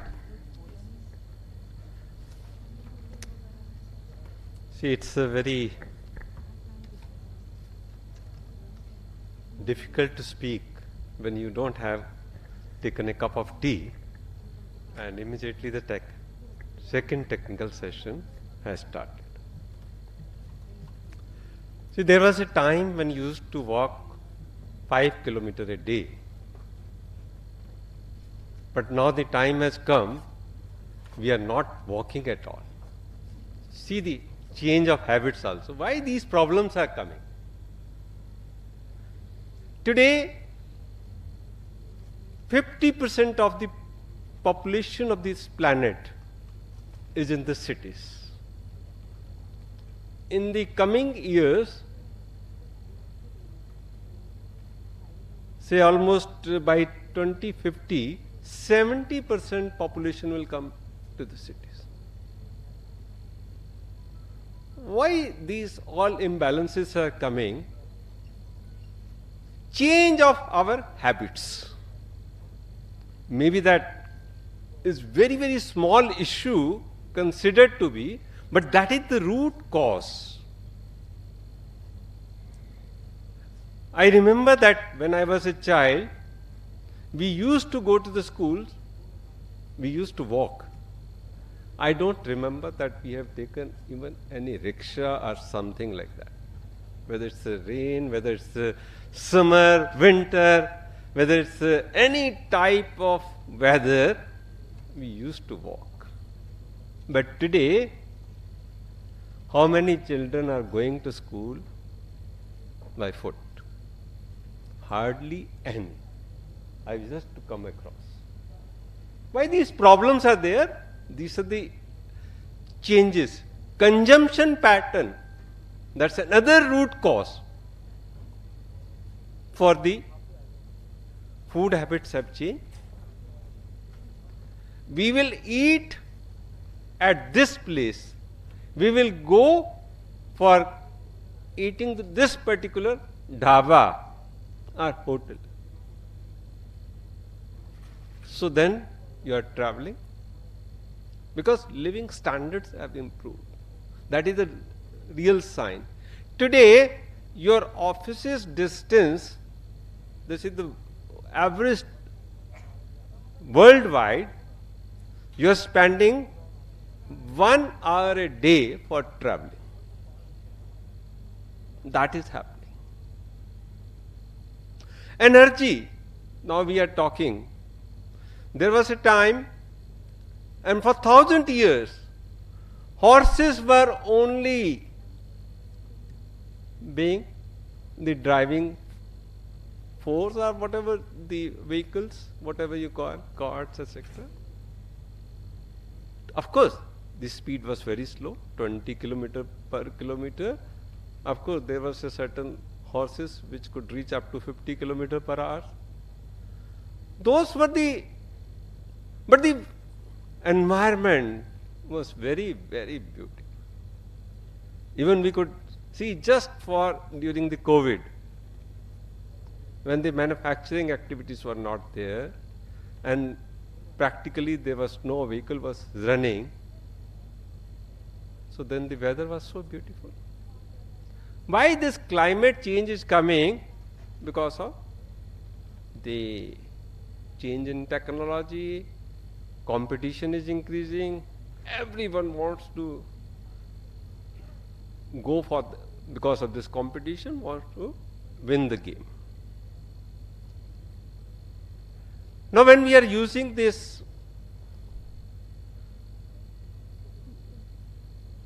oil, diesel, etc., we are trying to shift to the batteries. Is this alternative really good for the coming generation? Because it's based on again lithium. Now lithium, wherever it is found, mainly Australia, Chile, China, one more country, I think Argentina, what? India now has, we have found in Jammu, Kashmir and Rajasthan. And which country, that fourth one is? Which is hardly 4-5% they are supplying. Anyway, so the condition of the Chile is, because here the loss of water is there. It consumes so much water to bring this mineral from that mine to the form of lithium. So much wastage of water is there. Water is polluted. So many problems are coming. How much that will affect the climate, that's another issue. That has not been analyzed, but the race has now started that we will go for the battery technology. Then we are going for the hydrogen, but how many years it will take to shift to the hydrogen, because the cost is very, very high. So we have to see, science and technology will be working on that. But ultimately, it's our own habits which is going to save this planet. There are bound to be geopolitical issues. And there was a time when we were talking about WTO, multilateralism, etc., etc. Now everyone is talking about the bilateral only, one to one. If you are good for us, we are good for us. As a result, what has happened? Entire Europe has gone for the thermal-based generation. So we have to think very seriously that in the entire world, it will be too easy to say that we will be going or shifting for the new technology, but it will not be that easy, because somewhere how the cost is going to affect for the new technologies, etc. How many years it will take, how the climate is changing, how much cost that is, because we don't calculate that cost. We only see that in the short term, this is my cost, this profit we are earning, we'll keep on earning. The previous speaker was very right that there are certain questions which have not, which no one is finding the solution. In just we are reporting, ESG is being reported, that's all. But practical, no action is being taken except for the showpieces. Yes, we are, for the sake of actions we are taking, those things are going on. This is a very, very serious issue. Of course, the technical speakers are there. From the cost accountant point of view, I'll not be justifying to speak on those issues. Thank you very much. Thank you, sir. Thank you so much. Now may I request Sri Lokesh Joshi, sir, to give his keynote address, founder Grokalp Limited.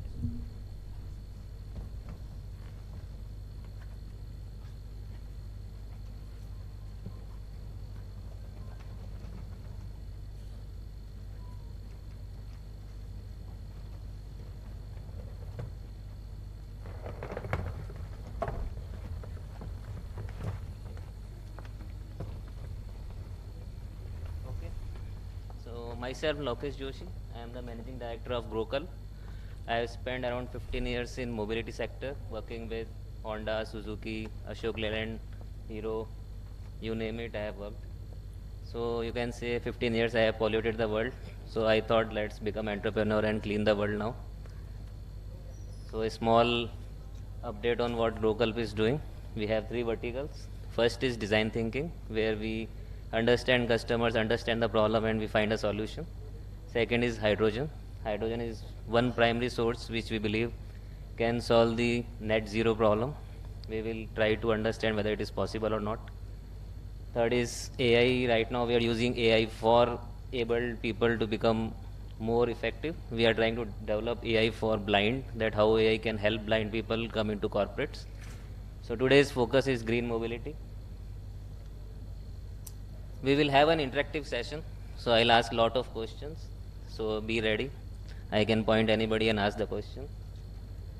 So in last 170 years, we just increased 1.6 degrees Celsius temperature of the earth, only 1.6. And we have done our part. So now we are where we are heading. What do you think that by 2100 what will be the temperature? And most of the people in this auditorium I think will not be there when 2100 comes. So now let's see what happens in 2100. All this data is by scientists, no government, nothing. All people who have done research, projections made by scientists working in universities, institutes dedicated to environment. So this is not government, this is scientists. So I being a core engineer, so I believe let's talk about facts, data by scientists, by researchers. Okay, now if we relax, we don't do anything, we will just increase the temperature of earth by 4.8 degrees. And anybody can guess what will happen if we increase the temperature by 4.8 degrees? Anybody? The person who is taking photograph, green shirt. Any clue? Now if you have seen science fiction movies, the wildest science fiction movies, even that cannot cover what will happen if 4.8 degree happens. And 2100 it will be for the next generation, not our generation. Now if we have the current policies in place, we will increase it by 2.9 degrees Celsius.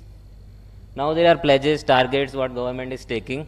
If they do it, they stick to their targets, they stick to their pledges, we will increase it by 2.1 degrees. And if we do radical changes, we touch 2 degrees. And the unbelievable technologies which we don't believe in right now, if that comes, we will be 1.5 degrees. So anyhow, we will increase the temperature. What we did in 150 years, we will be doing it in next 80 years. And it is not good, I promise you. Sorry. Now, if it now it is all about greenhouse gas emissions that increases the temperature of earth. And anybody can guess what is the greenhouse gas emissions, what is the composition, what is the main gas in it? Sir, you, any try? Yes, great. Okay, now we will distribute who is doing how much of crime. So in this, if you see crime by transportation, the topic what we are discussing, it is 28%. So there are other criminals also who have to think about it. So we'll focus on 28%, what we can do about this 28%. Now this 28% is divided into 3 segments. First segment, surface transport, cars, bikes, train, buses, trucks, everything included, two-wheelers. It is 91% pollution is by the surface transport. 3% is by air because they came late, so they are just 3%. Ship and boats is 6%. So now, when you give a challenge to engineer, they start working on it. But until unless you give a timeline and a challenge to engineer, he will not work. So both the things are there. 2100 is the timeline, and this is the challenge. So engineers started working. Let's see what happened. Sorry. So now first we'll talk about the small problem of air transport GHG emissions. We started flying somewhere, seriously flying around 1983 without any emission norms, without any control, and we are just free flying, and polluting the whole air.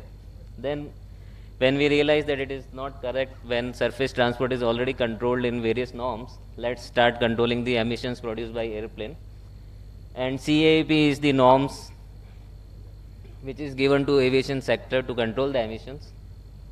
And the best part happened in 2019 when they have given a CORSIA regulations to control the offsetting of carbon and emissions, so that they can really control what emissions they are producing. And when you can control it. If you don't calculate what is happening, you can't control it. So now they are like calculating what is happening in their sector. So let's not go too much in detail, but this is all has happened in the aviation sector. Now what is the future? We have to reach net zero emissions. There is no other way. Until unless we reach net zero, you will not reach anywhere. So what is the way to reach net zero in aviation sector? Now Embraer is a company which was the pioneer in the aviation sector. They have taken up the challenge. This is a company in Brazil. Okay, now this is surprise. It is a Brazilian company who has taken the challenge. Not US companies, but Brazilian company has given a roadmap that by 2050 we will set up the planes with net zero emissions. So how it will work, I will show you in the next slides. But yes, there is a roadmap available at the air transport sector that we can reach net zero emissions. Now the next is air and ships, boats, water transport. Now 1997 they started thinking about emissions, that how we can control the emissions, and they also have found a roadmap to reach zero greenhouse gas emissions. Now how they will reach it? These are various steps they have identified, that by integrating the new technologies and energy, redesigning the ships, so we can reach zero greenhouse gases emissions. Greenhouse gas. It is greenhouse gas emissions, sorry. Now this is the strategy what water transport engineering teams are taking forward. We will take care of the bottom line because that is more relevant. Top is pure engineering. So bottom line, 1 to 10% greenhouse gas emissions can be controlled by energy management. 80 to 100% reduction in greenhouse gas emissions can be done through hydrogen and other synthetic fuels.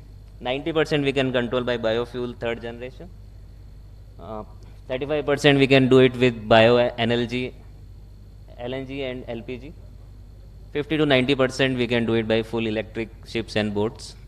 So these all are under pipeline in engineering sectors. So we'll show you the examples also how or what is the latest developments happened in these sectors. Now the biggest elephant in the room is the surface transport. We have done a lot of effort. We, like in 1970, whatever vehicle you were using, anyone who was using car in 1970? Sir? No? 1980? 1970? So now if you are using another car, it is 99% cleaner than the car you were using in 1970. But unfortunately 87% energy is waste, because IC engine operates in the range of 80 to 85%, that's it. So do whatever you want, we are just cleaning that 15 to 20% of energy. So IC engine age has come. Even though I am a mechanical engineer, I am in love with these technologies, but unfortunately now time has come that we have to think beyond IC engines. To just give respect to mechanical engineers, what they have done in these many years, we have done everything from tire to steering wheels to we can see BS0, BS1, BS2, BS3, BS4, BS6, BS6.2, fuel injection, carburetors, what not, catalytic converters, flex fuels, ethanol, methanol, everything we have done. But it's all about 15 to 20%. 80% is still a waste. So we have to think beyond IC engines. Now, how to think beyond IC engines? What are the options available? Let's check.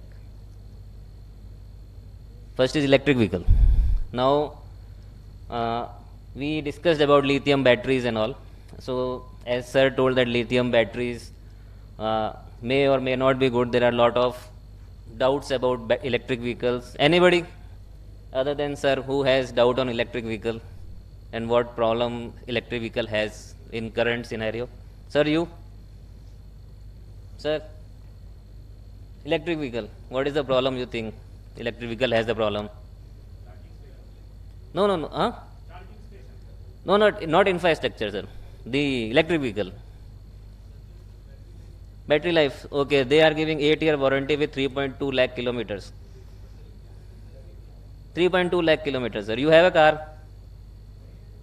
Okay. No, sir, I am talking about technical. People have a doubt on the batteries.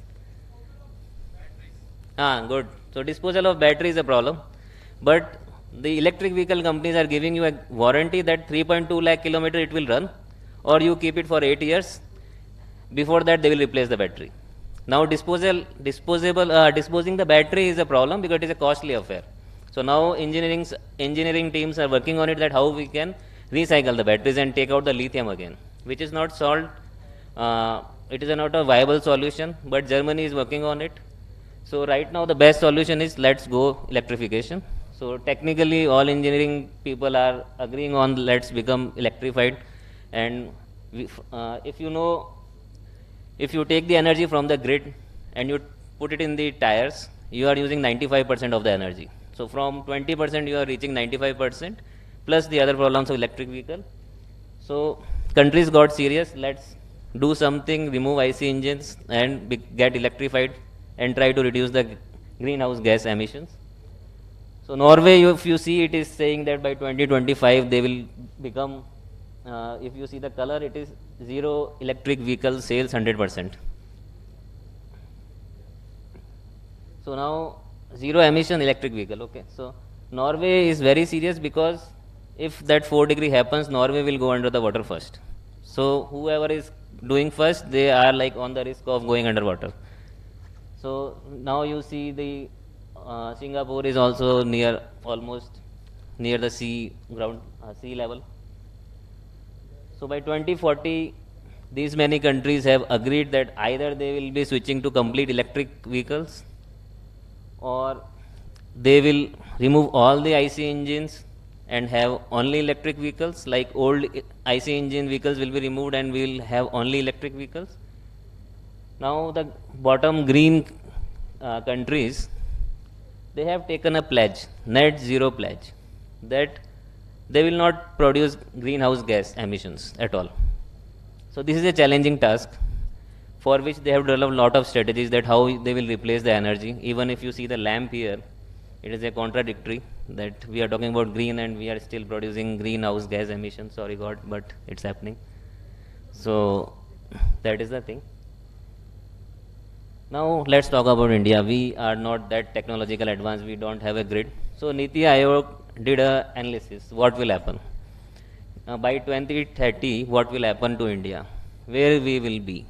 So if you see the yellow color line, that shows optimistic view, what will happen in India in two-wheeler, because maximum two-wheelers are there, four-wheelers are still relatively less than the two-wheeler. So we assume that everything goes well, engineers work up to the performance, then by 2030 will be above 90% two-wheeler will be electric vehicles, and nothing happens. We don't do a good work, it will be hardly 3%. So on a safe bet, I believe that 50 to 70% will be electric vehicles in two-wheeler segment by 2030. So even India is betting on right now, let's get electrified, help electric vehicle companies by giving incentives, FAME regulations. Sir, it is in Niti Aayog report. If you write Niti Aayog report, electric vehicle, two-wheelers, it will come. So it is, and bottom is the title, it will get downloaded, it is easily available. It is a very beautiful report. I recommend that we should all read it. Now we talk about energy. What are the options available in front of us? Can somebody give me any energy alternatives other than petrol and diesel? Yes, solar. Next. Yes. Why hydrogen? No. We are not talking about energy. We are not burning it. Why energy? Why we selected why we selected petrol, why we selected diesel, why we are selecting hydrogen.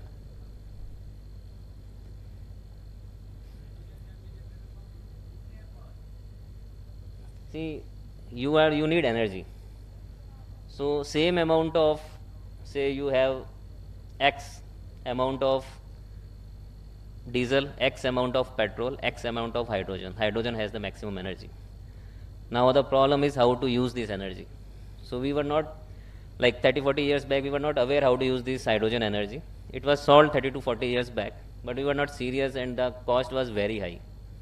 So now we have solved to some level, some extent, that we can use this hydrogen energy, and there is lot of energy available. Now there are two things in energy, that how to produce it, how to use it. We know how to use it now, but how to produce it is very costly. So we have somehow solved how to use it. Now we are still solving how to produce it. Now if you see, there are three types of hydrogen. One is hydrogen from nuclear power. So now it has the same amount of energy. It is producing, when you use this type of hydrogen, it will use huge amount of energy for production, because we are using nuclear power to reduce the methane to hydrogen or ammonia to hydrogen. Okay. Now if somehow we are able to produce hydrogen with the help of wind power, solar energy or tidal energy, then this is the cleanest energy what we can get. And using hydrogen fuel cells, we can power up our vehicles. So this is the best solution available right now, technically. But economically, producing hydrogen is costly, and using hydrogen is less costly, but this cost point we have to solve, for which government has done really good job. They are like pushing hydrogen policies. They have, Indian government has declared $2.5 billion investment for producing hydrogen. NTPC, ONGC, everybody is working on how we can produce hydrogen. So hydrogen has very good potential from technical point of view as well. Now if we see from business point of view, it is difficult, but from technical point of view, it is a good solution. So now what we are doing in hydrogen. In this Germany, if you want to understand what will happen in transport sector, you should see Germany and Japan. They only know what is automotive sector. Okay, everyone is a follower. So Germany long back went to electric vehicles, then they stopped electric vehicles, now they are switching to hydrogen. They have made trucks, buses, hydrogen buses. Japan never went to electric vehicles. They are focusing on hydrogen IC engines. Okay, so Toyota has developed an engine where they can use hydrogen for combustion. Now they are working on optimizing the hydrogen production and uses of hydrogen. So now these countries are very serious about hydrogen. This is around 4 months old data. 2 months back and 1 week back, India has done significant improvement in hydrogen. So from early stage, we have reached to a semi-mature stage where we are ready to jump into hydrogen once we are through with electrification. Australia is significantly forward. They have set up multiple countries. They are ready to use hydrogen for their own purpose. Korea, they have very beautiful companies working for hydrogen fuel cells, one of the best hydrogen fuel cells, compact fuel cells, because fuel cells are large in size, and as you increase the kilowatt requirement, they become quite large. So Korea has worked on downsizing the hydrogen fuel cells. We are also in touch with few Korean companies. So they are working seriously and to reduce the size of fuel cells, so that ultimately we can reduce the weight and get the maximum output of the fuel cell power. So yes, this is the hydrogen and people are serious about it. It will come as we see today, unless we find some other good energy alternative solutions. I personally believe hydrogen is the first element in the periodic table. So there is some reason why it is the first element in the periodic table. Let's hope it saves the world by helping us reaching the net zero greenhouse gases emissions. Now the beauty is, whenever you see a new technology, okay, now do you know who got the GPS first? Who was using GPS first? Any guesses? Ma'am, you? No? Behind you? Okay, no, not them. Sir, you in the center? White shirt, sir? Yes. Who used Bluetooth first? Navigation, GPS? Yes. All the latest technologies are used by, thank you sir, right answer. So, all the new technologies are first developed for army, for defense. They use it. When they find a better solution, they offer it to public. So, sorry. Yes. So, US Army declassified this document around 3 years back, and they are already working on hydrogen vehicles. I had few defense members, and now they are not there. I spoke to them about this, that they have a problem of acoustic signatures and heat signatures that is available in IC engines. So now it is not available in electric vehicles and hydrogen vehicles. So US Army has already developed vehicles using hydrogen energy, and they are really good from the surveillance point of view. They can enter into enemy territories. They have done experiments internally that it is quite safe to use these things for surveillance in the enemy territory. So yes, army already has it. Now the costly technologies, first army uses it, then engineering teams reduces the cost, and then it comes to public. So I personally believe yes, hydrogen is one of the viable solutions after we complete the cost reduction activity along with defense. Yes, so we are not doing it for ourselves because we will not see the benefit or the negative things of GHG emissions. We know it is difficult, it is complex, it is costly, but it is necessary because next generations, we have to leave a good world for them. So that is green mobility all about from my side. Keep innovating because innovation only can take you forward. Thank you.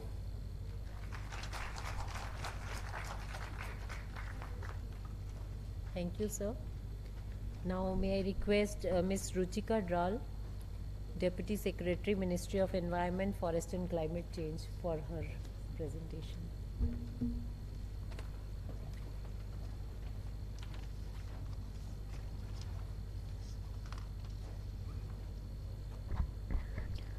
A very good afternoon to everyone, and my sincere thanks to the organizers for having me here during this important discussion of sustainable mobility. And I feel that the context of whole discussion has been very accurately set by Wadhwa sir by highlighting, what has really led to this issue of, unsustainable mobility and why we are talking about it today. So, as sir has very rightly pointed out, we have had, changes in our lifestyles, and we have reached a point where our lifestyles have become unsustainable. So definitely there is something needs to be done about it. However, it is not possible to go back to the times we were in. So there has to be something going forward. So we going into the future, we cannot be doing what we did in the past and also not what we are doing today. That is the reason we have entrepreneurs and innovators like GrowCulp and rest of the ecosystem working towards sustainable mobility. In fact, increasing sustainability in all sectors of the economy, all aspects of our lives. So with this, I would want to highlight the government's perspective on mobility, what government is doing. All of us are, very well aware that India is proudly holding G20's presidency, and it is trying to push its, preferred agendas through different working groups in the G20. Therefore, the green mobility is one of the key elements that is being discussed under various working group, including the Environment and Climate Sustainability Working Group that Ministry of Environment, Forest and Climate Change is holding. So, since the time the issue of climate change was realized, India has always been, front runner, and India has never shied away from making the contribution wherever we can. And we have never, shied away from taking ambitious commitments. However, all that is, in consideration with our national objectives and our development aspirations, the development aspirations of the people. So whatever commitments, whatever targets have been taken by the country at the international and the national level are in line with the development aspirations of the country. And we have always taken sustainable macroeconomic development as a particular focus, along with other issues that need to be addressed, including poverty, meeting the basic needs of the citizens, and providing access to energy to each of the citizens of the country. And when we talk about the transportation specifically, transportation sector contributes a major chunk of greenhouse gas emissions, as already highlighted by the previous speaker. At the same time, it holds enormous potential for the required change. It has seen enormous growth during past couple of decades, and today it contributes to about 10% of our national GDP. And recently in 2018, during the Global Mobility Summit, the Honorable Prime Minister of India had envisioned India's mobility based on 7 C's. And these C's stand for common, connected, convenient, congestion-free, charged, clean, and cutting-edge mobility. All these aspirations are in line with our international commitments and national development requirements. Now, when we have already talked about the net zero emission targets that individual countries have taken for themselves, India has taken it for 2070, and in order to be able to achieve that net zero emission by 2070, India has come up with a long-term low emission development strategy. We call that document as LT-LEDs in short. And this document was submitted to UNFCCC in November 2022 last year during the COP27 in Egypt. And this basic framework for the low emission development strategy of the country has 7 key transitions that are required across different sectors. And one of this transition is to move towards an integrated, efficient, inclusive, low carbon transport system. And that is something I would want to focus on, since the session we are in is focusing on the mobility in different forms. Now, adding to what has already been highlighted in LT-LEDs, it basically provides an overarching framework on how we see the transportation system to evolve in next couple of years, or rather a decade.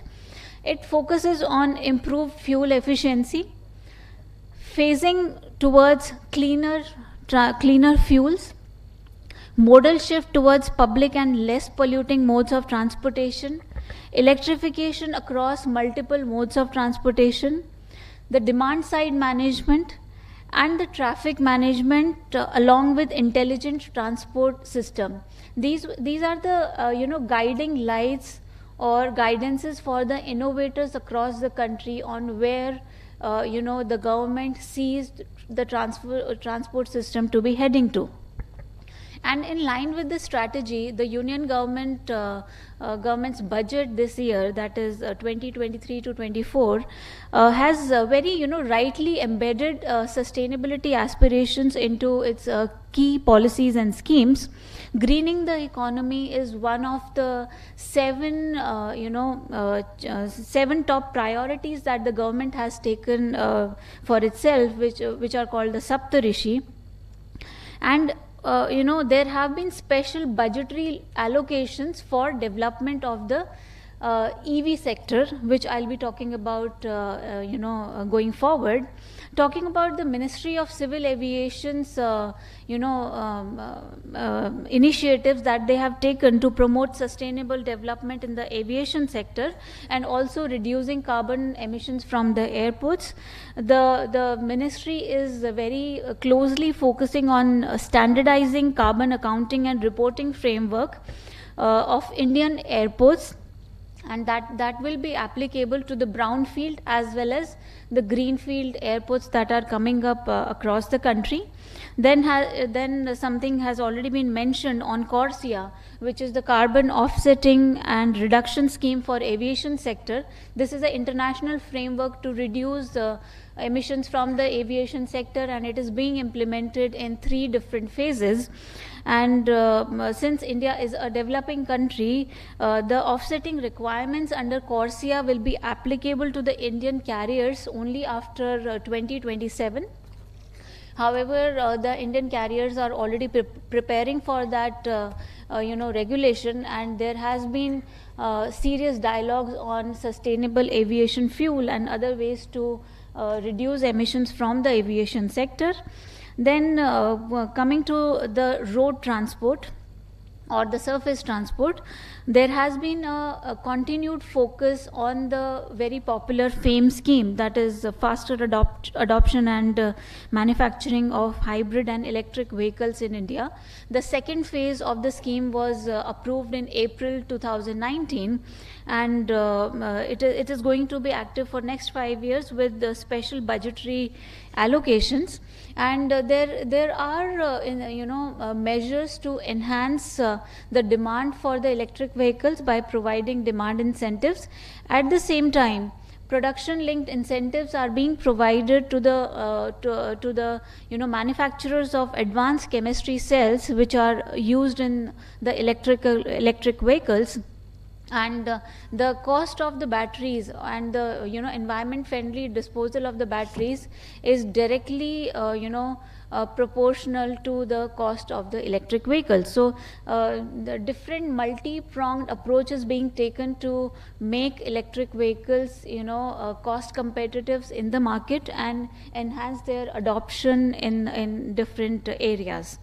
And there has been a reduction in GST on the automobile and auto components. Earlier it was 15%, now it has been reduced to 5%.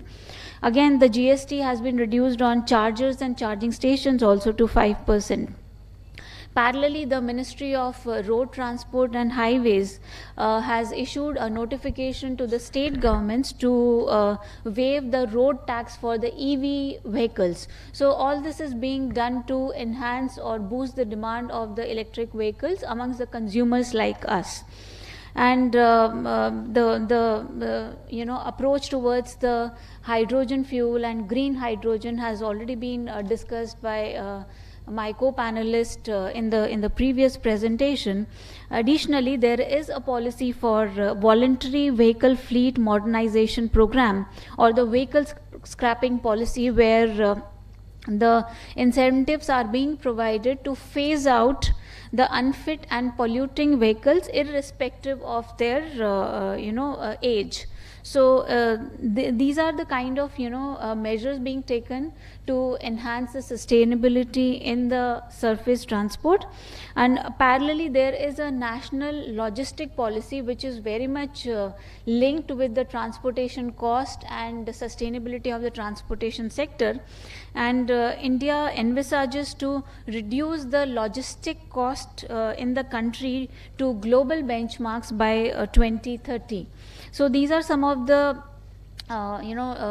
ambitious targets or goals that have been set by the government of India in the mobility sector. Similarly, in the shipping sector or the water transport sector, there is a green tug transition program to enhance the effectiveness or the efficiency, environmental efficiency of the tugs being used in Indian waters. And in order to work specifically on the subject, India's first National Center of Excellence in Green Port and Shipping was inaugurated in Gurugram in March this year. And the objective of this innovation center or the center of excellence is to make India the global hub for building green ships by 2030. And it will not only meet the requirements of the sustainable transportation system, however it will also help us meet the Sustainable Development Goal 14, which asks for sustainable management and protection of marine and coastal ecosystems, protecting them from the pollution, preserving the coastal and marine habitats, and sustainable use of ocean-based resources.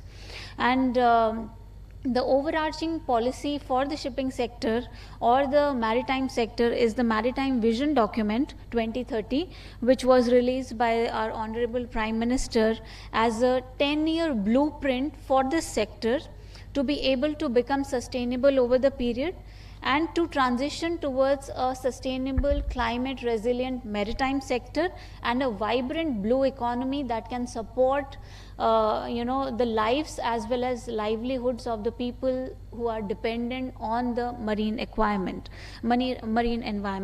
And it is important to mention here that India has been selected as one of the first countries under IMO Green Voyage 2050 project to conduct pilot projects related to green shipping. So looking at the aspirations or the ambitious targets that the country has set for itself, it has been selected as the first country for green shipping pilot project.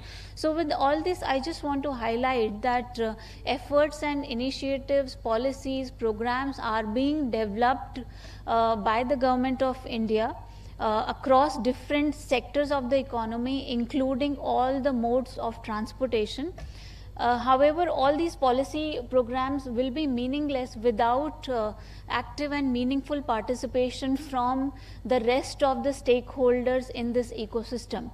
So we urge all the individual players in the sector, whether it is private sector working on building the infrastructure, on manufacturing the vehicles, or the innovators or the consumers.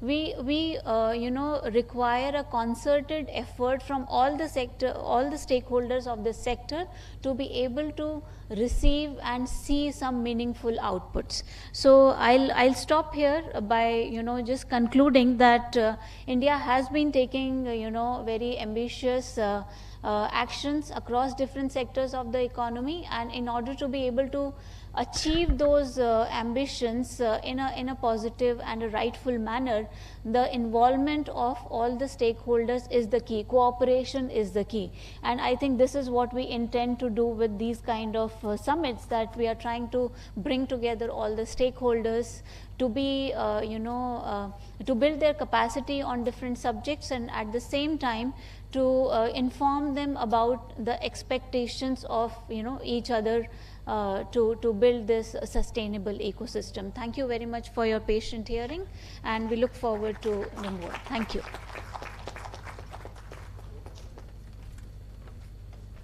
Thank you, ma'am, for sharing your views. Now may I request our next speaker, Ms. Priya Gupta, founder, Sir Priya Foundation. Yeah, you can use it.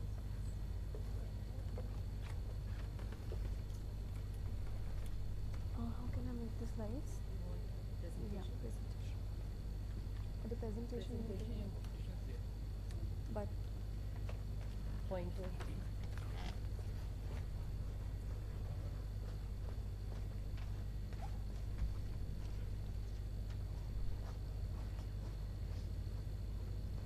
thank you so much.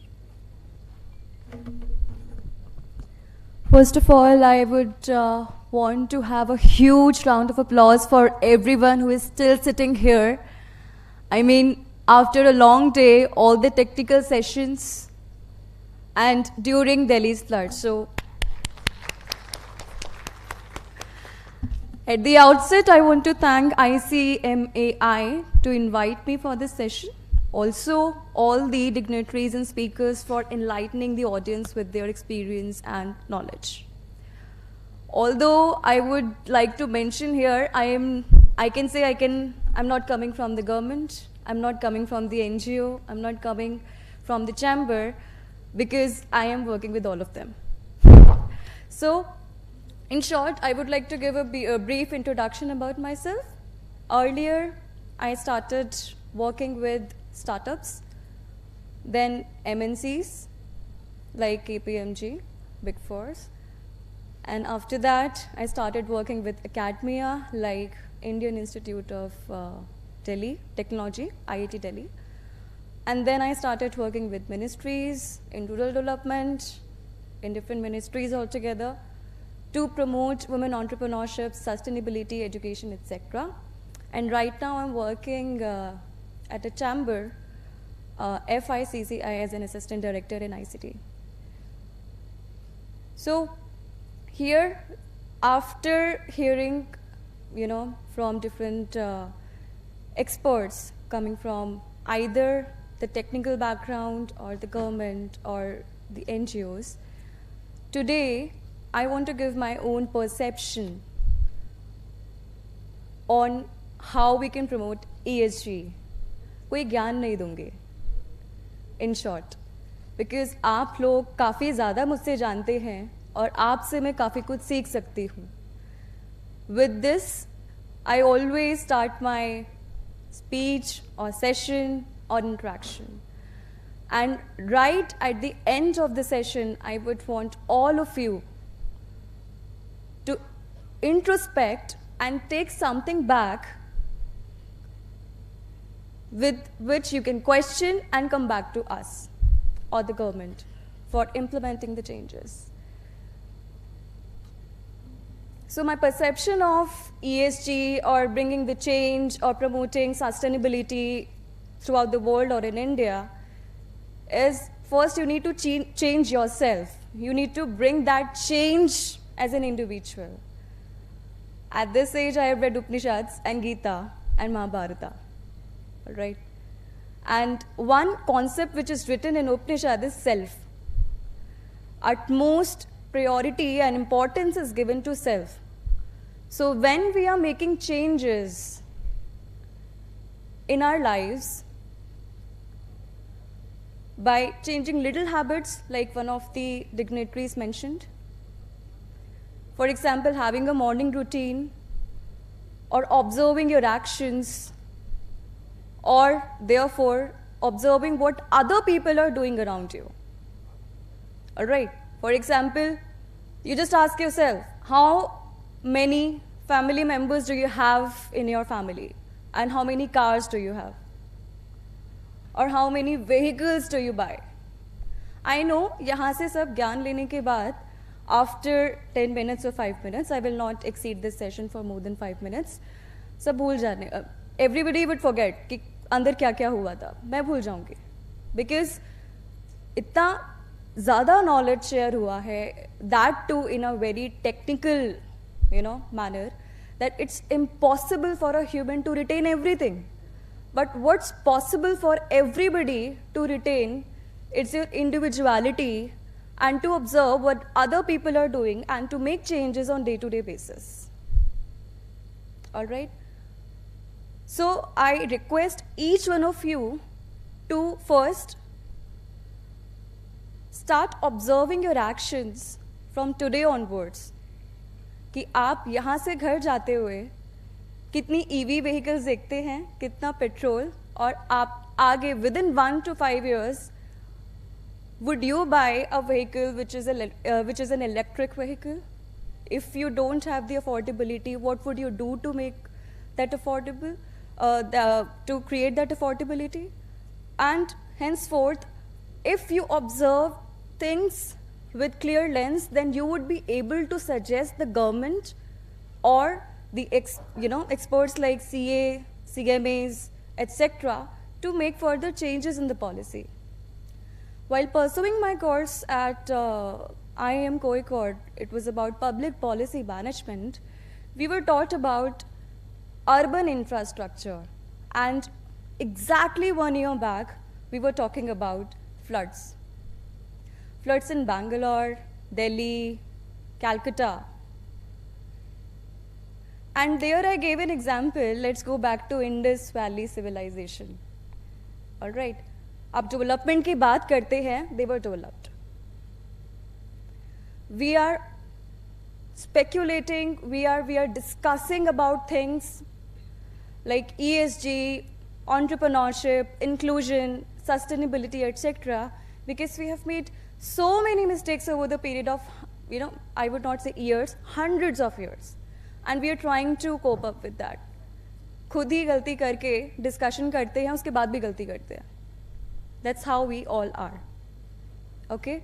So, another important point which I would like to mention after telling you that it's very important for all of you to give importance to individuality. And then the second point comes is, if you really read about our history and civilizations which we had thousands of years back, you will realize what kind of policy changes would we require, even in personal or the professional life. All right? So when you attend such sessions like today, or you interact with experts on one-to-one basis, try to brainstorm over these things. Rather than just listening to us, think beyond us. All right? People have given frameworks, government has given the framework. Many startups in the ecosystem are coming with different ideas, but what are you doing, or I am doing here? Okay? So the second important point is question and give your output. Now, I will show you one PPT which is being prepared by me and my team. I know PPT is one of the most boring aspect of all the interactions, but I request all of you to just bear with me for 2 more minutes. I'll just wrap the PPT in few minutes. So in this particular PPT, we would be talking about governance of free mobility, surface area, and ocean. So first of all, I would like to ask, not from a specific person here, but you can ask yourself, what is governance? Because sometimes amidst all of these things that we are listening today, or generally, बहुत ही complex कर दिया गया है processes को. However, in governance, in policy, we should simplify. And this is one of the experience I had while working with, even with the ministries as well, that in order to make the general public aware of what is happening and what should be done, we need to make the policy understandable by people who are not experts. Okay, right now during Delhi's flood, who is suffering? Not people like us. People who are suffering are out there. They don't know what to do, how to do. All right, so in order to make concepts like environmental, sustainability, governance, things easier, let's make it understandable by the people who are really affected. Okay, let me give you one example from my own organization. While working with MORD, I realized that women artisans in India do not have a marketplace. But that's an issue which I got to know when I went to different states in India. But what is the solution?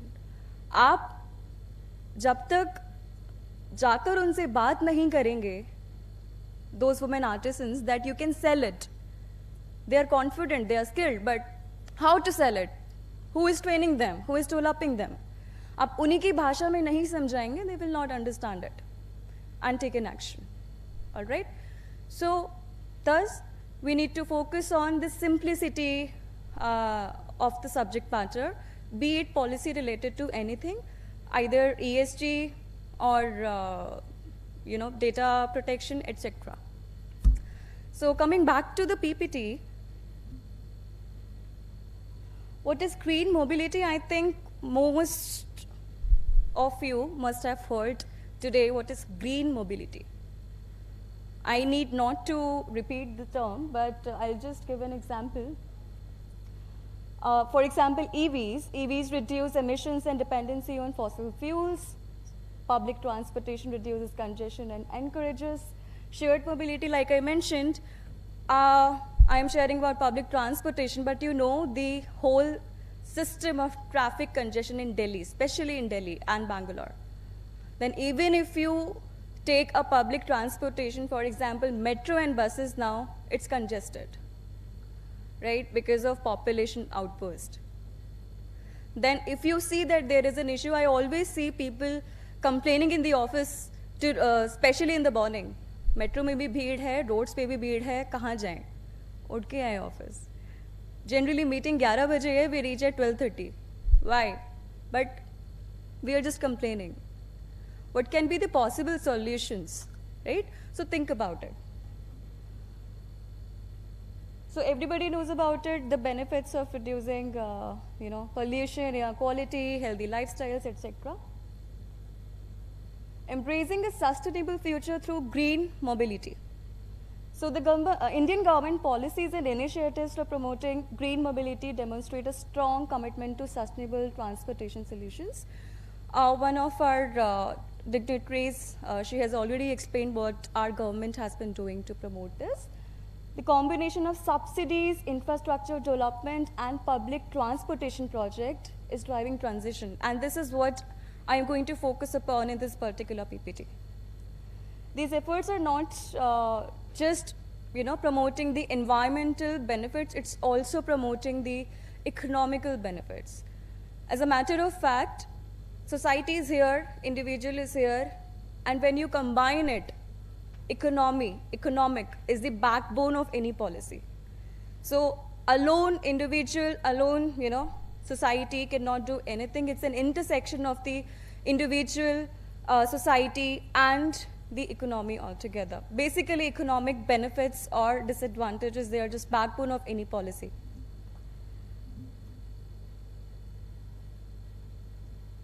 So FAME scheme, which is accelerating the transition to EVs. So I am pretty sure somebody today would have discussed about it. I'll just brief about it. So FAME scheme provides financial incentives to consumers for purchasing EVs, making them more economically viable and attractive. But as a matter of fact, due to lack of infrastructure and due to lack of subsidies, we have not really reached to that mark yet. But we are not, it's not that we are not following it, it's just a matter of time since we are developing countries. By promoting the adoption of EVs, FAME scheme aims to reduce vehicular pollution and enhance energy security.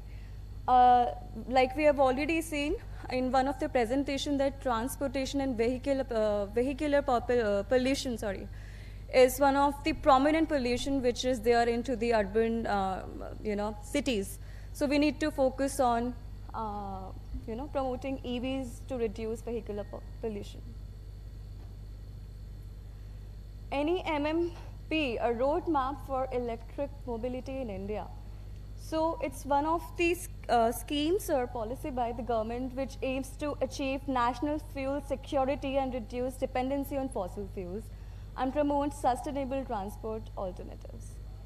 As you can read, it is already deployed 6 to 7 million electric vehicles on Indian roads, and by 2023. It's already 2023 which is going on, and I'm sure like me, who have already observed, cabs like Blue Smart on Delhi's road. They are electric vehicles as compared to other, brands. So we are seeing the change, but that's not very rapid as compared to what we, literally write on papers, okay? And it will not be rapid if you don't take, if you don't take the responsibility at an individual level to make a change. So subsidies, how does subsidies work, making EVs affordable? So how the Indian government is making EVs affordable, that is subsidy, but what is this mechanism which the government is following for making this possible? So this is basically to incentivize the purchase of EVs, which reduces the cost of EVs, making them economically competitive. And it ensures that consumers can benefit from the environmental advantages of EVs without significant financial barriers. So by adoption of these, again, we are leading towards sustainable transport ecosystem. This is one of the model which I wanted to include in this presentation is cross-model coordination, and this proper model is prominent in most of the policies that we make in different industries, not just related to ESG. So it is very important for all the stakeholders to come together and make an impact with the cohesive workforce and innovation. So cross-model coordination, I will not read the whole PPT. You can take a screenshot and read it after the presentation. So basically, stakeholders from different modes of transportations are also working together to develop green mobility initiatives. For example, the Indian Railways and Ministry of Road Transport and Highways are working together. Because sometimes, most of the times, it happens that one initiative which is being taken by one ministry, it's again a replica of the initiative of another ministry. So in order to eliminate such confusion while working on a particular problem, it is very important to follow a structure wherein this would work, that is cross-model coordination. Initiatives taken by the Government of India, like we have discussed, FAME, NE, MMP, subsidies we have discussed, infrastructure development, like ma'am has already enlightened and shed light on the same. Public transportation project, I think there are certain technical aspects which need to be taken care of with respect to the infrastructure related to public transportation, especially in cities like Delhi, Bangalore, and Bombay. So how can we bring that innovation is a question which I would like to put forward in front of everybody, especially people who are coming from the CMA institutions, because you can bring those kind of nitty-gritty and efficiency in the policy which is going to be helpful for people further. So challenges and solutions.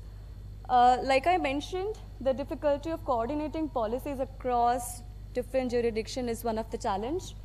Then the pace of technological advancement, we are already experiencing this challenge. Lack of stakeholders engagement, yes, like I mentioned during this presentation, those who are the beneficiaries and affected are not even aware. We all are aware or getting that knowledge, but we are not sharing it. We are not sharing in a way that is understandable by them. All right? If I have an issue and I can understand Hindi only, then nobody who is speaking French can make me understand, that particular issue. So language and, that empathy plays a huge role when we talk about, implementing policies in remote areas. Then solutions, capacity building, PPP, public-private partnerships, awareness campaigns that we are already doing, and continuous monitoring and adaptation of governance framework. So this is one of the most important part. We need to continuously monitor and assess what we are doing so that we can, make an impact at a higher level. That follows everywhere, either it's related to ESG or any aspect of policy you talk about. And I urge and I request each one of you who is again from the professional body to come up with certain frameworks which can help us to make that monitoring system effective. Because this is one of the challenge even which the government is facing in remote areas or in urban areas both. So that is, So that is my last slide. That is to brainstorm over certain questions which are written over the screen. What are the ethical implications of cross-modal coordination for green mobility? How can cross-modal coordination for green mobility address the needs of different stakeholders? What are the potential unintended consequences of cross-modal coordination? How can cross-modal coordination for green mobility can be made equitable and inclusive? And with this, I would like to end my presentation and request all of you to have just one quality along with individualism. And of course, you know, you all are coming from different fields. Another one is empathy. So until and unless you are empathetic towards each other and to the environment, you cannot solve the issue of sustainability and environment, and then the governance is not an issue basically. So environment and sustainability can only be solved if you are working at an individual level with the empathy. So with this, thank you so much. Have a great day ahead. And yeah.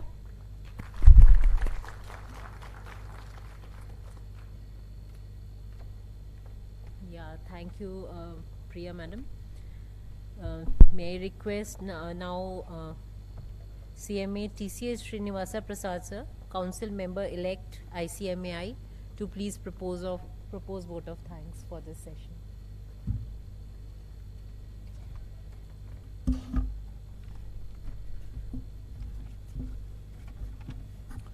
Good evening, the end of the day. So let me make it very short. So first of all, I would like to thank the Institute, the Council, the President and Chairman of the GS 2023 for allowing me to do this honors. And I would like to thank our past President, Mr. Viswarup Basu, for his welcome address. Thank you, sir. I'd like to thank our past President, Chandrawadaji, for his keynote address and this one. And we have Mr. Lokesh Joshi. It was a real eye-opener, whatever he was telling. And Madam Ruchika Doll, thank you, Madam. We came to know about the government initiatives. And lastly, we had Madam Priya Gupta. So we thank you for your inputs. I thank one and all for being with us till the end. Thank you. Thank you very much. Jai Hind.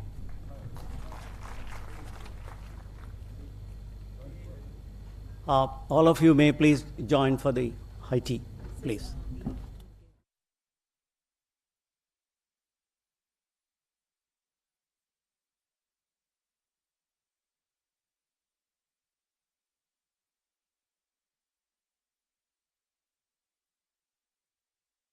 That time it was missed in the morning.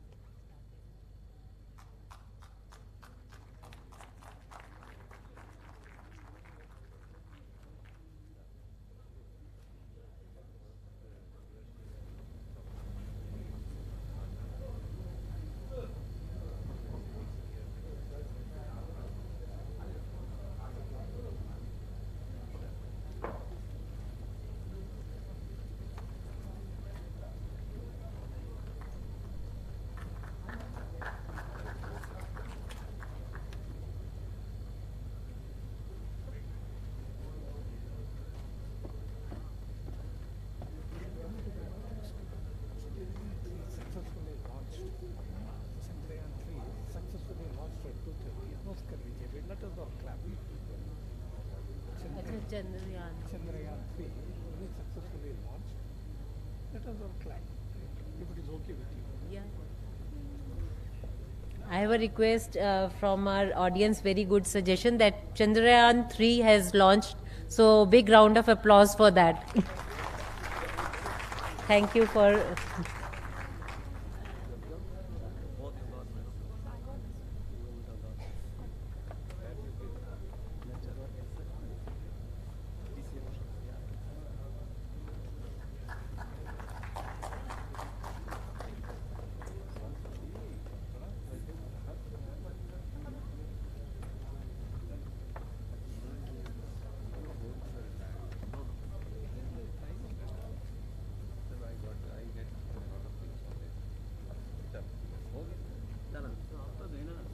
Sustainability, it's symbolic of sustainability.